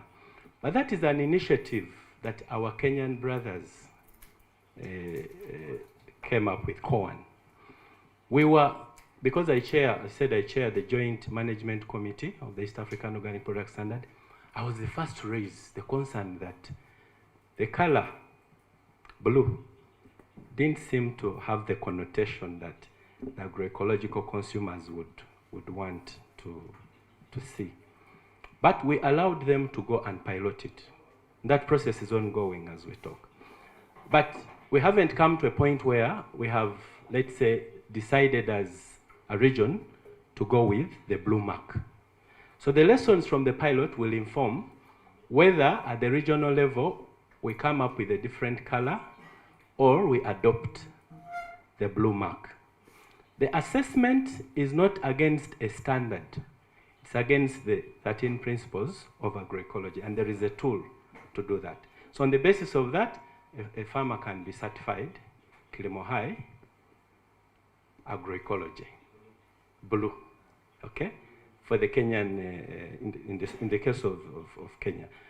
Later, I think that we might have to meet as stakeholders to decide how we want to move from there with the lessons that will come from the Moranga pilot.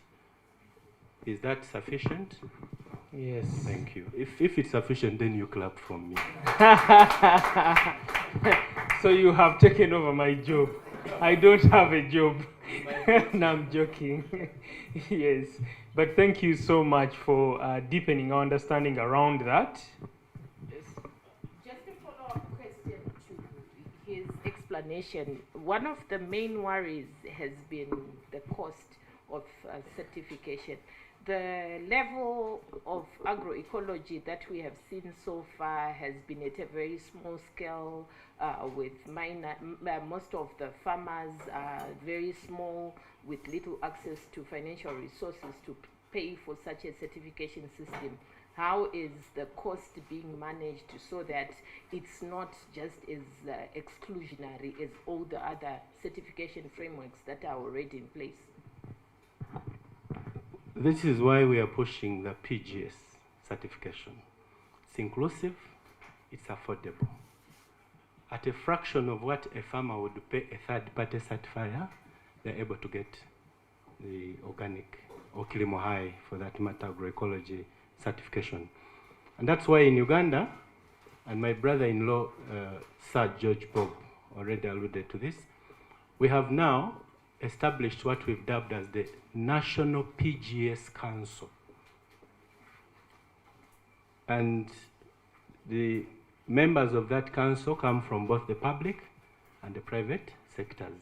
Ministry of Agriculture, Uganda National Bureau of Standards, Nogam is the secretariat, Pelam sits on that committee. We have farmers are represented on that committee, and we've come up with what we consider as affordable certification, really, really affordable. If a farmer is selling his product, he can afford. The same structure has been established in Kenya, in Tanzania as well. And very soon our Rwandan colleagues might also adopt the same. So we want this to be now rolled out to the entire continent, and the need is already there. I thank you. Thank you so much for that clarification. But maybe since the microphone is still right there, there's been a bit of debate around standardization and harmonization. But what should come first? Because at the respective national level, the entry point should be standardization. At the regional level, it should be harmonization. And yet, for example, the respective regulatory bodies like Uganda National Bureau of Standards are at the national level. Which one should come first, and which one can give us quick wins and entry points? And then, I know my brother Muchibi will speak to that, because we had, together with my sister Jen, thank you. Yeah, we had a conversation over lunch and before lunch. I think, not to waste time, let me ask Muchibi to say, but I believe in harmonization, riding on the existing infrastructure standards, organic standards. Thank you. Oh, she would like to set the pace. Since am I putting words in your mouth? Thank you very much. As he said, I would like to set a pace. Now, when it comes to standard, we don't jump straight away to harmonization. We begin with standardization so that at the national level, we as the nation, or we as the people within the nation, we can easily meet those requirements that we have set, we as a nation. Now, having set we as our standard within the nation that, okay, as Uganda, these are the standards, we now said that for the agroecology, we can now push them or recommend them at the East African region and say, okay, Kenya you have, Tanzania you have, Rwanda you have, and the others have, Uganda also have. Can we harmonize them? Now, we can now, that's now where the harmonization bit comes in. We now take the various requirements from the various East African countries to come up with a harmonized standard. Now, we don't only stop at the East African region. We now push it to the continental region at the African region under the ASO, or the African Regional Standards Organization. Then we say, okay, we as East Africa, we have harmonized this. Can the continent also take it on? Now, if Africa, we say it is okay, then now we can now say, can we push it to the international market? Can they also consider harmonizing it and take it on so that it can now becomes a global area.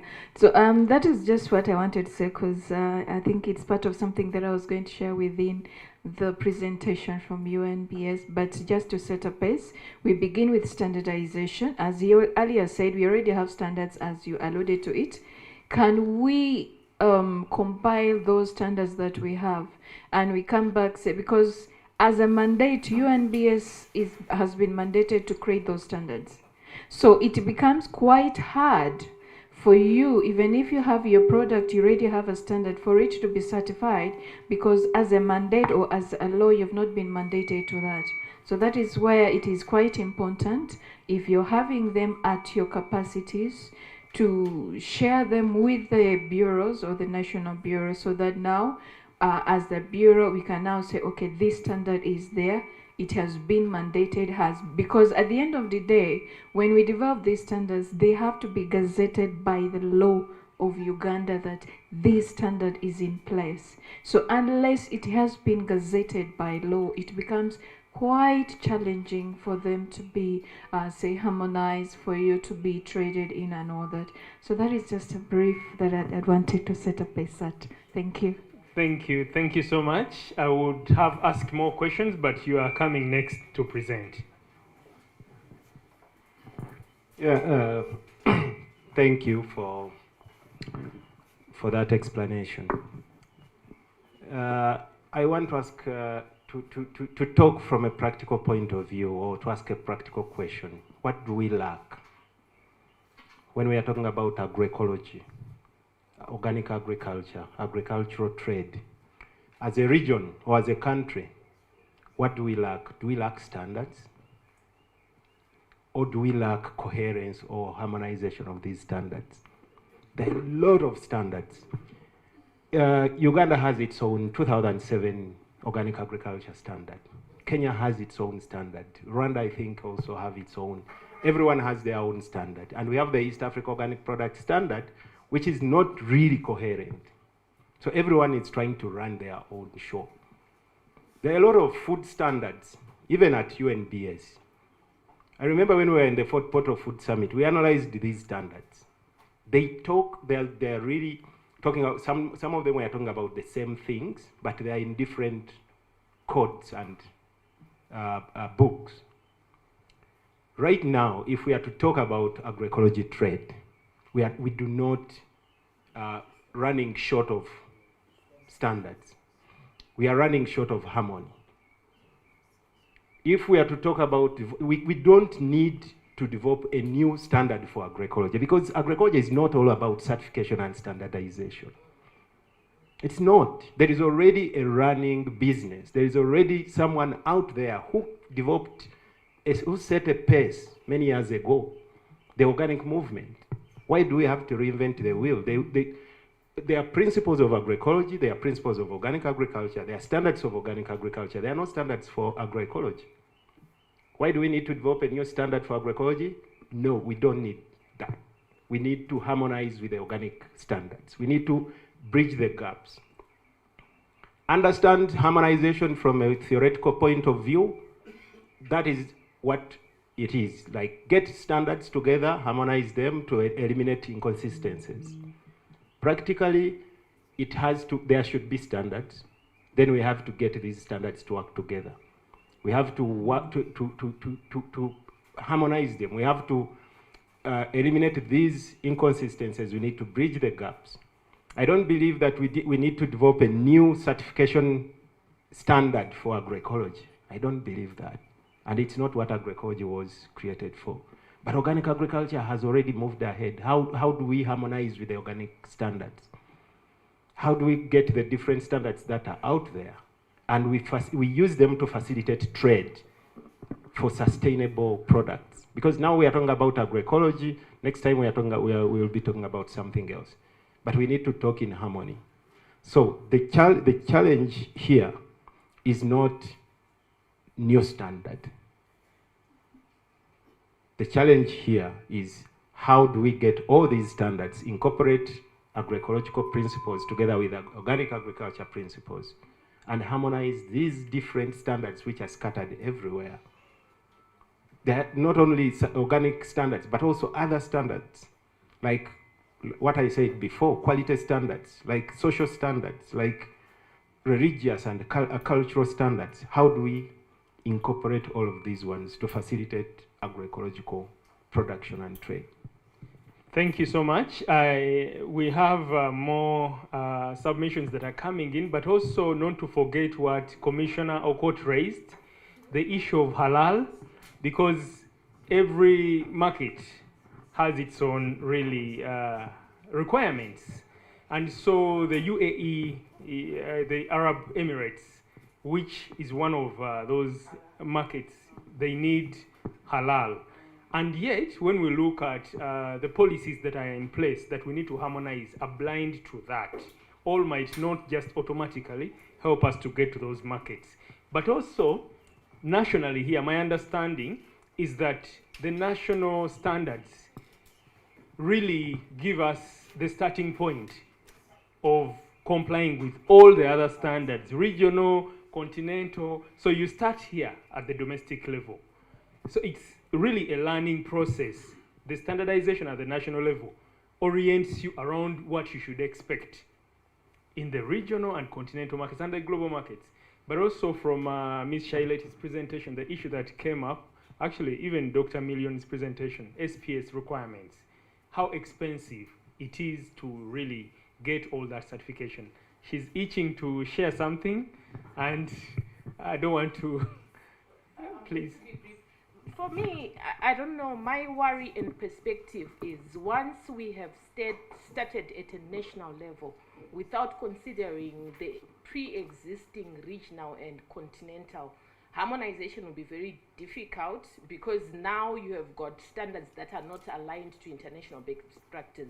I prefer standards to come down, such that we are starting at what is pre-existing at a multilateral level. How do we align our continental policies to that? How do we align our EAC policies to be in tandem with that? So that even when we are now talking, Kenya has standardized to EAC standards.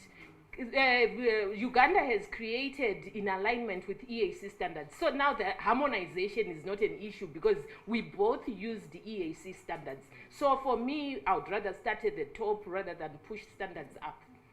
At this point, I have no further contribution, but to let the experts speak, I would like to speak to that. The standardization process, and my sister from UNBS will agree with me,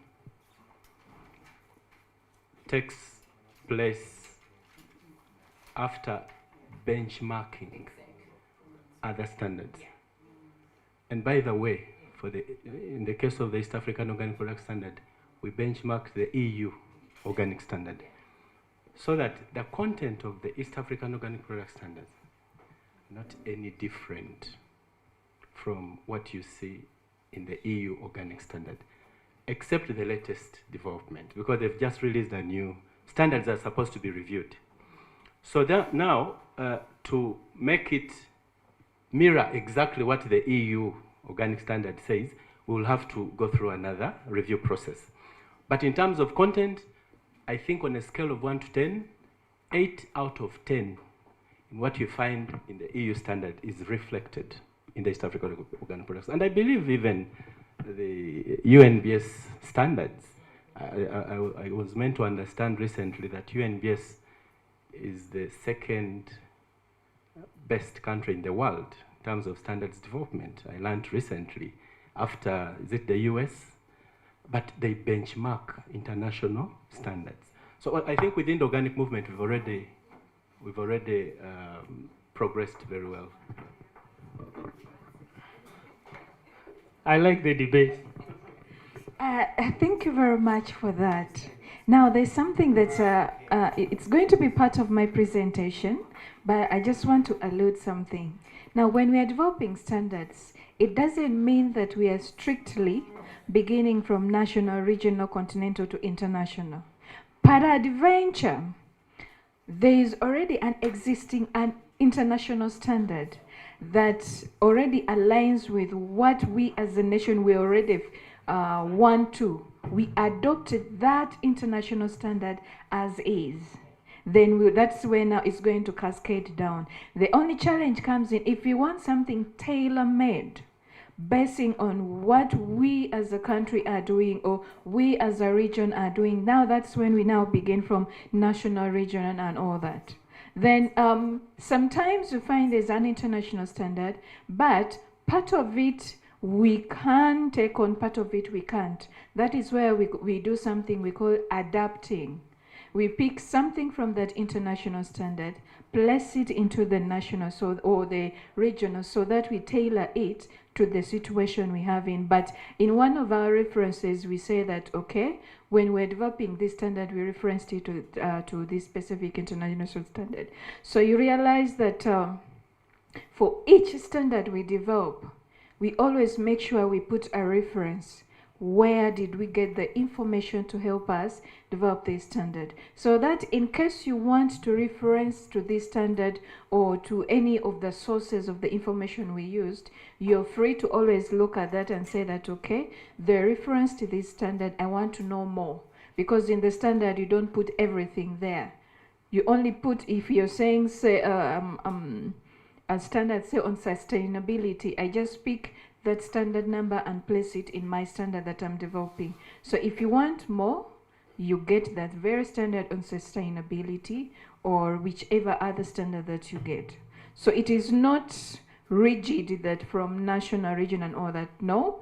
But adventure, you already have an existing standard at the international level, you just adopt that. You can reference some of the regulations so that we make sure that we are in tandem with the global market and all that. Otherwise, if you develop a national standard that does not relate to other regulations, you're basically putting yourself in an island and you'll not be able to trade. So that is just something that I needed to make clear, but maybe some of this will come in during the presentation from the standards point of view. Thank you. Thank you so much, Honorable Dong. You can already see what we go through. The debate.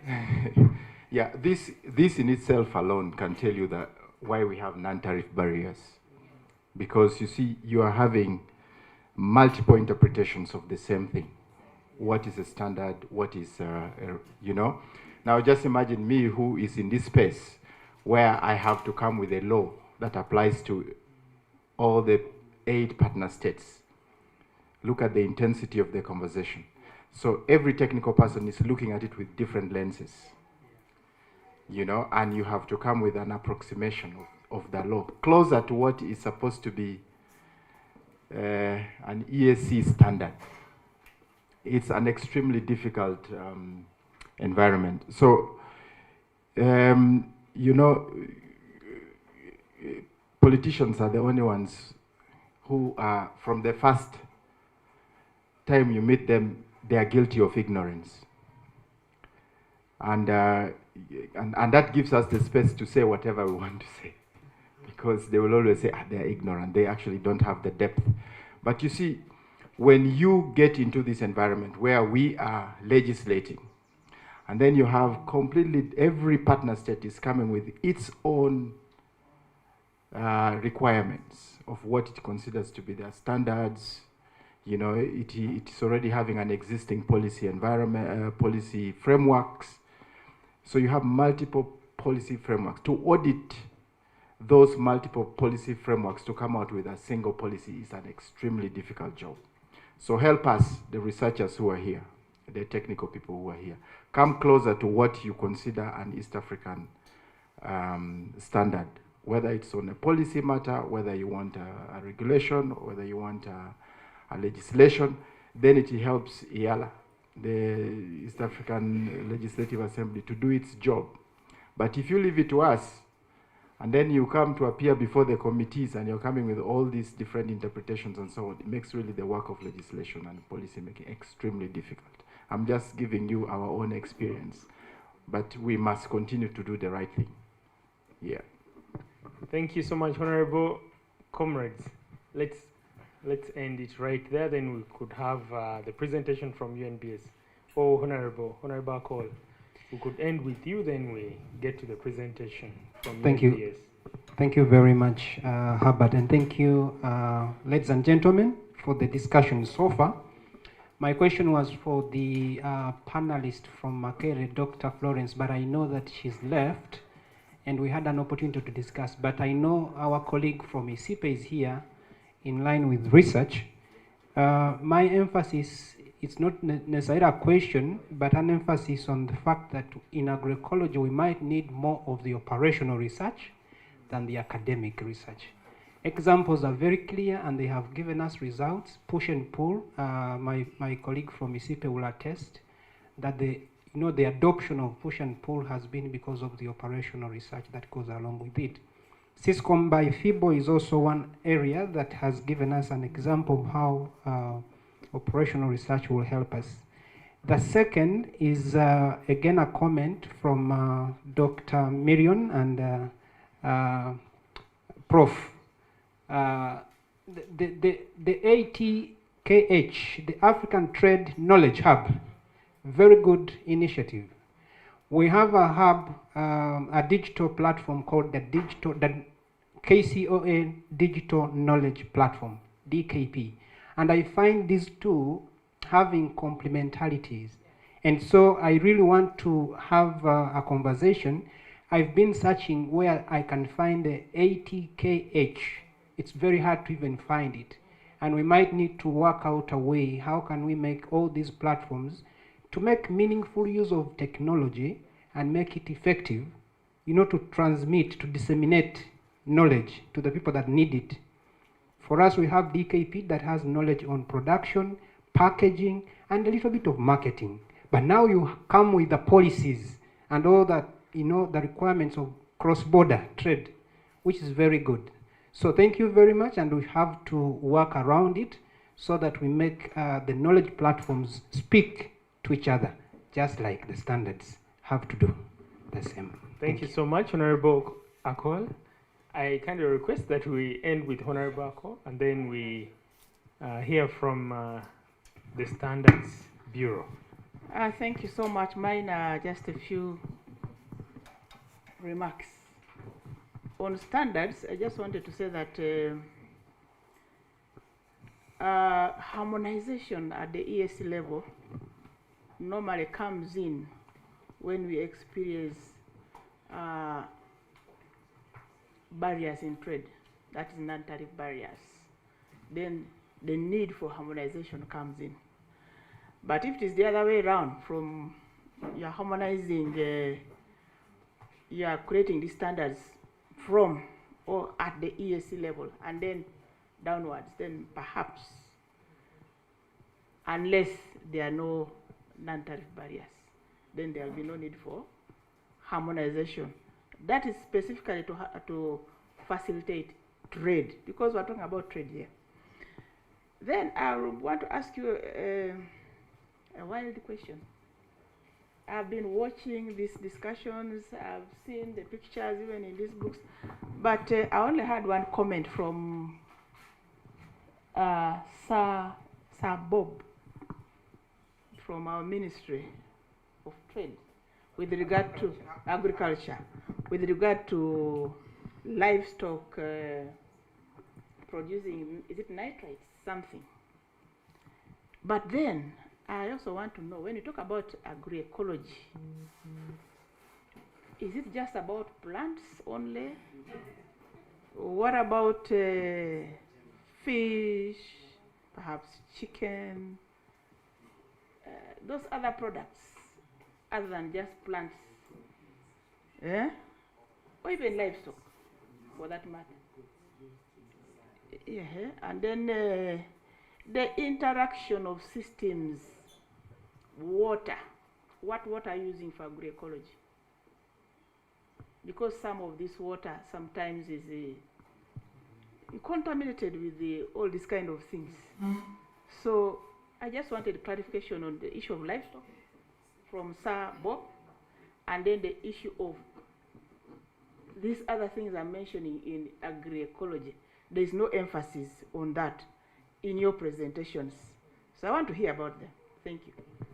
Thank you, Honorable. I think before I the UNBS presentation is delivered, we could have a reaction if he deems it fit. The Honorable Minister, represented Thank you so much. Thank you. Chariton, I think now they've caught us, me and you, and all actors. I remember when I was presenting the National Agroecology Strategy to senior management, this was one of the questions. The whole strategy was 90% crop. They commented and we went back and reviewed and improved after them commenting. But even when you look at the current strategy, I think 70% is still on crop. And also when you refer to the presentations colleagues are making at the submissions, they are more of crop. Is agroecology only crop? The answer is no. I think we need to go back to the drawing board and now make sure that we harmonize. His Excellency, the Fountain of Honor, sometimes I don't like speaking his name because he's my elder, but the President of the Republic of Uganda demonstrated something agroecological, which he has been preaching all over, called the 4-acre model approach. Most of you have heard him say that. Even at some higher engagement, he referred to it again. It speaks into a typical agroecological setup. A 4-acre model approach is simply different enterprises benefiting from each other. That little bit of interaction. Livestock, droppings from livestock, you use them to provide the fuel through biogas. The biogas refuse goes to the banana plantation. You harvest the banana and feed back the livestock. The droppings goes to the coffee. The droppings from poultry feeds fish, something like that. So idea, honestly speaking, Honorable, it is not only on crop. Off here, I think we shall need to see how better we can put it. Because I believe even in the top policy management meeting we are going to have to defend the strategy, I was talking to Dr. Million. It is the same question we are expecting on table. So we need really to make sure that we integrate livestock. There is a little mentioned, but practically, we need to integrate livestock. We need to integrate apiary, these fisheries, poultry. Madam Josephine, you are there. I think you are hearing me very well. So for this, I think it is a gap that we need to address. That is all I can say. Because agroecologically, we have a lot to benefit from livestock. When you're talking about farmyard manure, it is basically livestock.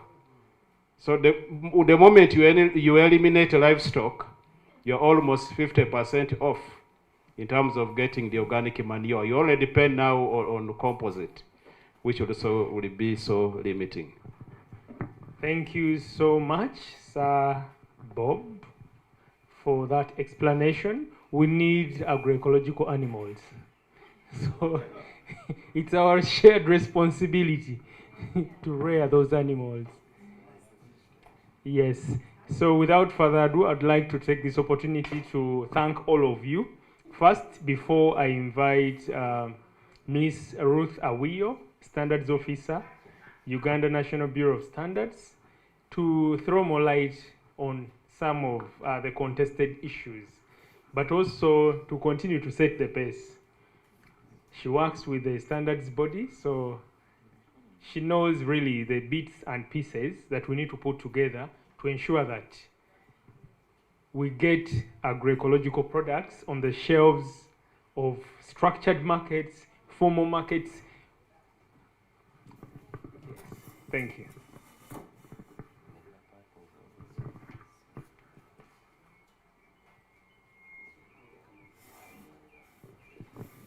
As we prepare the presentation, we kindly request that we could pick a cup of tea so that the session is spiced up. And there are spices there, so.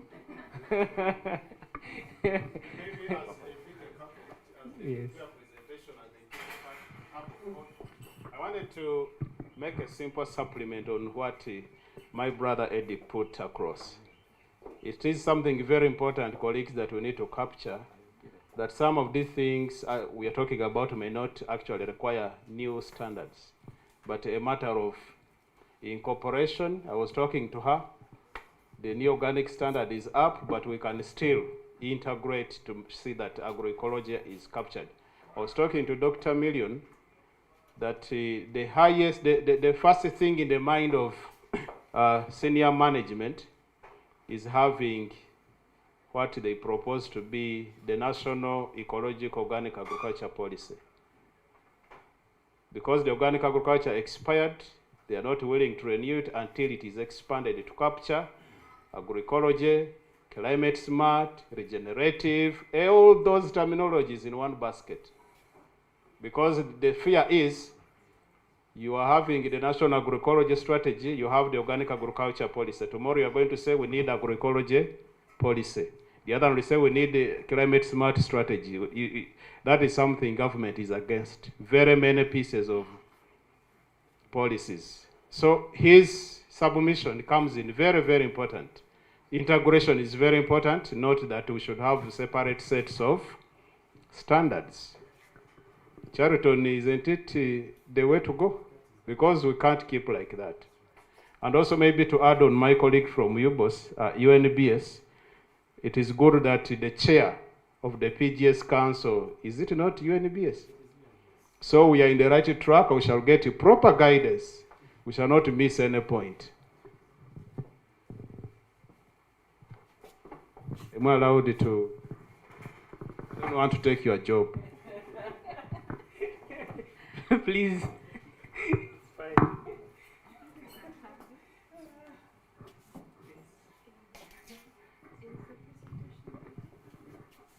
Media team.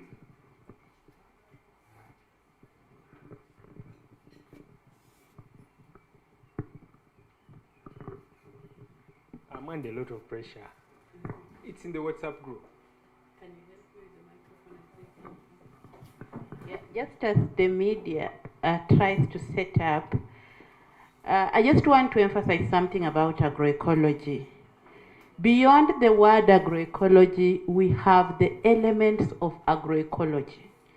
And if you have to engage on this topic, you need to understand them and live by them. Because when you look at one of the elements, it talks about synergy. So we cannot be thinking that we need to be developing more standards if we need to ensure synergy by looking at what else is existing and what can we pull from there. So this issue of agroecology, that's why they said live in it as a person, because understand those elements. When you look at the elements like circularity, you cannot leave out livestock. It is definitely there. When you look at principles around biodiversity, we're actually looking at protecting ecosystems that support in production, and that is where beekeeping comes in. So I want us to really to look at what the elements are first before you look at the principles, because elements are the guiding framework, so that we stop fighting over this space to ensure that because we have to keep on bringing in new things. No, we need to ensure there's a lot of participation and fairness in the system and avoid wastage in the system by ensuring that we use the available aspects to move to the next level. Thank you.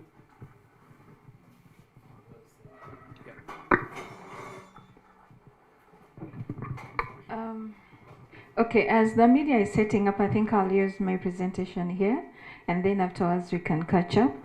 So just a brief, I want to just do demystify a little bit about what UNBS is. It's a statutory body from the Ministry of Trade. It was established under the UNBS Act of CAP 2010. And it's operational, started in 1989. Now, when we talk UNBS, it's not we personally do the whole thing. Our work is to just do the secretarial bit, but it is headed by the National Standards Council. They're the ones who now determine you're finished with the standard, it can now go ahead. And then the executive director, who's now the day-to-day running, and the rest.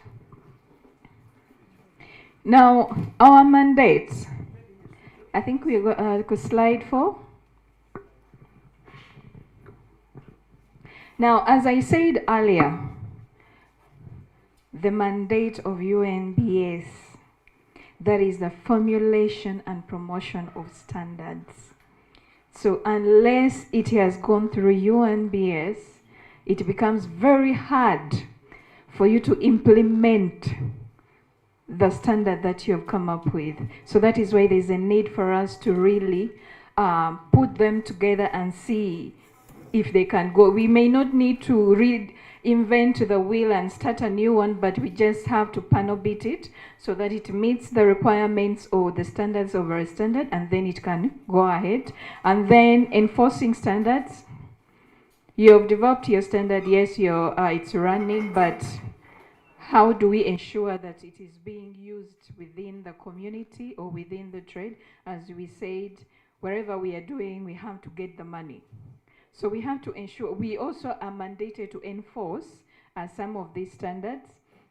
Then fair trade, as we say, the non-trade barriers. Now we have the SPS and then we have the TBT. The SPS is the phytosanitary policy or so. Now that one is handled by the MAIF, but when it comes to issues related to trade, now that is where Ministry of Trade comes in, which trickles down to UNBS. So issues concerning trade barriers, most times when we get those inquiries, when we get those comments, those inquiries come to UNBS in order for us to really give feedback to them or make clarification or do the needful concerning whatever issue that has been raised, and then strengthening the economy. That means when the standard, you're following the standard, there is no trade barriers, that means you're getting in your money, but also the economy of the country is being improved. Now, in the context of agroecology and in relation to standards, now for one, as we said earlier in the very beginning, it is impacting climate change. There's soil degradation and biodiversity loss. There's a need for sustainable, for sustainability and that. Now, I don't want to go so much into this because almost everyone has been talking about it a lot, but what is a standard? Now, most of it, in a layman's, it's a quality document or attainment, but in simple terms, it is a document established by consensus. We don't develop it alone. The same way we are seated here to come up with a policy or a strategy, that is the same way a standard is developed. Unless the whole team seated agrees that it is okay, that whatever you've included is fine, then that is not a standard. It is still a draft. Now, it is approved by a recognized body, that is the UNBS or the standards body. We may not really confine it to only UNBS, but any standard body or any authority that has been mandated to carry it on. Dealing with characteristics, consistency, best practices, and all that. Now, that is not where really the issue is. My issue is, how do I relate a standard to agroecology? Now, when you talk standards, there are a number of things that we really play, and as I said earlier on, without standards, there is really nothing much you can do, because even if you get the agroecology standards, you are still going to be required at some point to follow the quality standard.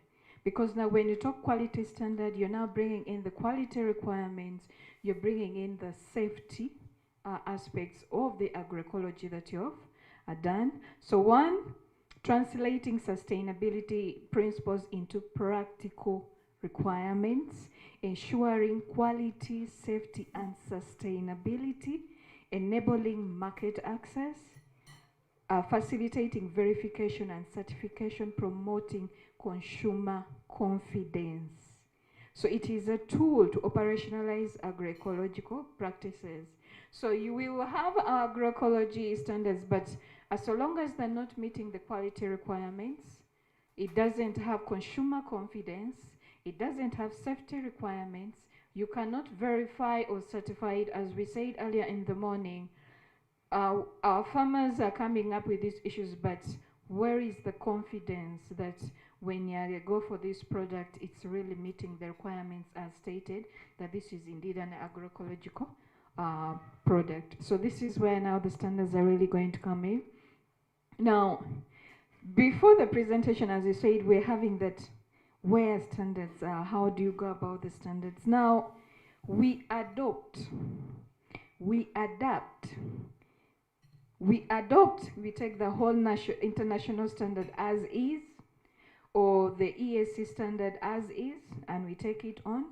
We develop the national standards, as we said, we begin from home ground, the basic requirements from the national, local level, that as a small scale farmer, what am I expected to do to make sure that at least I meet the minimum quality requirements before I can now begin getting certified for agroecology, before I can access the market, before I can go ahead to adopt the other standards. Now, having done that, at the ESC level, we are participants.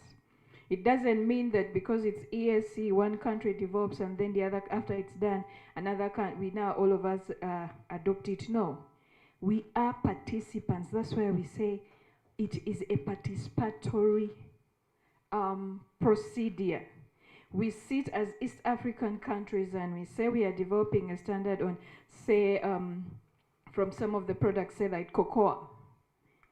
We sit as nations within the community and we say that, okay, we as Uganda, these are the requirements for us we have from the cocoa industry.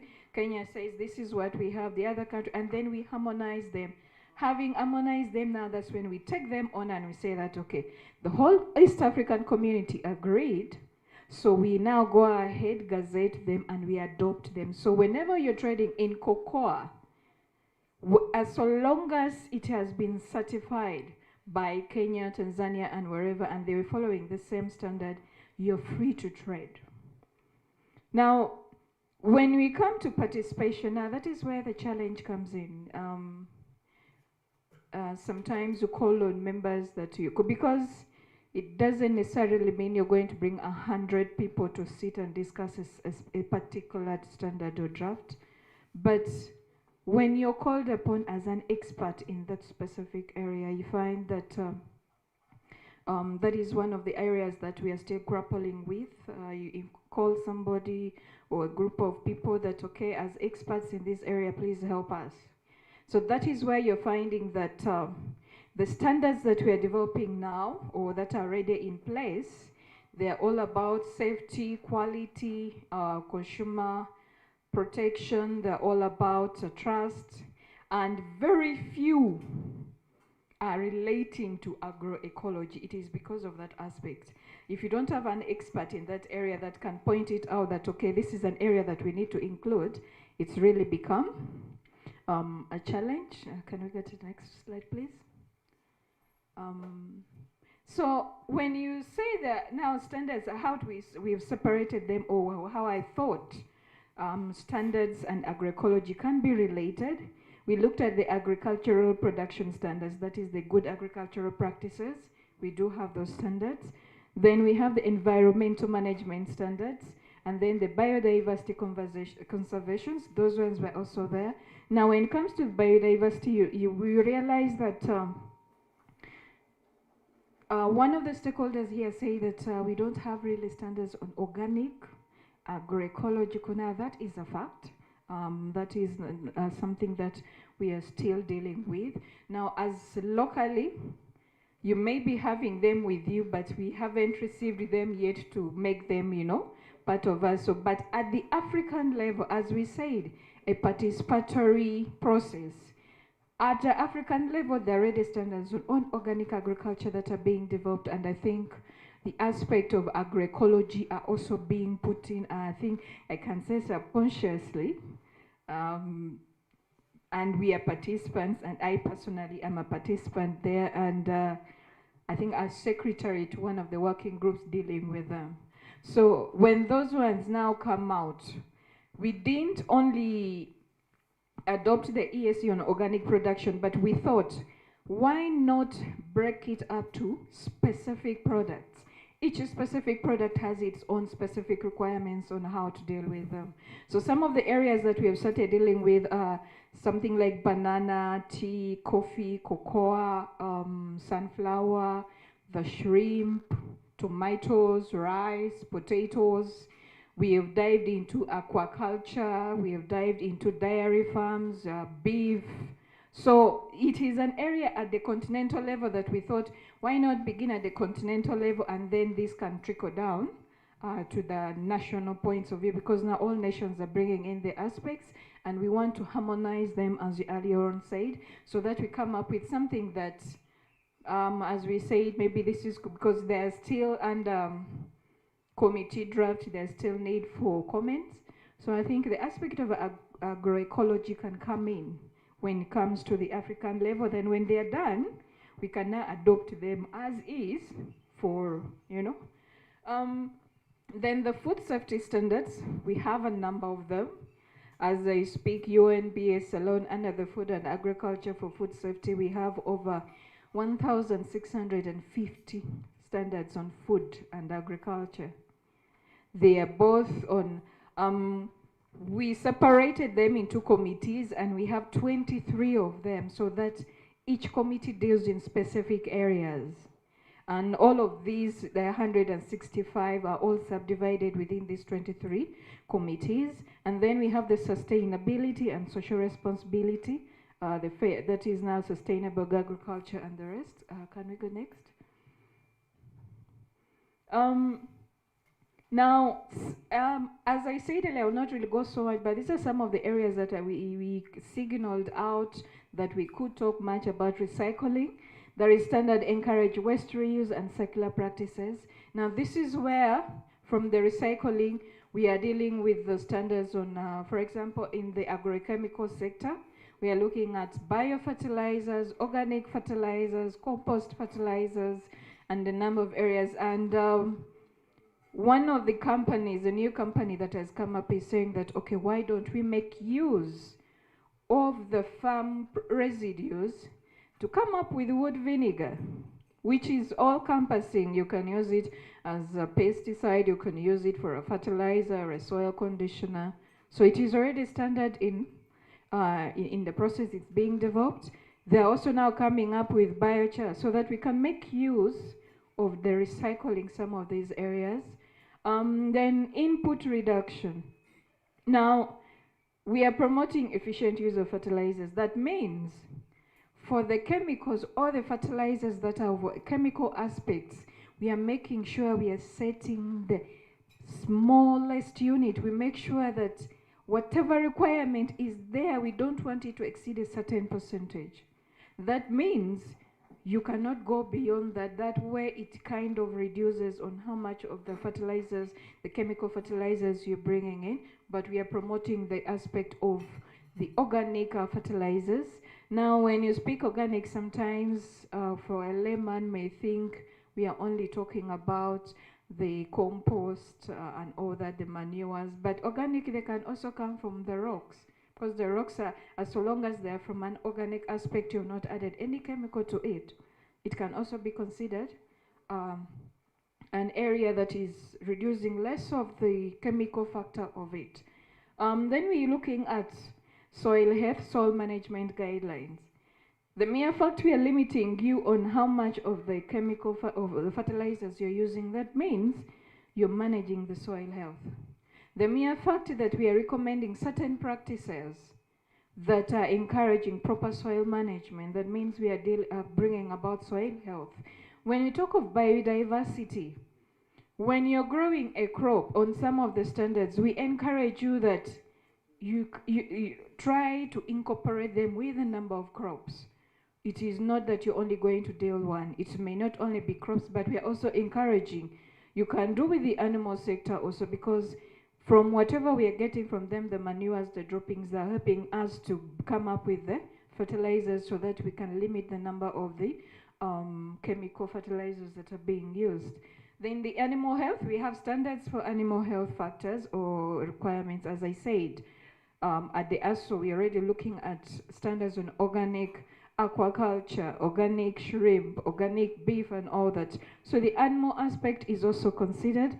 Fairness, the requirements we set are very minimum, so that even the layman who is saying, I want to venture into this, can easily meet these requirements. It is not that it is not tailor-made for the exporters, it's not tailor-made for the importers, it's not tailor-made for the industry, but it is tailor-made for everyone who says, me, I want to adventure into producing, and I want to really gain something out of it. So those are the fairness that we bring about. Can you go to next, please?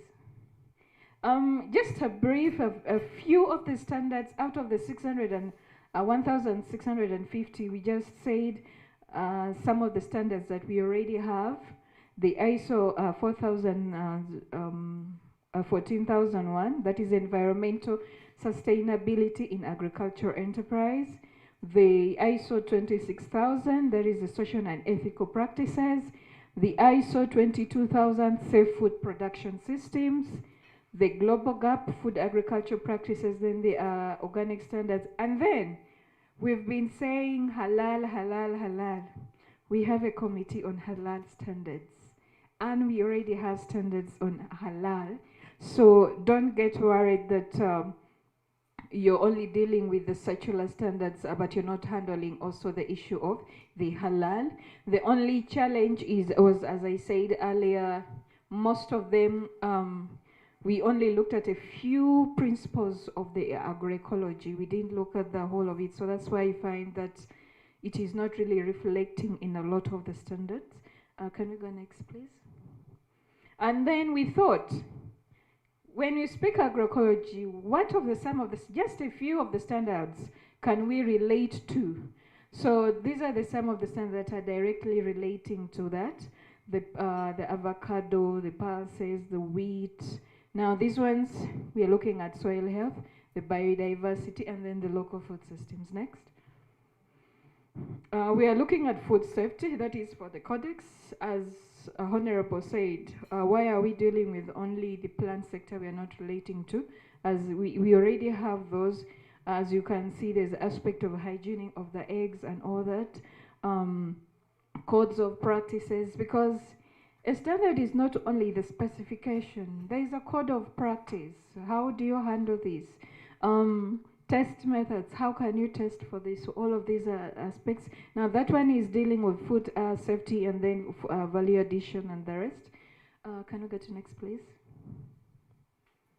The chemical input, that is, we are limiting on the use of agrochemicals, that is a safe limits, but also we are looking towards a low input systems. As we said, we are gearing more, we are trying to transit. The technical term we normally use in such areas, we say conversion or transition from conventional to the organic or agroecological. So this is the process that we are still in. Can you go to next, please?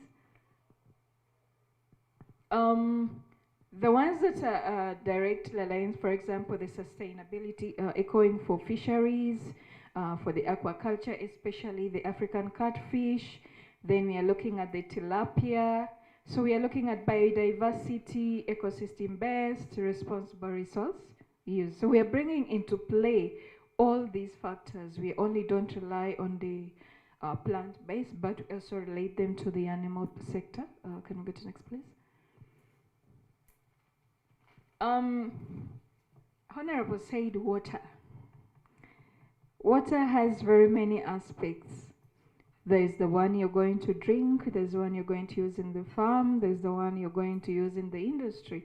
We bring all these aspects into place, the nutrition sensitive, the social values, and the diets, all these come into play. The environmental protection, responsible use.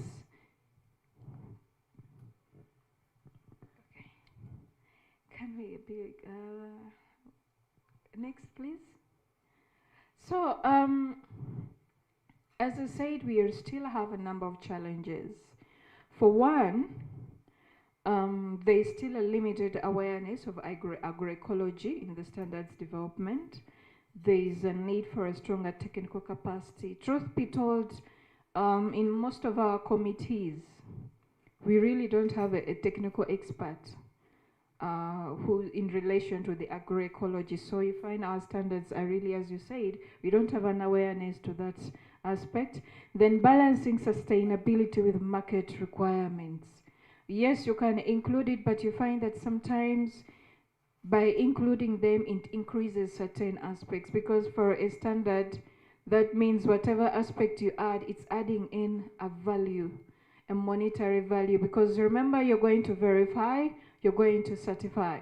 And in the process of certification, for example, there's an amount that comes with it. So each aspect that you add, that's a stakeholder has to affirm to, that is an added cost. And as we said, most of the key players in this area are the low, can I say from the low income, the very low. You find that they really don't have the financial capacity to really keep on adding. Each aspect you add, there's a value added to it, so it becomes a huge monetary deficit or a huge monetary challenge to them.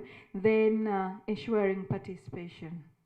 You find, as I earlier on from the beginning I said, you come up with a standard, you draft it as the secretary, you share it with those whom you think, but they really don't participate. Or before you start it, you communicate and say that, okay, we are beginning this standard, but can I get an expert? They fear, because for them, the assumption is, I don't know why, but always the assumption is when you speak UNBS, they're coming to arrest us. So you realize that at the end of the day, you call them, they're going to say, you're calling us, you want to arrest us, or you want to confiscate our products. Yet in the actual sense, by the time you come to confiscate your product, we have already got communication, or somebody from the market, from the consumer themselves, we say, my dear UNBS, we are really having this challenge. So now that is when UNBS comes in. Or as they're doing a surveillance, as we said, we enforce. So as we are doing a surveillance at the imports and all the rest, we find that your product is not meeting the simple requirements. Now that is where we come into, but because that is the picture in the public, even when you call them to participate, they don't come. So that is an area that we are still grappling with. Next, please. For the recommendations that we feel, the mapping existing agricultural standards against agroecological principles. During lunch, I was discussing with a colleague, Mr. Chimera, and we're like, can we use this platform or this opportunity? Because standards take 5 years. After 5 years, they are reviewed. So he was like, can we use this opportunity for the standards that have already reached the 5-year stage and are due for review? Can we use this opportunity to incorporate in the issue of agroecology, so that whichever is being reviewed, this aspect is already being put in? And as you said, we harmonize. We don't restart the wheel, but we bring in whatever aspects that we have, put it together, and then we can move forward without really, because remember, every time you start afresh, it also takes a longer time. But if you're just reviewing, you already have the aspects in place, then I think this is a great opportunity for us to do that. Integrate agroecology in the new standard development. We also discussed that, and we said, as we are reviewing even the new ones, because we almost receive requirements or requests for new standards on a daily, can we use this opportunity to incorporate the issue of agroecology into the standards development? Strengthen farm training and awareness. Can we create that an awareness so that when somebody looks at UNBS coming and saying, can we have a dialogue, they don't feel that we are coming to arrest or close you, but just to have a dialogue and understand what is your challenge, how can you help? Because most times, when somebody comes to UNBS, most times has already started a production, the product is already in the market, but in the whole value chain, there is no use of a standard at all. Yet the best practice would have been, I want to start, I've seen a number of products there on the table. I want to pack my product, or I want to start this product. What standards can I follow? What can I do? Then we guide you step by step. By the time you reach the finished product, excuse me, you already are on the right track, but not to wait, it's already on the shelf, and then you say, I want a standard. By the time you come, we are going to bring you back to zero, and we begin afresh. So this is now where the sustainability and the training comes in, promote sustainability certification. Right now, as UNBS, we are trying to gear towards helping the SMEs. As long as during the registration you indicated I'm an SME, we are trying to come up with a way to subsidize the certification fees that can help during the certification process as you're following the quality requirements. That is an area that we are already venturing into. Foster multi-stakeholder collaboration. As I said, we only do the work of secretarial work. But when we do this collaboration as we are today, you share the drafts, the standards that we have, we can put them together and then we come up with a standard. So that is a collaboration that we are looking at. Also, I don't know, but we could, please can you go to the next? No, let's go to the next. I will really not talk much about certification because certification is also a topic of its own, but we already have certification schemes in place. As long as we can come up with standards of agroecology, we can incorporate them, then we can go ahead with that.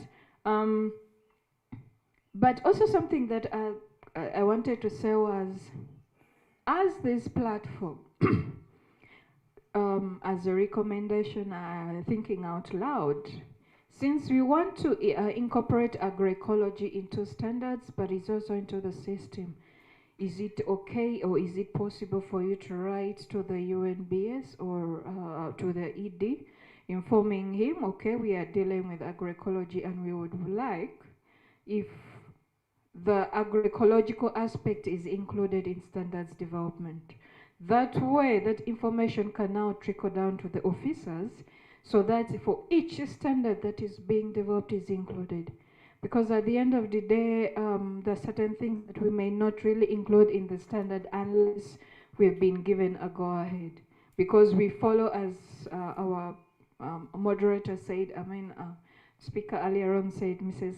I don't know, I've forgotten her name, from international level to come down. So if you're following international systems, then that means you have to follow the way they do the standards, they develop the standards.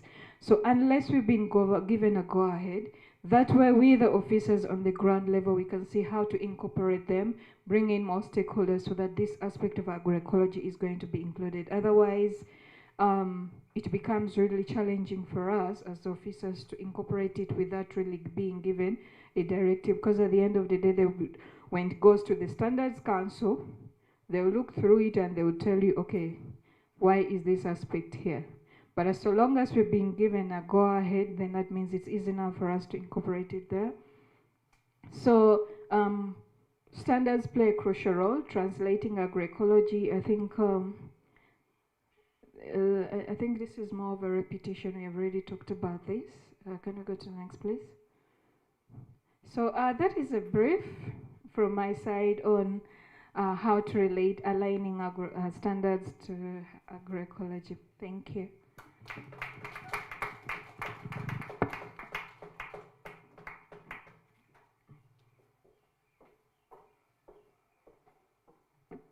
Thank you so very much, Ms. Ruth Awiyo. A better round of applause for her. I hope she has answered most of the questions that we had, but if she has really opened a can of worms, then let's get all the worms in the can again. But to thank you in a special way for really elucidating on all those issues that you managed to elucidate on.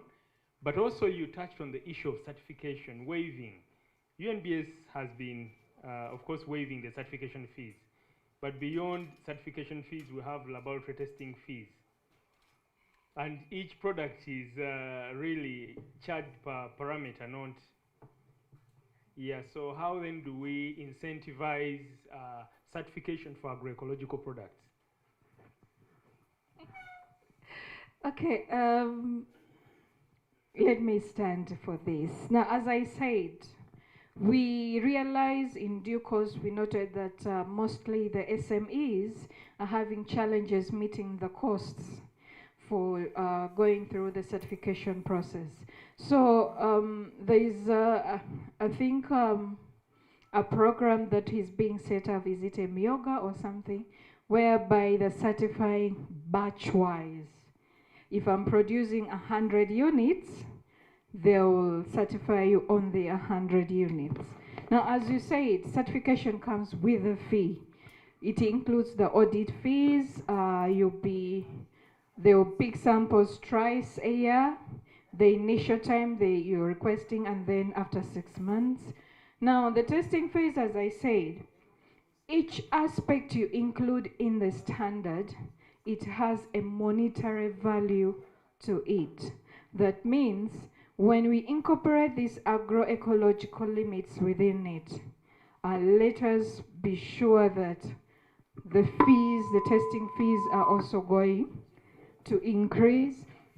But at the same time, we are doing interlaboratory cooperations. We have certified certain laboratories in that if you go to them and you find the testing fees are less, we allow you to go to them, do your testing, and then you bring the test results to us so that we can use that to help you in the certification process. But it's still work in progress. I can't say it's already complete, but for each area, we are identifying the challenges and we're trying to mitigate it. And the issue of the certification fees and the testing fees, we are really trying to see how best can we, especially the SMEs, how best can we reduce these fees so that we remove this mystery that certification or the quality mark is for only exporters and not only, because it is all about a mind change. Even me, the local person, I need to eat quality food. Even me as a local person, I need to eat an agroecological food or milk or whatever. So as long as we have that mindset change, UNBS is working towards that. And depending on what the situation is, the administration is also trying to mitigate how best can we. And that is why I said, as a severism, as CIATINI, can you write to the ED, inform them, say, can give them a brief film of the concept note, the kind of products you're looking at, requesting that, okay, can this aspect be included? So that there we can now see, of the general aspects that we have, is there something where either we can get rid of to add it so that the costs can reduce, or some of the aspects that you're adding, can we combine them so that the fee that is there does not increase but may remain the same, because the aspect that has been added in has been combined with already an existing issue. So that is why I said, however much we say we are only getting standards for agroecology alone, standards on organic agriculture alone, standards on the general aspects, unless we harmonize them, as our colleague says, we harmonize them, we come up with a single standard or come up with a mandated standard, it's going to become very challenging, because at the end of the day, you're trying to say, I'm going to be certified for regular quality, but you expect me to also be certified for being agroecological. Then you also expect me to be certified under organic.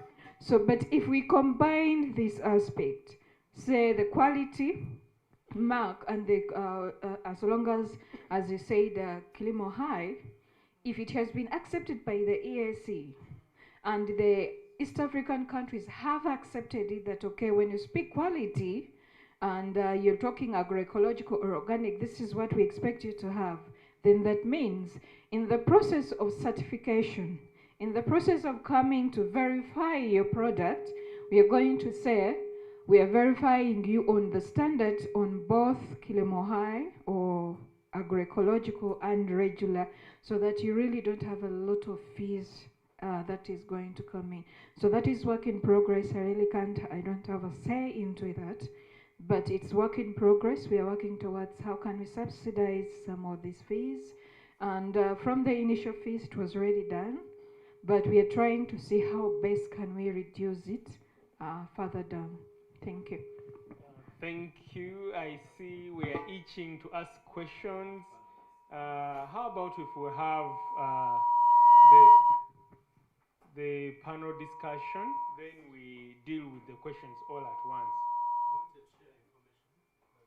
Okay. In your presentation, thank you very much, my sister Ruth.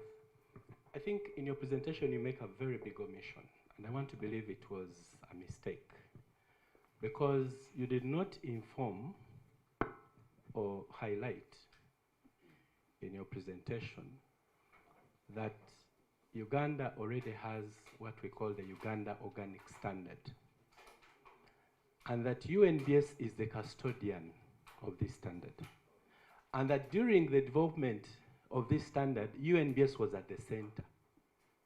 You also did not highlight that UNBS and other national bureaus of standards are the custodians of the East African Organic Product Standard.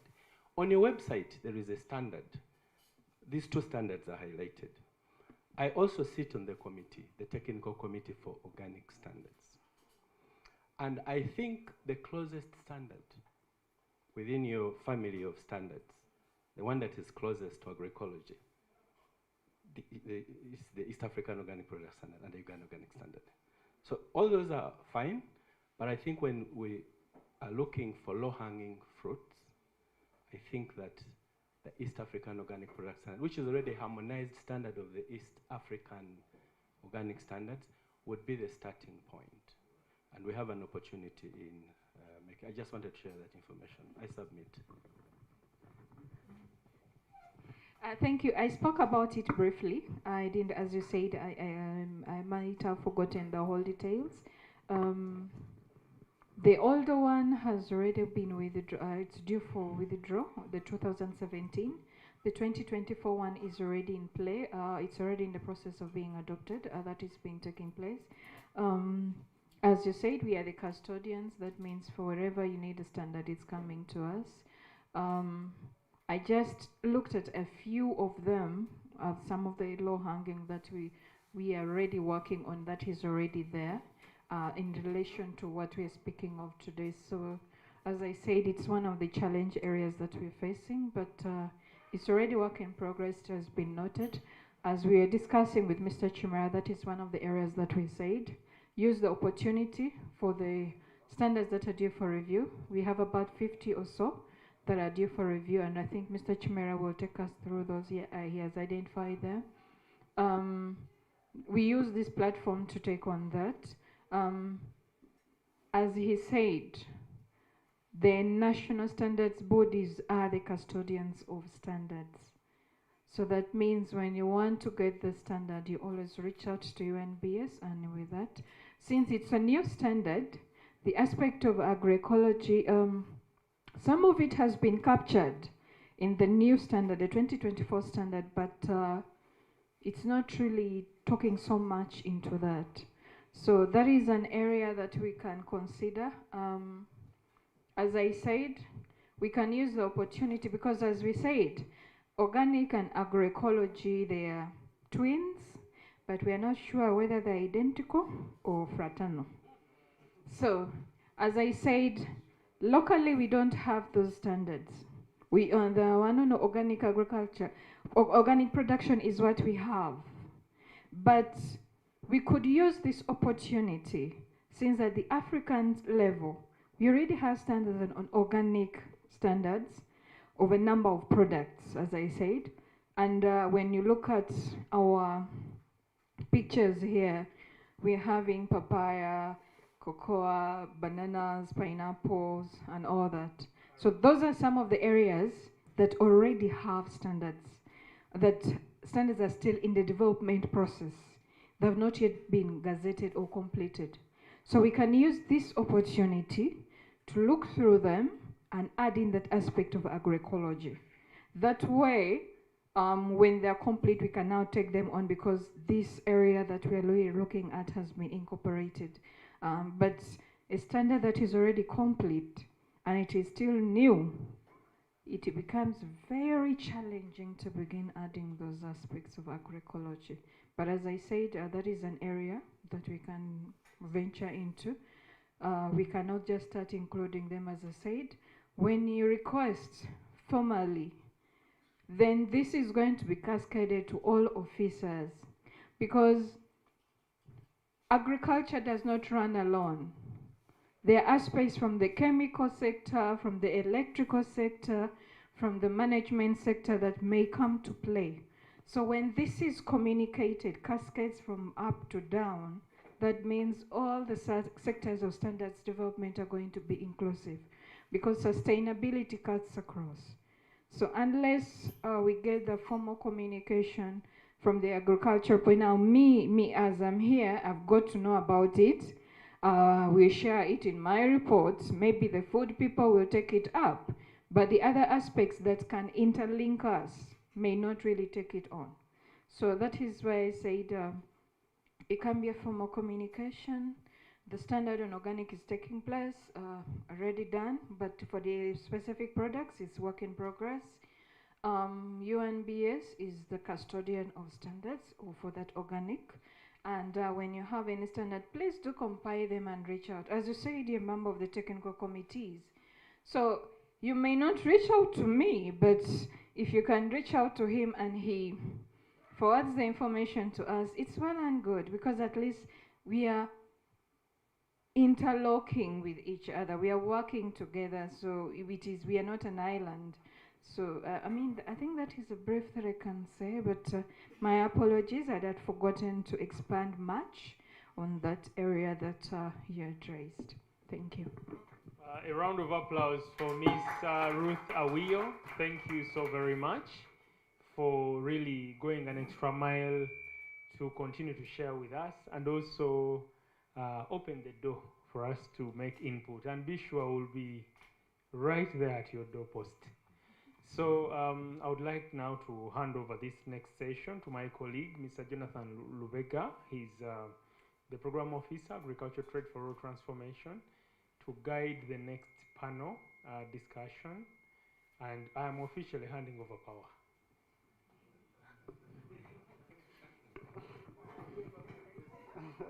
I thought the powers will end to the panel discussion, and then I will invite you back. Thank you. I know we have run out of time, and our bodies are now speaking to us that we want to rest, we want to take a drink or two, a walk, or a discussion. But then we wanted to have to sum up the discussions by having the last panel discussion, which is comprised of Mr. Chimera Henry. Welcome you to the panel discussion, and Ms. Josephine Akia.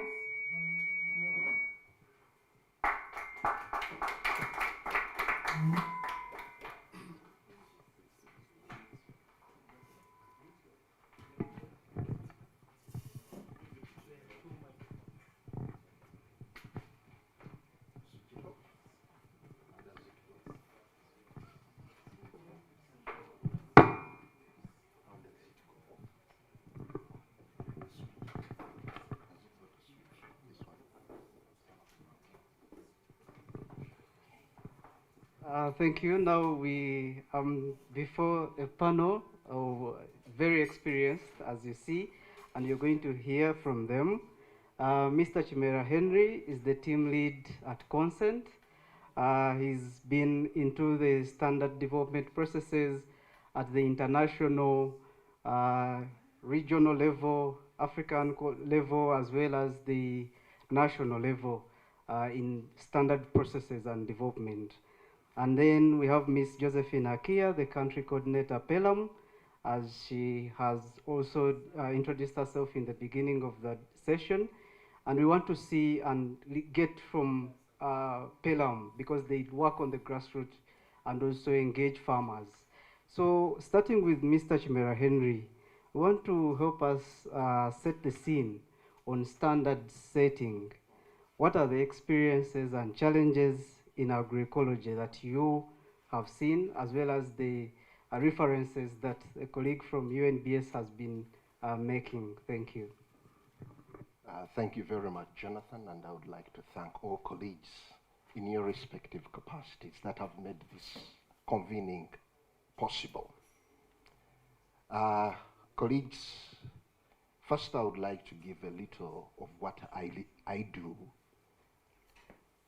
I do team lead at the Consumer Center. Formerly it was Consumer Education Trust, but we rebranded it in 2021 to a center. Most of the people are thinking, you're only doing education, but we do quite a lot. At the center, we do a number of things.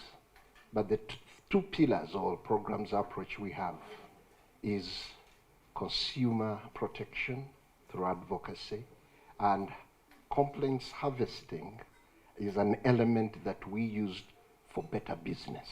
We use consumer voices when they complain to go and advocate for better business, and that's when the complaints come in and so forth. So that is one element. As an individual, with regards to standards, since 1993, when I was still a vibrant youth firebrand, I entered standards development. I would bulldoze myself into a number of places and I would get myself there. And that's when I bulldozed into standards development by putting consumer complaints in the mainstream.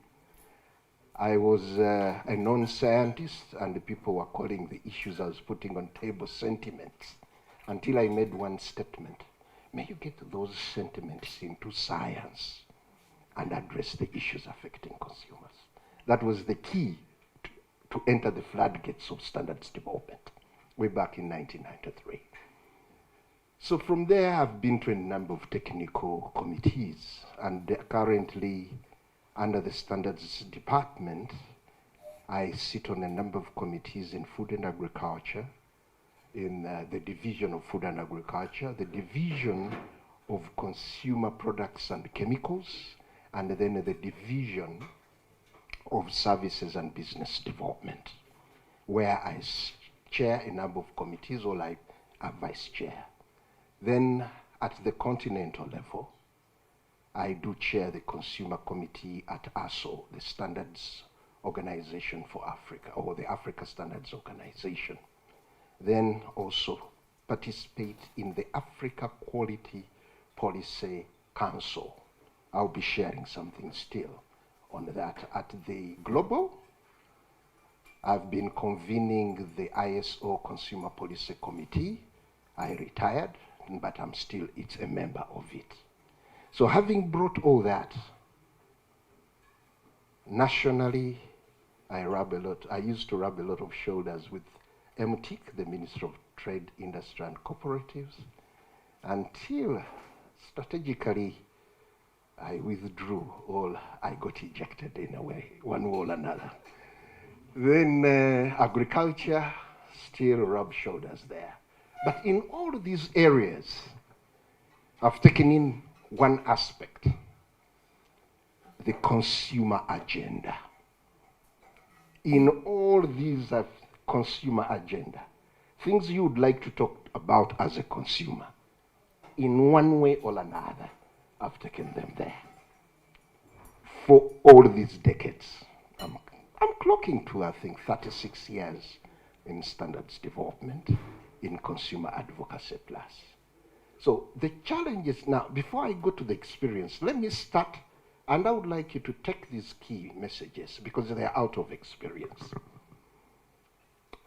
This statement rhymes very well, and let me before it. This month is World Consumer Rights Day, occurred on the 15th, but we are observing consumer rights throughout. And the theme for this year was, or is, safe products, confident consumers. And whatever we have been deliberating here, this has been about safe products and confident consumers. In Jen's keynote, or like her opening remarks, farmers are impeded and they're not getting value for money. The question would be, and the market will ask, are they safe products? To have the confident market. Everything now we need to enshrine in our heads. Are the products safe to have a healthy market? Those that are confident. That's the question should be lingering in us. Should the consumers invest in your product? Should they trust their hand-earned money? If we answer that, the markets will thrive with confident consumers. Now let me go to the statement I like. Quality culture is not everything, but everything is nothing without a quality culture. Whether you like it or not, you can run mad, saying no, quality culture is not everything, but everything is nothing without a quality culture. I was telling a continental meeting of youth and women, no, standards are ejecting us out of the market. And I told them, even if it is a president gives you a wither and say export, and you don't meet a standard, the president will have given you empty promise. Quality culture is not everything, but without it, everything is nothing. Because my sister, you've talked about so many things, but the hinge of the door is what? It is quality. I tell colleagues every time, participatory guarantee system ends at the village level. Somebody in Mombasa would say, but how does products come here? Can we get the participatory guarantee system to grow into something? So, colleagues, that statement, sleep with it, massage it, enshrine it, breathe it. You'll be at peace. Start with every farmer to say, quality culture. I'll tell you, I told it to the PS, it is good my colleague has gone away, when he was telling us about the 10-fold program to the 500 billion, looking at the ATM. And I told him, I'm sorry, you might not like what I'm going to say, but we are not going to realize the 500 billion, the 10-fold growth, if we do not have a quality culture in our mindset. And you would think you'd do shortcuts, you'd do political patronage. No. Please have a quality culture. Think quality. And these days I tell people, no longer stop this analogy from farm to fork. Before farm and after fork. Okay, colleagues? Let's forget those old sayings. It is before quality in, quality out. Garbage in, garbage out. All these I'm sharing are my experience in standards development. Okay? Colleagues, those are key statements. I always tell a story. In 1999, when there was fish poisoning, I told the president, Your Excellency, during Uganda will never achieve unless we enshrine quality in our mind. And everybody say, what is he talking? That consumer man. But I'm happy. To date, everybody is grappling with, and I was talking about food safety then. So now I want to go to the gist of matter, and our colleague, I wanted to give it to him. Yeah, when he said we have a Uganda organic production and product standard, we don't have it. The day we got our standards and harmonized, and we got the East African one, which is of 2019, because it has not yet, the new one hasn't gone on to the catalog, okay? So it is going to take some time. So we have got the Uganda Standard East Africa 456 of 2019, okay? We ceased using the Uganda organic standard. So that is the information. Now I would like to go still to my experience. And those who are in Ginger, what Ruth has shared is what I shared with you in less than 5 minutes. Ruth. Now, Ruth has shared with you a report. Okay? You see, when they were going to Busia, I stayed in my room, got all the East African country standards, and I got the East African standard. Every product you're going to read in that book has got more than 2 standards, East African standards. Every product. I can share it as a material, but I have got, so I got that, when the new catalog came up, which is December 2025, using my experience in developing standards, I cross-referenced. And I told my brother here, our action as an agroecology movement into trade, this is how we are going to write to the Bureau. And you can ask all the East African countries. Let's get this list until these standards are due for revision. Let's revise and incorporate agroecological principles. Then he says, but where are the gaps? I said, no, I have a pager. I took time. I have a pager which shows this standard is missing this. It isn't, this principle is not in here. This principle is not in here. That is a scenario to take on what Eddie said. We do not need to develop new standards. Okay? That is a principle. One scenario. Now, scenario 2, this analysis showing the gaps in the existing standards can be a pager or a guideline to bureaus of standards when we write to the chief executive and say, we wish in developing all other standards and reviewing, these principles are enshrined. Then scenario 3, looking at from Gingers, people say, no, and I said, okay, how do I sit with my team and we develop an East African agroecology products claim standards, okay? And it is going to be brief. It only brings in whoever claims to be following agroecology. These are aspects that you need to bring in place. But cross-referencing standards on food safety, because you'll have met all those. If you're doing good agricultural practice, you'll have met all of the aspects. So it is a brief one. There are 3 scenarios. People who have requested for an agroecology trade movement where we can sit down and look at those 3 drafts and form and make an informed decision to drive the agroecology agenda, because the guidelines and even the principles why we should review are all in place. You can be shared when we discuss how best to move forward.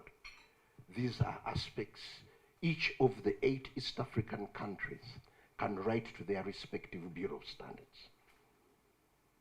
So why I'm very happy to tell, and I know when I went to Ginger, some people didn't like me when I told them, please, stop chasing your tail.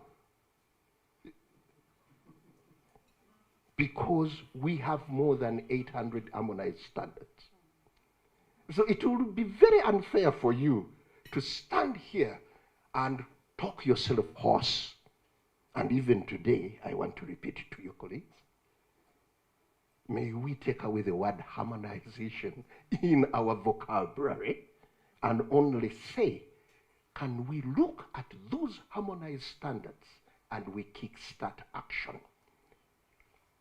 Ladies and gentlemen, let me now end with a few things. The challenges. Now, the biggest challenge, Ruth has talked about it, and I told it to my colleagues in Ginger.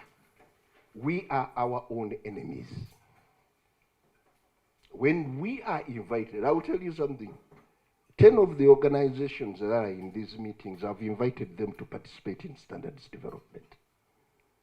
But whenever I get a report, I have all of the TCs, but I look for my colleagues I've invited to standards development. They're not there. So I'm telling you, we are our own enemies, like Ruth said. So colleagues who are here and are interested in agroecological trade, pick a person in your organization and interest them in standards development. Let it be your action from today. Let's set up those few people you have identified and we train them. I started standards development in 1993. Today, I am still learning.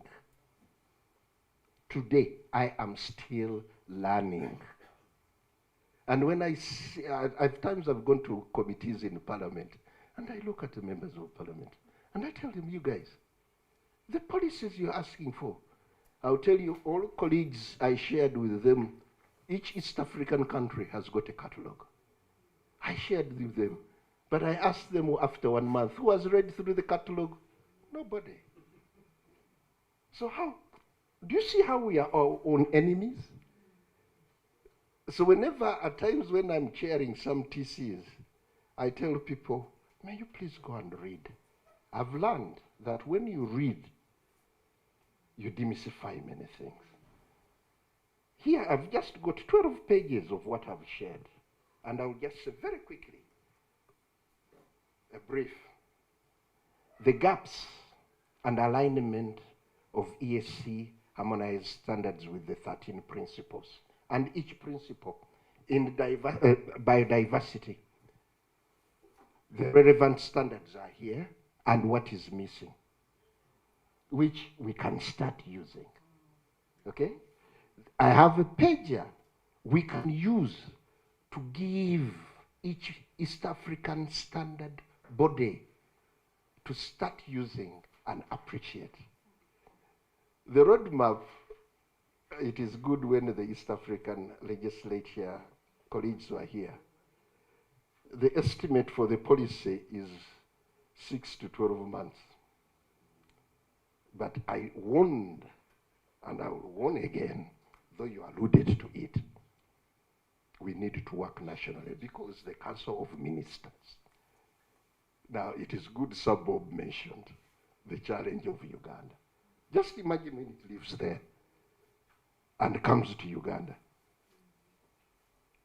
And Miaka will not say, we approve. It will be Maif, the Minister of Agriculture, but they will tell you what is happening. They say, no. We are still grappling with the national one. So, and I told, and I'm going to tell it to you here today, unless we get, we might not get the policy or the legislation in 12 months, if there is still that gap. But in the conclusion, but The second route can be with standards, because most of the standards are there for review. It can be a parallel process. That's my advocacy approach. Thank you very much, and I've shared with you all the challenges. Thank you. Thank you so much, Mr. Chimera. You've really made us, you've made us really call the discussions, and personally I've picked the issues of where Mr. Edward Muchevi highlighted that issue of concerns of the consumers, and then it reflects to what you've also been highlighting on addressing consumer realities and taking into those issues. And the other last bit I have really also picked out of the many is before farm and after fork. So before farm, what are we using in the gardens? And the seeds, the machineries that are being put into, all the policy documents, and everything, name it, that is coming up. How can we address and see agroecology in that perspective of before farm? And as we speak to before farm, we want to go to the farmers' perspectives and see what are the realities. How can we do this? This is going to be by Ms. Josephine Akia, addressing farmers' realities in the standard setting processes. I'm very certain Mr. Chimera has highlighted the realities and the experiences that he has gone through, also understanding and also reflecting from the recommendations which UNBS highlighted on including farmers in the development of standards, and also recalling what she said that standards are passed by by a collective. But if you're developing a standard that's going to be for the people, and the majority who are the small-scale farmers who are not into that, so we want to listen from that perspective at the East African, concept. How can we see farmers' realities? Thank you. Thank you so much, Jonathan. Good evening, fellow participants. All protocol observed. My name is Josephine Akia Luyembazi, and I work with PELAM Uganda. PELAM Uganda stands for Participatory Ecological Land Use Management. We are a network of 76 member organizations. And like Siatini, last year we celebrated 30 years of promoting agroecology among farming communities, and we say we've impacted over 3 million smallholder farmers within this period. So the perspectives and the realities I'm going to share are based on the voices that we get, the experiences that the farmers share with us, our interactions with the systems, but also myself as an agroecologist, but also as a farmer. So with PELAM and in the work that we're doing when it comes to standards, we are guided by the principles of agroecology, where we are looking at agroecology as a sustainable pathway to food system transformation, but also rooted in farmers' knowledge. We call our farmers moving encyclopedias, but most oftentimes are forgotten onto these tables where decisions are made. Aspects of biodiversity, but also social justice. These are some also of the principles of agroecology. So we are cognizant that agroecology looks at a people-centered approach, and that's our desire as well when we're working on issues of standards. Are they people-centered? Are we only looking at the market in the end, or we are also looking at the before fork, just like my colleague has said? We are looking at the smallholder farmers as the custodians of agroecology.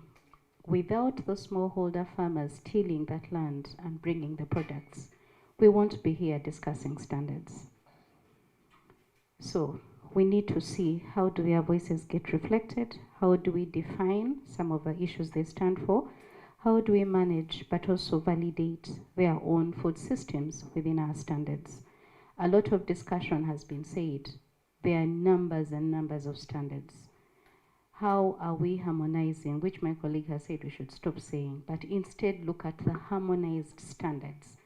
meaning they're already reflecting some other standards, and we now have to look at them in the current context. And we are happy to share, given an opportunity.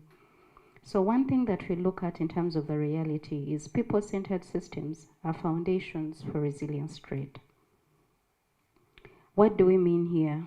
Farmers have very strong farm organizations. We work with farmer groups, very organized, very neat. Everybody knows themselves. Everybody knows what the other is supposed to do. Everybody is a keeper of the other one's produce. They are based on trust.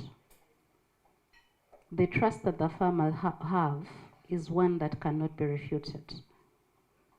Once they say, I'm going to produce this way, they will be able to stand by it in terms of agroecological principles and make sure that they stand with it. Strengthening local ownership and certification and verification. Why are we bringing this in? My colleague or brother Chariton left. When we started off with organic fraternity, we looked mainly at the export and we had a gap. Now that gap could only be filled based on standards that look at trust, and that is what the PGS comes in to offer. Whereas we can only comfortably trade maybe within the Ugandan markets, within the organic markets, within the farmer markets, within the cultural markets that I've learned from my boss Eddie today, we need to see how do we take that a little further to the East African community. The East African Organic Product Standards Mark is one that was harmonized based on the different country standards, with the intention of making sure these are equivalents of the individual country standards. Meaning, as long as a farmer has this on their products, they can comfortably do cross-border trade within these different countries. Is it still the case? Maybe not. Already we are having discussions of blue and green.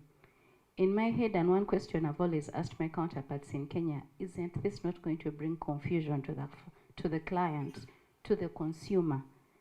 Why would it be blue? Why would it be green if it has gone through the same principles? But that is something I'm looking forward to see the lessons that will be coming from Muranga. We build on social capital and not market compliancy. Why am I bringing this in? Recently we are meeting farmers, and these farmers have very good products. Unfortunately, when you ask them, are they on any supermarket shelf, the first thing they'll tell you, we cannot afford the costs of having UNBS certify us to be able to trade. So what does that mean? They will rely on the few of us that go and buy on farm, or those that have connections and have the trust that my okra beverage is very healthy to take. And why is this so? Because the process in itself is also expensive. When Ruth, my sister, said they have subsidized the costs, I was willing to hear to what level has it been subsidized? Because to the farmers, they are still complaining. And yet this is the very first step for them to penetrate certain markets. So how are we making sure that whatever standards we have are inclusive, but also are cognizant of the farmers' needs and challenges that they face? We promote PGS, which we look at as being much more practical, inclusive, but also scalable as a certification model that all farmers can use. And through PGS, we've learned that there's a lot of farmer learning, peer-to-peer accountability, and traceability, because within the system, we have the internal control systems where each farmer is the other's keeper. So in cases of non-conformity, the other one will be able to say, you have floated the PGS or internal control systems in this area, and for that reason, you're affecting the quality of our product. So if they are their own keepers, then I think this is the best way for us to front such people. Strengthening local but also territorial markets. There are quite a number of local markets, and as such, we want to see how do we increase the agroecological share of these products within these territorial markets. For instance, there are a number of farmer markets that take place. We have local markets. We also have organic markets, and these sell directly to the consumers. So in so doing, if we can upscale these, the better. We always have annual territorial entrepreneurs and market convenings, where we bring all the different stakeholders from the territorial markets within Kampala, Nakasero, Busega, Nakawa, Kawempe, not Kawempe, Kalere. So we bring all these people, and our main niche is how can we get particular stalls or stands or corners where agroecological products should be. I think it was Herbert presenting, and he said we are looking at how we can have agroecological corridors. It was Dr. Million. Agroecological corridors at the cross-border. It's the same thing we are doing with the territorial markets. Because if the products are there, then you and I will know them. Those that have been to Nakawa and Kalere, they have a tendency of calling them ebidime bitali bifuide. So once you go and ask, they will direct you. This is where they are, this is where the stall is, this is where you can get your products. That is how the farmers have been able to customize agroecological products. So this is a reality for our policymakers. How do we work with this Ministry of Trade or the local governments that are responsible for the markets to ensure that there are definite stalls? Currently, through a lot of the presidential initiatives in Uganda, we are having markets being constructed and upgraded. But how many of these stalls are allocated to agroecological products? If you walked in, are you sure you'll get what you're looking for? Aspects on public procurement. We are having lots of national agroecology strategies that are passed. But what percentage is put towards public procurement? We are challenged as agroecological promoters. We are always in hotels. But does the food that we eat reflect agroecology? I'm not too sure whether we had for lunch or what we have in front of us is agroecological. We start here. I saw the nuts, whether they have aflatoxins, I'm not sure. But we want to believe that they are agroecologically produced. So this is the way to go. Beyond even looking at the East African community, we have counterparts that are here from Kenya, from Tanzania. How do we spread this at all those individual countries so that we have an increasing momentum? It will be very easy for us to go to the East African community once all of us as East African states are speaking the same language.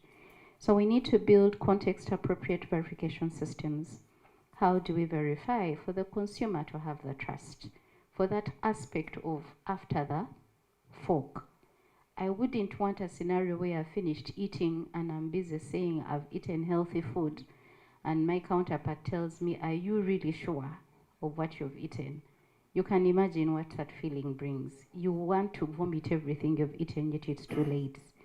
Lastly, the policy and advocacy at national and regional level. And this speaks to the policies that we're doing. I'm glad that increasingly more and more countries are coming up with agroecology strategies. And within this, we are clearly having pillars or policy objectives that speak to issues of quality and standards, but also speak to quality issues of aggregating production, because we want to ensure that we have a constant demand and supply at the end of the day.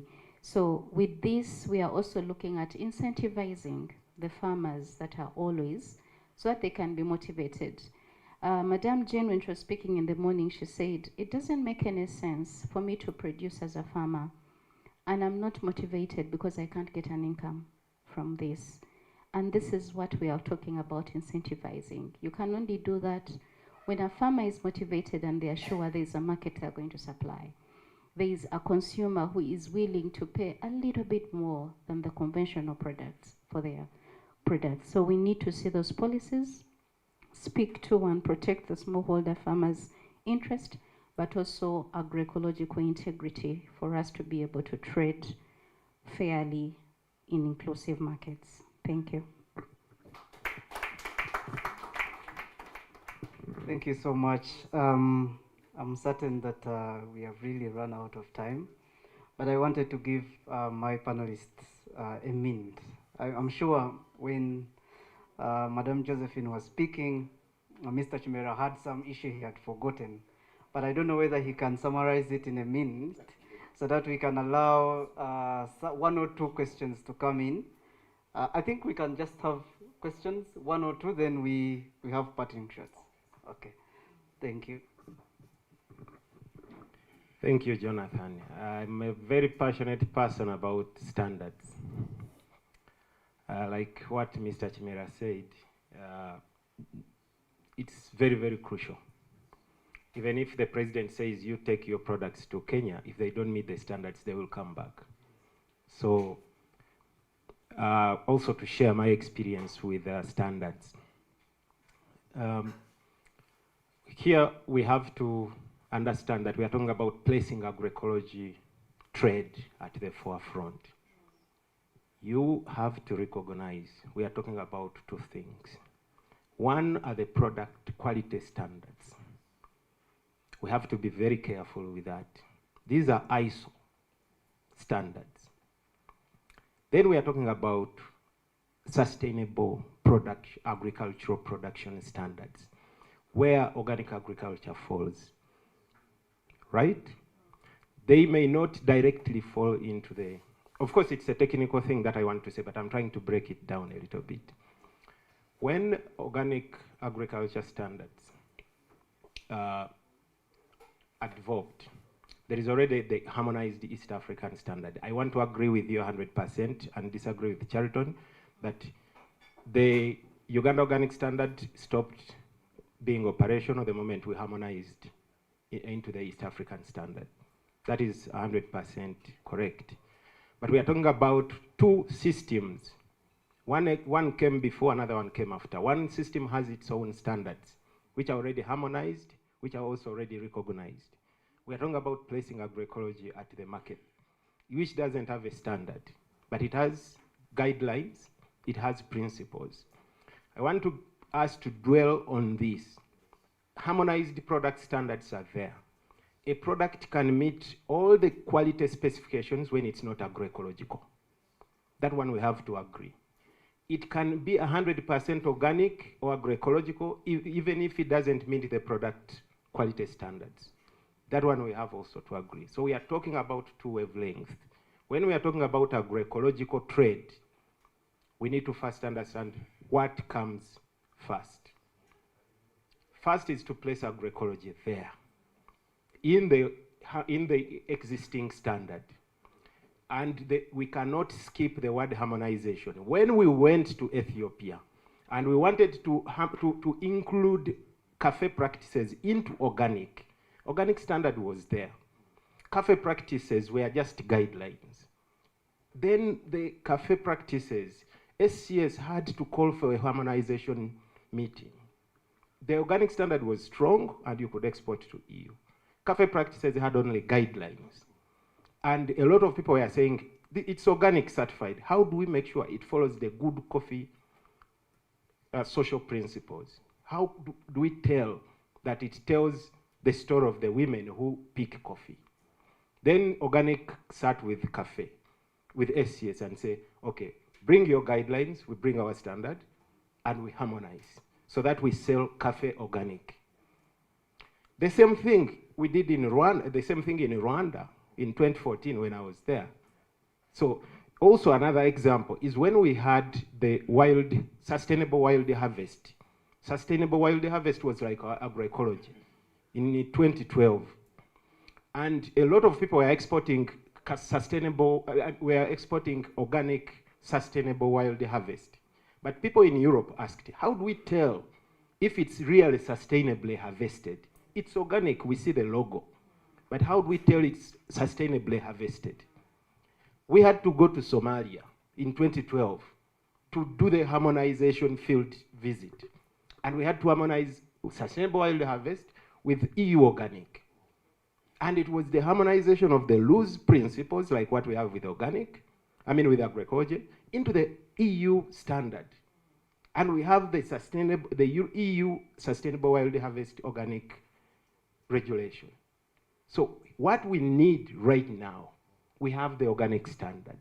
The word harmonization right now, if we want to talk about agroecology and place agroecology trade at the forefront, we cannot skip the word harmonization of two systems which seem to be conflicting and confusing our policymakers. Don't push the word harmonization out here, because harmonization is synergy. We need to create that synergy with the organic principles and the standard that already exists. For harmonized product standard, that one I agree. UNBS has done a great job to harmonize product standards. But we need to look at agroecology and organic standards before we look at the product standard.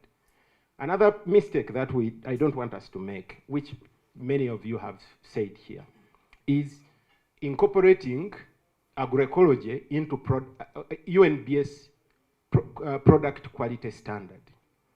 I'm a person who talks about fairness. I want everyone to be agroecological. But when you get a product standard and you push for elements of agroecology into that product, and you want all the principles to be in the product, this is where rejection is coming from. It's where it's going to come from. Even when the people were pushing for organic in the FAO, when they were pushing for organic standards, production standards, into the product standard, because one is a systems standard, another one is a product standard, there was a lot of rejection. Here we are going to hit a dead end. UNBS is already doing a great job to make sure that production is sustainable, production is safe, the products are safe, they can be tested for minimum contaminants. Let us do our job from the agroecology movement to align the existing organic standard with the agroecology. This is the harmonization we are talking about. But let's not push something we are not going to have in the next 10 years, because it's going to draw a lot of fight back. Someone who is doing conventional, how do you put all agroecological principles in soda? Huh? You tell them you recycle. They say, yeah, we know we have to recycle, but others you will not have to you will not push them. You try to push harder, they will push back. And we are going to have a never-ending discussion. So those are few things that I wanted to share my experience with harmonization. The level of harmonization we are talking about is not at product. It's at production systems, principles and standards. It's a tight discussion. Though I am going to have a person from the entrepreneur, and then I go this side. We have two people. Thank you so much. Standards, it is something that I hold dearly, and I would like to appreciate, for example, UNBS. To me, I believe some things that we take to be ordinary are very important.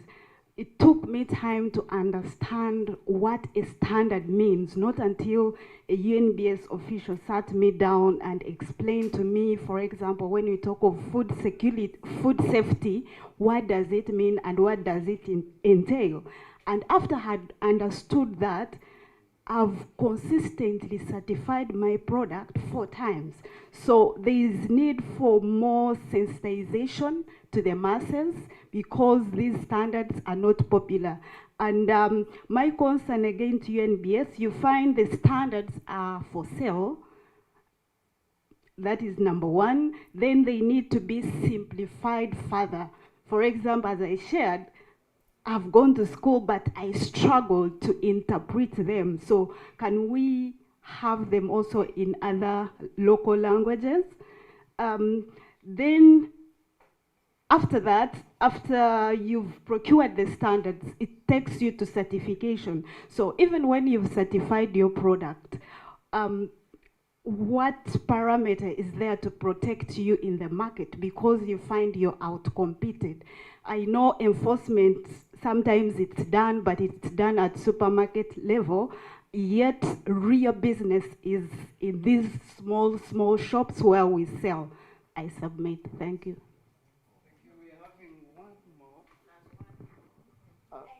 Let's really have only 2 of these colleagues, and then we come back. I think the discussion will not stop. Don't worry, mine will be short. And to Josephine, I just am coming back to the point of how we are so biased towards the end point in terms of the standards, food quality, all that. But the entire value chain, if we are really want to make our farmers bankable, we also need to look at how they are constantly innovating. As you've said, they're working libraries. So you look at some of as we replace all these inorganic inputs, farmers are innovating, bringing in their own organic products. When it's pest control, they are identifying even plant extracts that work to control pests, all those things. So have we reached that point where we can say we can commercialize at that level? I've seen, for example, in ginger, there's a farmer who does black soldier fly farming, but more for selling the larvae to supply to other farmers, and it's very viable for her. She does not even concentrate as much on the frass or the crops. So as we do these standards, is it time to also take a step back to make sure that where it's commercially viable along the chain, we do that, so that even those who are complaining about standards, maybe when they join these enterprises, then everything becomes profitable. Thank you.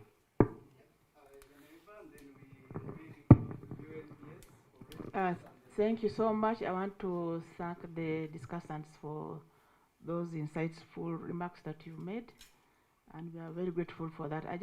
Mine is a concern. I'm only wondering now, this is Siatini. I know you have, we worked with you for quite a long time, even when I was a member of parliament at Uganda here. And now I'm seeing you, we are together again at ESC. My concern, this law we are pushing for we already have the bill at the EALA level, but now at country level, we have the policies, the strategies already done. We have focal point persons almost at all these departments. There is enough awareness. That's what I'm seeing in most of our member states. But my question is, we are here as EALA. We are making the regional law. Now, my concern is participation of the member state parliaments. I just want to be comforted that you are doing work. Even it came from the concern, Mr. Kimera. One of your concerns was about this participation. Now, our member state parliaments, where do we find them? As much as we have this other, like we have the Ministry of Agriculture, we have UNBS and other stakeholders. So I just want to be comforted that you are actually working with them as well, that apart from the meetings we have, you also have those other meetings with our member state parliaments. Because ultimately, when we are doing consultations on this bill, we have to come and consult with them. And it would also be better, you know, as we strive to achieve at the EAC level, that would cascade over all these parliaments, that we have each member state also on their own trying to come up with this legal framework as a milestone. So as we strive for the other one, we should be having these ones also. Now, it is easier, by the way, at country level than that level of 8. Why I'm saying so is because of the nature of the bill that we are coming up with. It is going to be a private member's bill. And the private members' bills, just like any other bill anyway, the process for assent, all the member states have to endorse, and actually the summit members are advised by their technical people. So they have to endorse and assent to this bill before it comes into law. And it takes time. So my advice would be that, can we have that engagement even at member state parliaments? We can work together. We can also come as members of EALA.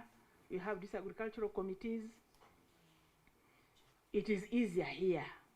It is easier at member state parliaments to come up with these legal frameworks. Then at the EAC level, we do harmonization where there is any challenge when it comes to maybe when you get NTBs because of the different the legal frameworks are there, but they may not speak to each other in tandem. Then we do harmonization and come with that bill at that level.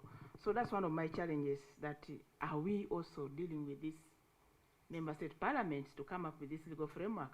Then two, Mr. Kia, the smallholder farmers as custodians of agroecology. That one now brings into mind a question of the commercial farmers. Don't we also have these commercial farmers who are doing agroecology? Really? They are not there? Yes, but our concentration is on smallholder. I don't hear about the large-scale farmers also in this discussion, and yet they could be there. They could be there, and maybe there's also a lot to learn for us from these large-scale farmers who are also engaged in agroecology and how they have managed to do it. Because now when you talk about large-scale farmers, it feeds into what you're talking about, sustainability in terms of supplies of our products. So working with them and our smallholder farmers may be the value chain and sustainability in terms of having the product, especially when you are supplying to maybe a European market where they require bigger tonnage and sustainable supply of these agroecological outputs. It would be necessary really for us also to learn, perhaps those who want to go bigger, or also for us to be assured that actually it is worth engaging in agroecology, because we are assured of the market, because of the numbers and the outputs, especially when you talk about the larger farmers. So basically that, and of course that one comes with a profit motive. Yeah, even for the smallholder farmers. Then you are dealing with this bigger one, and you're also inputting there. Yes, then because of sustainability of the product supply, then you can be assured of profits, because there will be a big buyer out there somewhere who will be taking up our products continually. Thank you. I want to close up the discussion. One question, but will you take a minute or less than? Yes, how about Jonathan, you're being discriminatory. For me, I had a question, especially for Madam Shailet and our UNBS lady, because you talked about the harmonization process being from the bottom up, national level to the regional level, then we go up. On the other hand, you're talking about the top down. My question is, when you produce the products, our agroecological products, don't you think that the approach we should take depends on the market that we are targeting? If we are targeting the international market, then we'll have to use her approach. If we're taking things to China, we'll have to harmonize, or we'll have to at least align our regulations or our, our mechanisms in accordance to theirs. If we are doing it regionally or within Africa, then now that is okay. We can sit down as different member states and actually harmonize and have something that is common. So the approach will differ based on the market. We can't only look at what we have, the mechanisms we have, or the regulations we have. We need to look at who are we selling it to. The person we are selling it to will determine the approach that we take. But I don't know, I need clarification because you're the experts. Thank you so much for utilizing the minutes.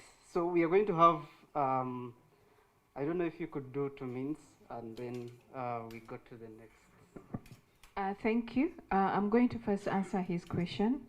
As you said, there is from bottom up and then from up down. As I said, I clarified it's depending on the situation. If there is already an existing standard, at the international level. And we find that at the national or regional, there's nothing much we are going to add. Then we are adopting that international one. It doesn't matter whether it is regional or international, because that is already an existing standard. The only challenge comes in when I say that peradventure, what we want to trade in, for one, is tailor-made or has unique properties that the international standard is not alluding to. We have the process of adapting.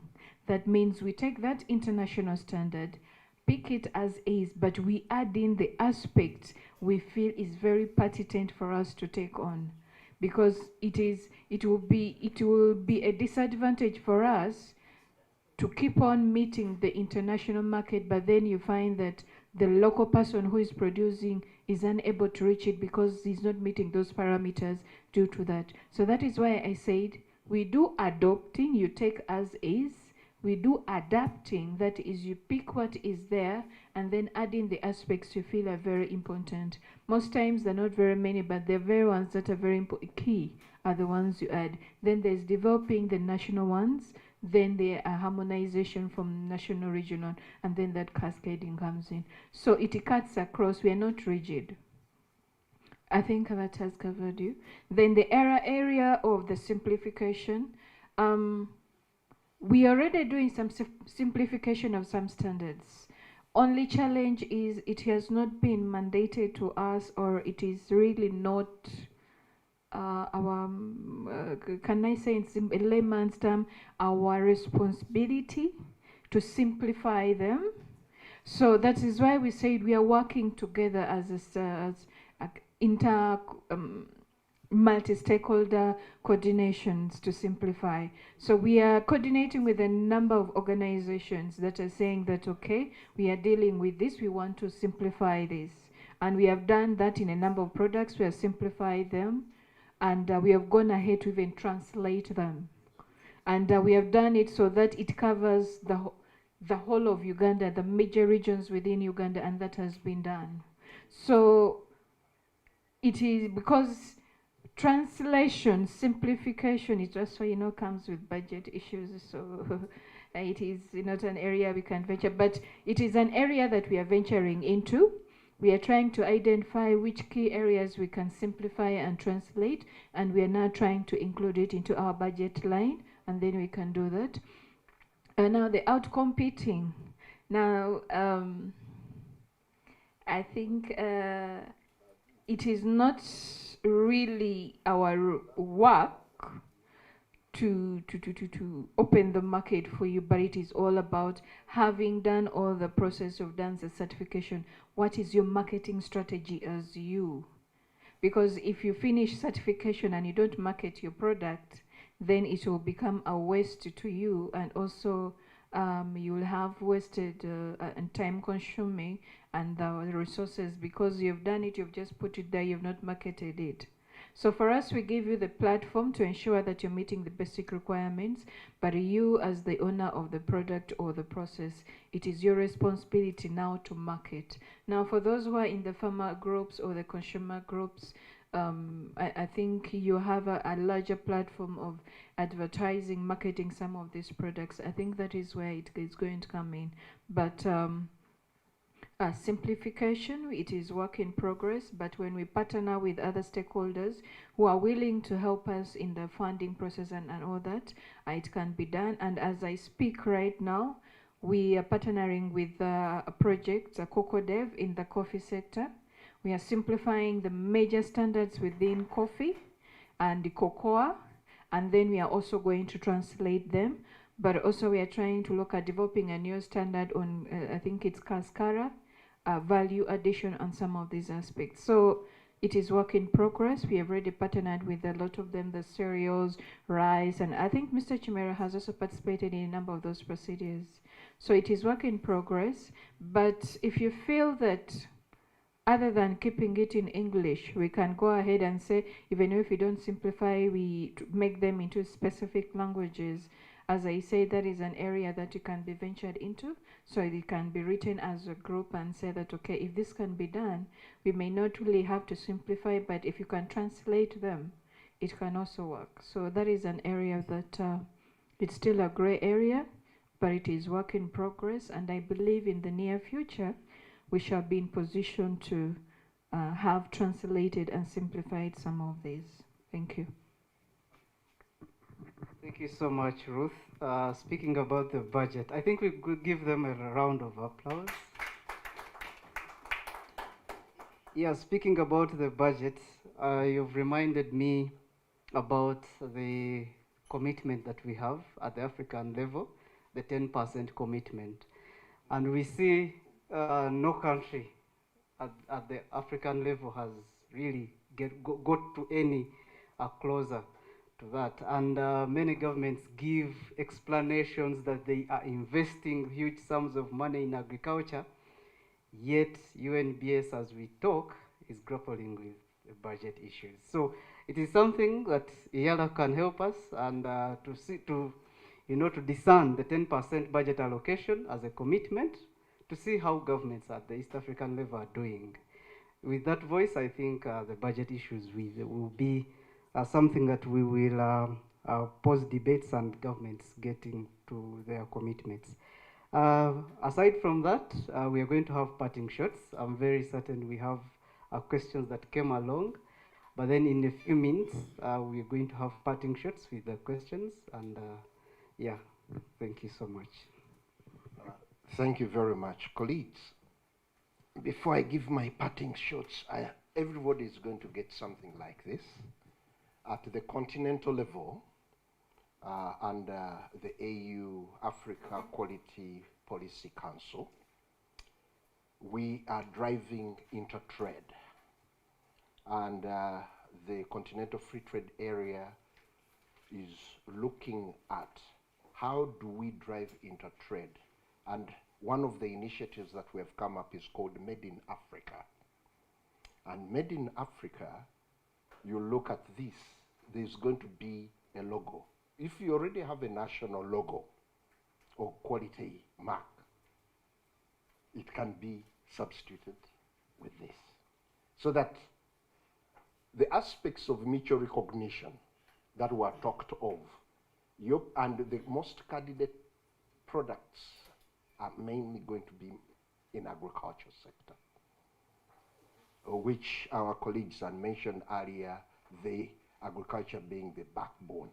So this flyer will give you the insights.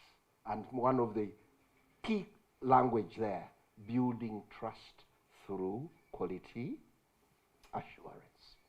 So that's why I told you, you can run away, but you will never run away from quality assurance. They can guarantee you market, but you can never. And what gives you quality assurance? Standards compliance. However minimal they are, and most of the standards are minimal. They are not maximum, unless specific quality parameters. That said, Eddie, I really liked what you raised, and of the three scenarios. Now, it is as if when you say those are product standards, so analyzing them or aligning them, why I was saying, can we do away with harmonization? To get agroecological principles into standards that will be reviewed. Because the standard is already harmonized, but now the process is for review. And when they are reviewing the standards, that's when new issues come in. But now, I liked what he brought in, and this is where the third option comes in. And this is where the East Africa Agroecological Product Claim Standard comes in. Now, how does it come in?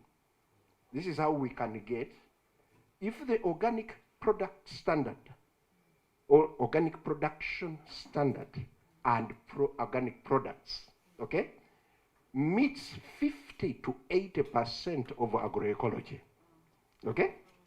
Then, as reviewing that standard, we bring in the new aspects or the principles of agroecology. Through the national committees, that standard can change name, okay? From an East African organic product standard, because there is an element of claim and verification in there, and it can be an East African organic product claim standard, because there are aspects. It meets the standard quality, methodology, and testing aspects. It brings in elements of quality assurance, testing, what are the benefits to the producer, the farmer, the benefits to the regulators, aspects of alignment. So that's why I appreciate it. The issue could be, as a takeaway from this meeting, that we set up ourselves and look at these elements. Now, that standard was reviewed in 2024, but it hasn't hit the catalog now. So that means it will need some time, though Ruth informed us that it is in the pipeline. So once a request can be done, that accordingly, we request the 2024 East African Organic Standard be recalled.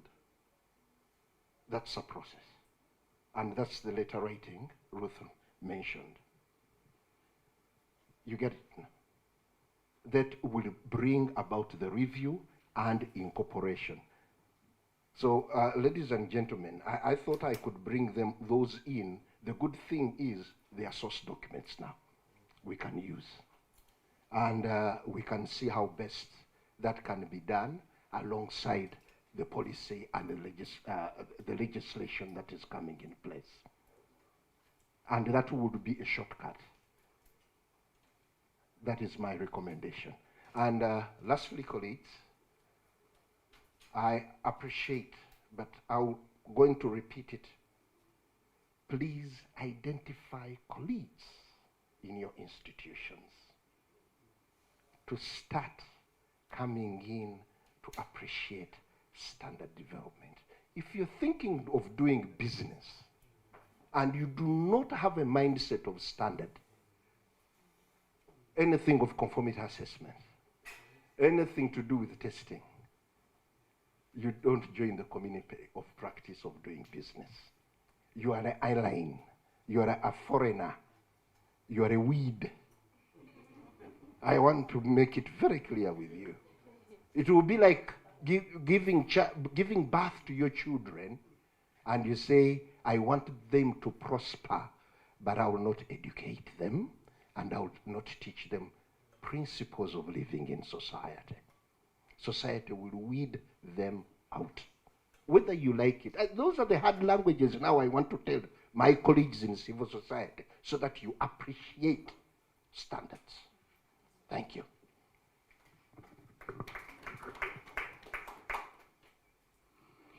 Speaking after him is a challenge because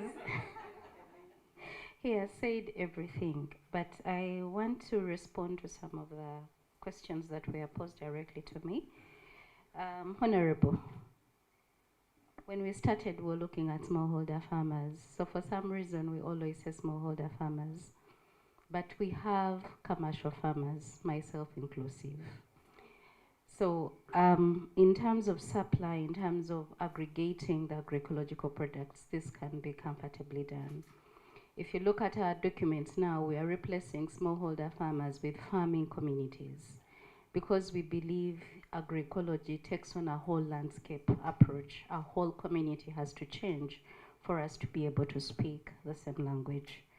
My brother, when Mr. Eddie was talking, and he said he was happy that the current catalogue that has been released by the ministry in terms of the pesticides that are available, those that are agroecologically done are reflected. Now, by the time you get to that catalogue, you must have gone through a rigorous process. You can also comfortably, or the ministry is comfortable to know that you can sustain the demand if there is need be. And we have farmers that are also doing that. We hope in the next time when there's another review, they too will find themselves there. we are always saying no to the conventional, to the synthetic chemicals, and the question is, where are the alternatives? So any agroecological promoter will always think about alternatives. So these are there.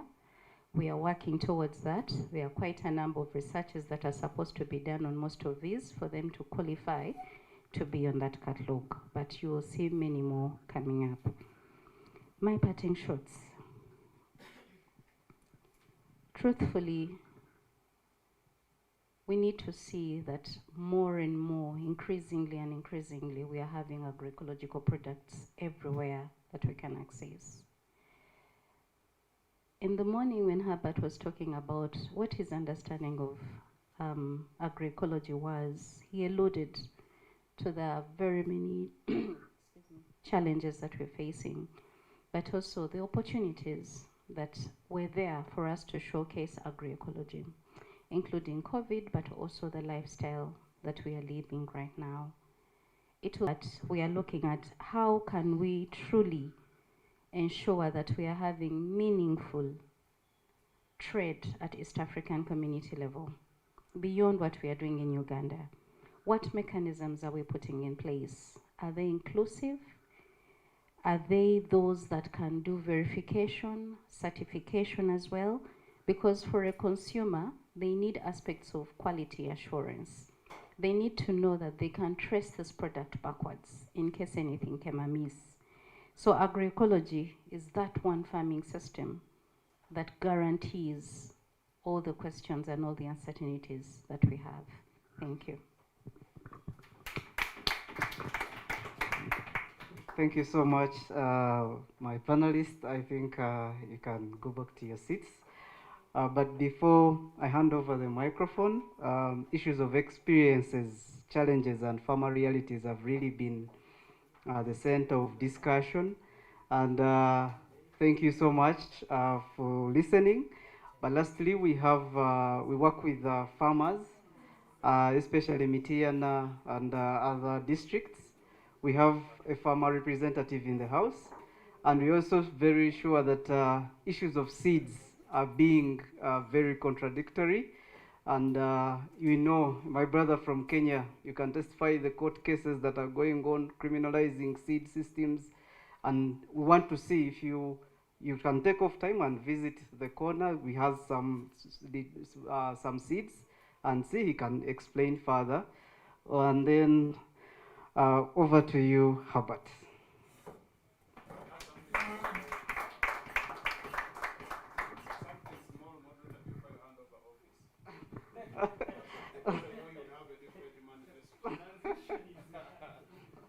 I want to thank all of us colleagues for these very useful deliberations. I just wanted to make a few comments on some issues that came up, especially on our side.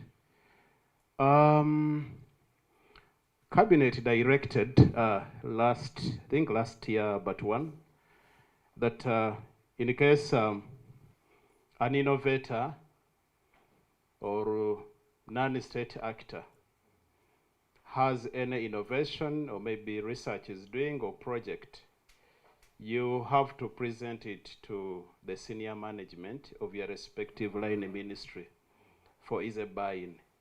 A colleague made a very touching issue. To a certain extent, I want to agree with her. I don't know whether it was her or him around there, that the research made by civil society organizations, we don't buy it in. That's what she said. It's not that we don't buy it in, but you don't follow the normal procedure. That directive was passed. If you are making a research in an agricultural related area, it is very important for you to book an appointment to the senior management of Ministry of Agriculture. You come and discuss your intended research, the methodology. They can input, and in that process, they will own. They will be part of that. In an event you are disseminating, the ownership will be guaranteed. But when you go there and conduct your own research without government involvement and you want them to own the results, it becomes very hard. I just wanted to guide in that respect. Very many organizations are implementing this. FAO are implementing this, very many. I also wanted to appreciate and also request us to borrow a leaf from what other organizations do. I'll talk about PELAM Uganda here. I've been engaged in a number of their activities, very many activities. But nowadays, Josephine is not here. I've engaged in very many activities for PELAM. That's why I want to refer to them. I was so touched when she presented the organic. She talked about the organic standard is now almost coming out, but has gaps. I was like, who are the people who came on board for review? Because government may not reach to you, but PELAM Uganda, I want us to copy an example. They have kept an eye on some of these important policies, documents that are expiring, and they know where to pass. I remember in the last, when we were reviewing the last food and nutrition policy, they came in so fast. We were almost done with the process, but they took us back. We are here, we are ready to facilitate. We also have stakeholders to engage in this policy, please.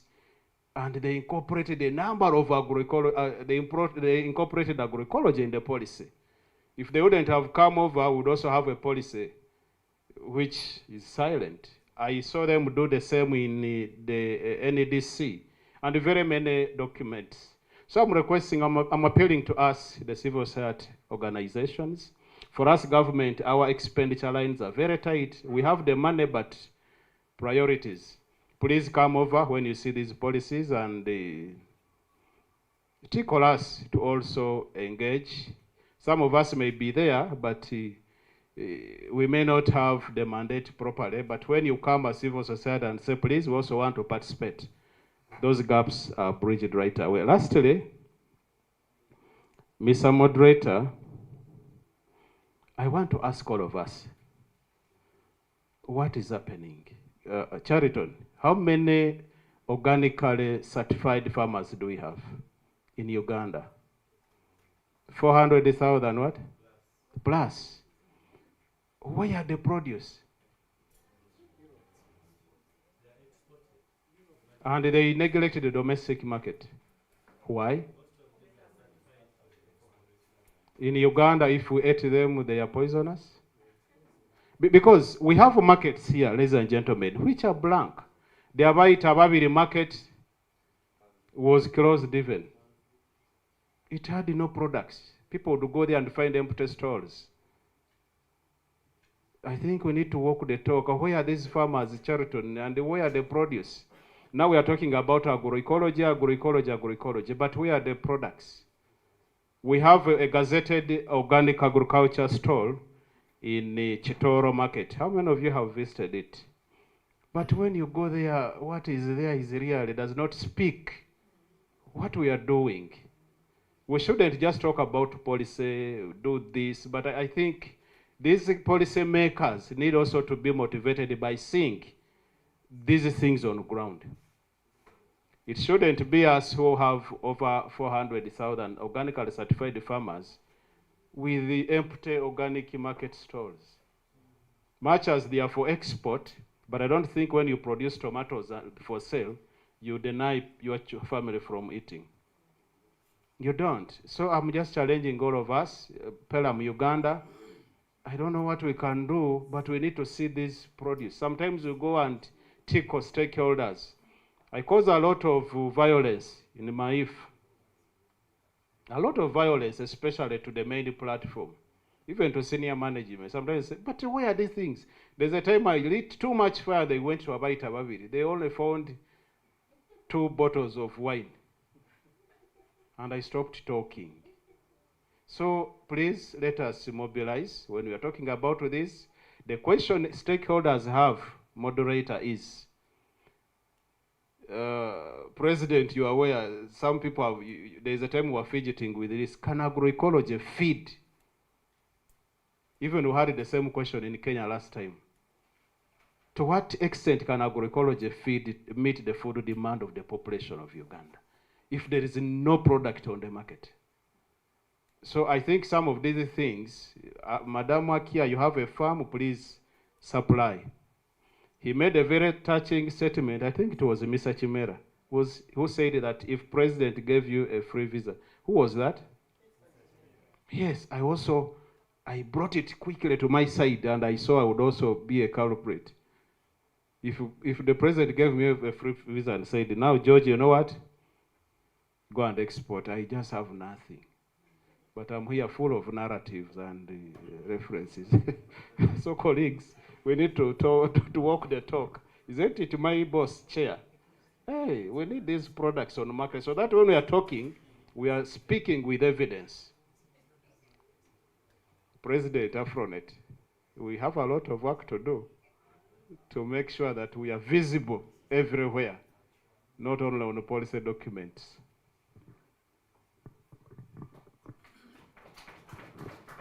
Thank you so much, Sir Bob Sande. I think I may not add anything to what he has asked. They're just tickling us. Self-reflection. We can sleep over and reflect on them as and when we get the time. Over to you, Herbert. Comrades, a round of applause for Jonathan for steering this discussion so well, and another round of applause to the panelists. And just to assure you before I share 2 cents of the concluding remarks for day 1, is that tomorrow we will end at 10:30. Yes, would that be okay? Yes. So we are abridging the entire program. So just tell your neighbor there is an abridged version of the program. Yes. No, it's just a question. It doesn't need a microphone. I was listening to introduction and I didn't hear the Islamic name. What was the criteria of selection? So you would be going for Fatali right now. I would believe we are the chosen ones for this movement, building a trade movement for agroecology. But it doesn't stop with us. We are more like the champions to go and conquer the world. So there's a huge task ahead of us. But just to share something with us that maybe we could sleep over, what is coming out speaks to tracking what is already there, maybe having a matrix, and 2, I'm sorry to throw this around, but we could work towards having a working group on making trade policy work for agroecology. We could start a working group on making trade policy work for agroecology. Because whatever we've discussed here might not be acted upon if we depart and every one of us is, doing their things.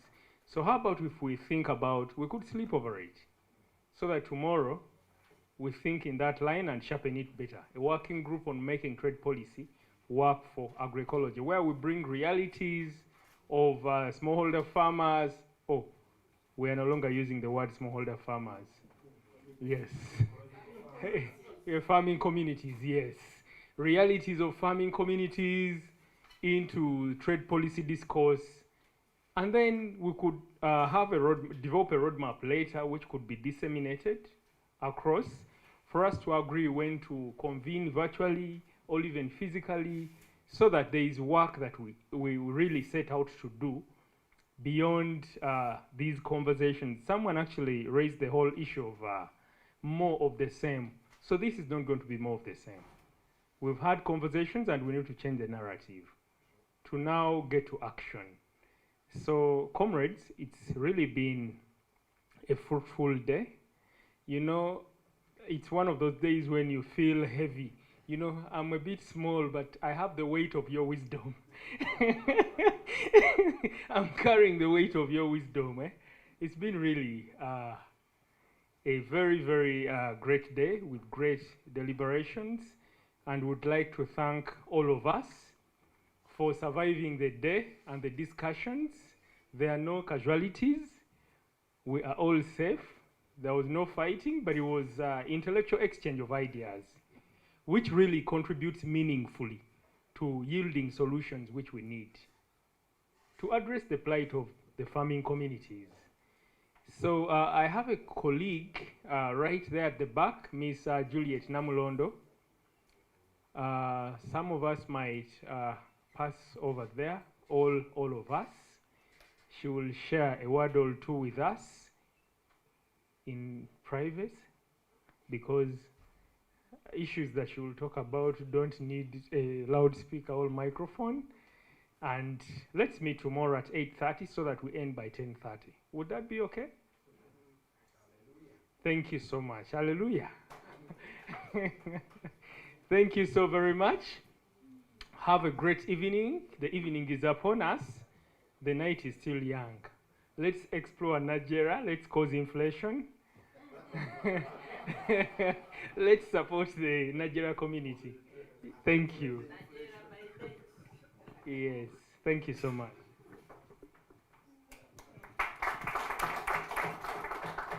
And thanks to